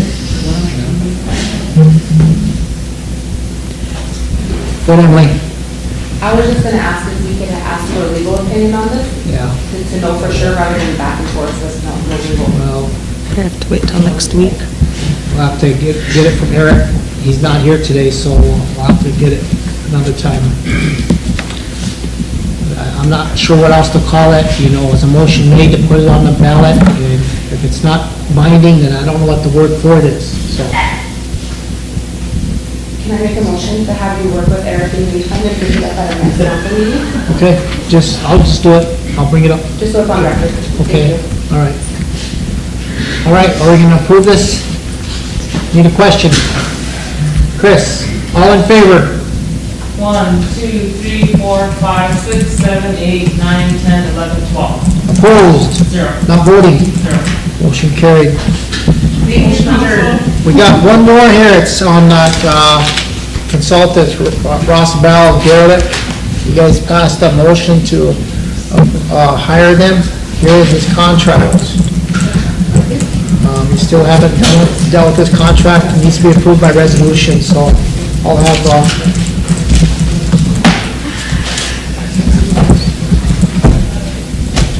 Martina pass those out. I have a question, Mr. Chair, about the House bills in South Dakota. So I was told that the tribe took a stance to allow our legislators to endorse House Bill 1219. Which one's that? It's a bill apparently allowing eminent domain to be used on deeded landholders that are in the way of the carbon pipeline. We got in touch with Rosebud, and I told him, this is what I told him, anything that has to do with pipeline running through trust lands, we're opposed to it. And so I went back to them. He was gonna bring it back. I think the other tribes were opposed. I know, the Coalition of Large Tribes has a different stand on it, but I wasn't at the meetings for what they approved, so I don't know if we had any discussion on that with the Coalition of Large Tribes or not. Do we have a motion to send House Bill 1219 to Eric for review so that we have a stance by next council meeting? Okay, all right. Need a second?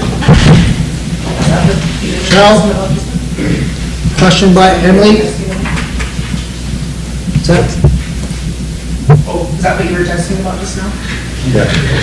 All in favor? 1, 2, 3, 4, 5, 6, 7, 8, 9, 10, 11, 12. Opposed? Zero. Not voting? Zero. Motion carried. Okay, it just has to do with the contract and money. You want to bring it on, Lisa? Is it 53? 54? 54. Motion for emergency legislation. Number 54, the second.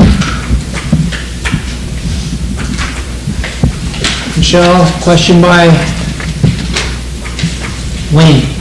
All in favor? 1, 2, 3, 4, 5, 6, 7, 8, 9, 10, 11. Opposed? Zero. Not voting? 1. Adam, did this go through governmental orders? I was just giving it to me the other day. I don't even remember who gave it to me. Was it you? It's contract, or was that You Eric? can strike out the fourth whereas. Okay. I'll start with the fifth whereas. Motion to approve 2024-18. The second? Chris, go ahead. Start at the fifth whereas. MRGB Consulting LLC contractor has proposed a professional service agreement with the Rosebud Sioux Tribe, Rosebud Sioux Tribe State and Federal Advocacy and Legislative Services to provide for advocacy lobbyist services for the tribe, including but not limited to advocacy for the U.S. government, state of South Dakota, and localities, including but not limited to coordinating meetings with members of the United States Congress and members of the South Dakota state government. Whereas contractor shall invoice the tribe as a monthly rate of $10,000 beginning on February 1st, 2024 and continuing through January 31st, 2025, with the option to renew by agreement of the parties. And whereas the agreement shall be governed by and interpreted in accordance with the law of the Rosebud Sioux Tribe, and contractor will obtain an RST tribal business license with otherwise comply with RST tribal law. Whereas nothing in the agreement shall constitute a waiver or abrogation of sovereign immunity or any statutory immunity, and therefore be it resolved the Rosebud Sioux Tribal Council approves the selection of the Rosebud Sioux Tribe State and Federal Advocacy and Legislative Services on a sole source basis due to MRGB Consulting Services LLC experience and providing advocacy and lobbyist services to tribes, tribal entities on a state and federal level.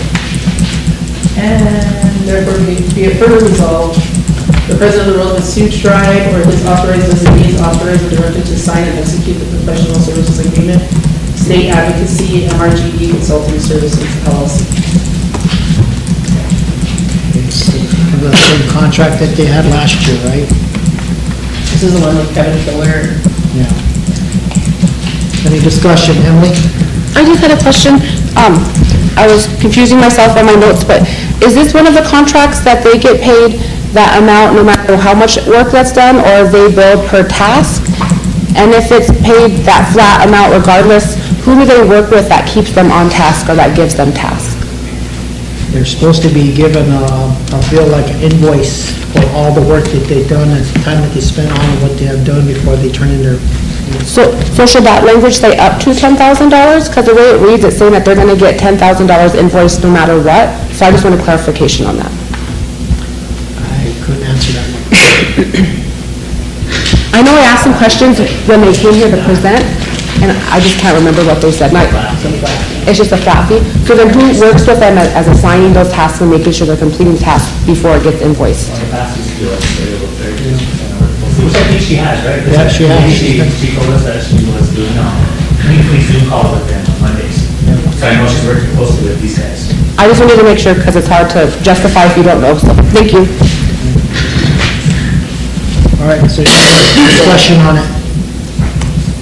If not, we need a question.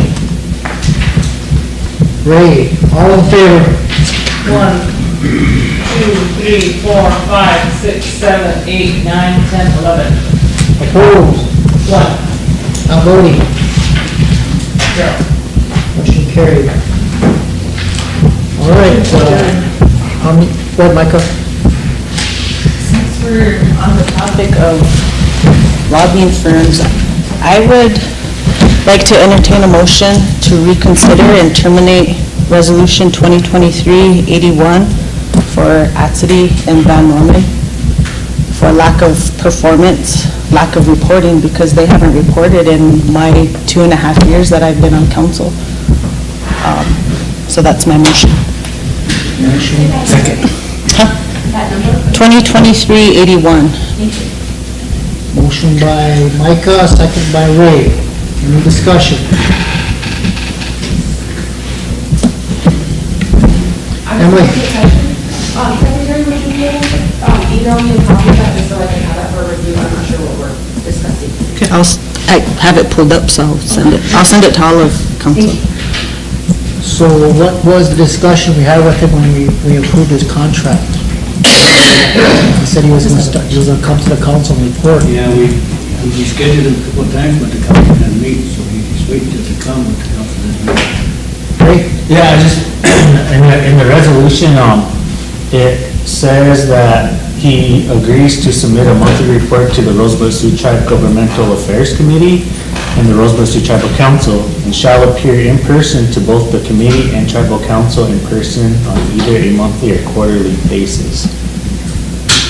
But since we hired him, I haven't seen those as well. And these guys that we just approved, I mean, they already been sending weekly reports. So it'd be nice if we get that from all our lobbyists. And just to follow up with that too, I know that just recently when some of our council reps have attended different events, conferences, budgets, he doesn't know who we are. And I know he's made comments within those settings about wishing, Rosebud had representatives here when we had our representatives there at those settings. So, we pay these lobbying firms a lot of money, and like I said, I have yet to see a report or anything like that from Van Norman and Atcity in my 2.5 years on council. Emily? Sorry, can anybody clarify how long has been our lobbyist, or one of the lobbyists?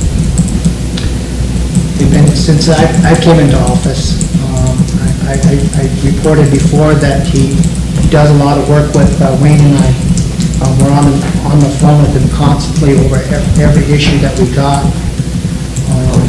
He helped us with the gaming compact. He helped us with the fee to trust applications that we submit. He's helping us with Bear Butte as far as what's going on with Sturgis, the city of Sturgis, and they have been doing an MOU. There's a lot of things that he's helping us with. He doesn't necessarily work closely with the council, and that's going to get him in the end, so. I'm just asking because I think the previous contract that we're talking about, I was asking those types of oversight things, kind of for this exact reason, but also for some of the things the treasurer mentioned earlier about this being a time where a lot of things are happening, we're going to have to make some tough decisions, and to know that our lobbyists aren't on the same page, it tells me that we need to make sure that we're asserting to them what our stance is on things, because there should be no wiggle room for our lobbyists to be arguing amongst each other if we have a solid foundation and directives that we're giving them.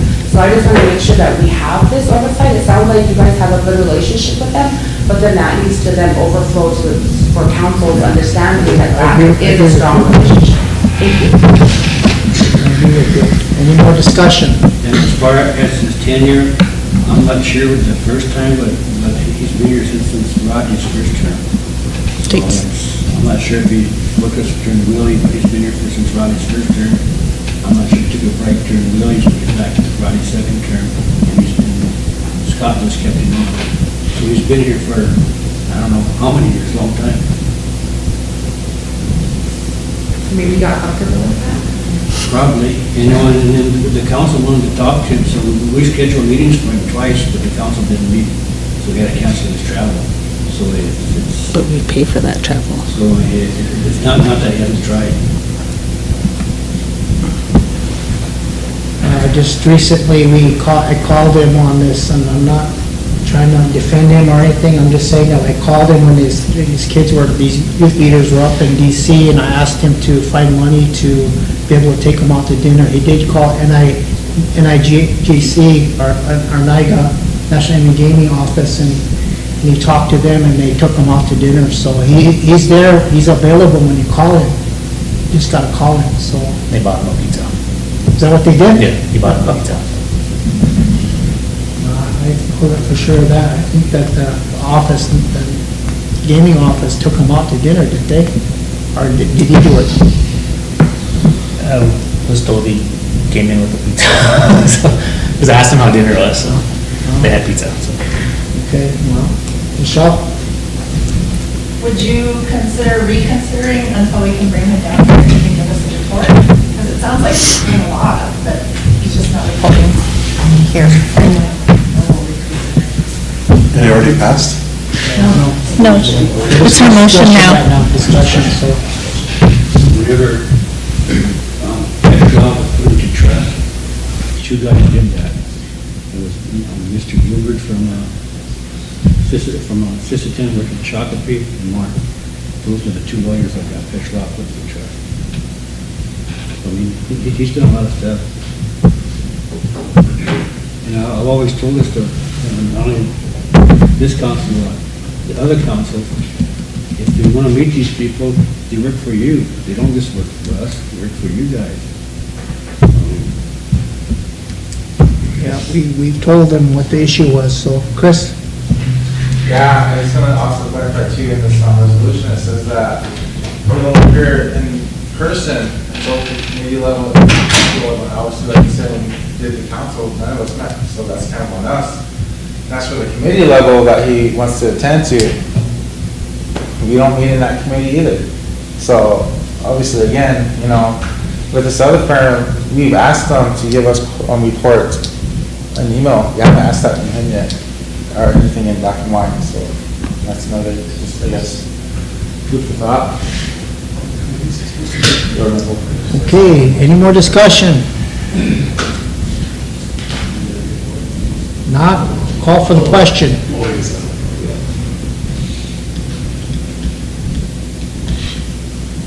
Calling for the question. If not, we'll vote on anyway.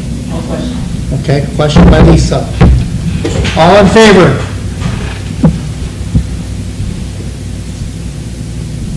One, two, three, four. Opposed? 1, 2, 3, 4, 5. Not voting? 2, 3. Motion defeated. Are we done for today? Well, Emily? I would still like to request that you can set us up with Mr. Norman with the lobbyist, but I think that no matter what, we have this discussion. Mark Van Norman, I'll get on the phone with him as soon as we adjourn, so. He needs to get down and report, so. Yeah. Back to, like your first document. Okay.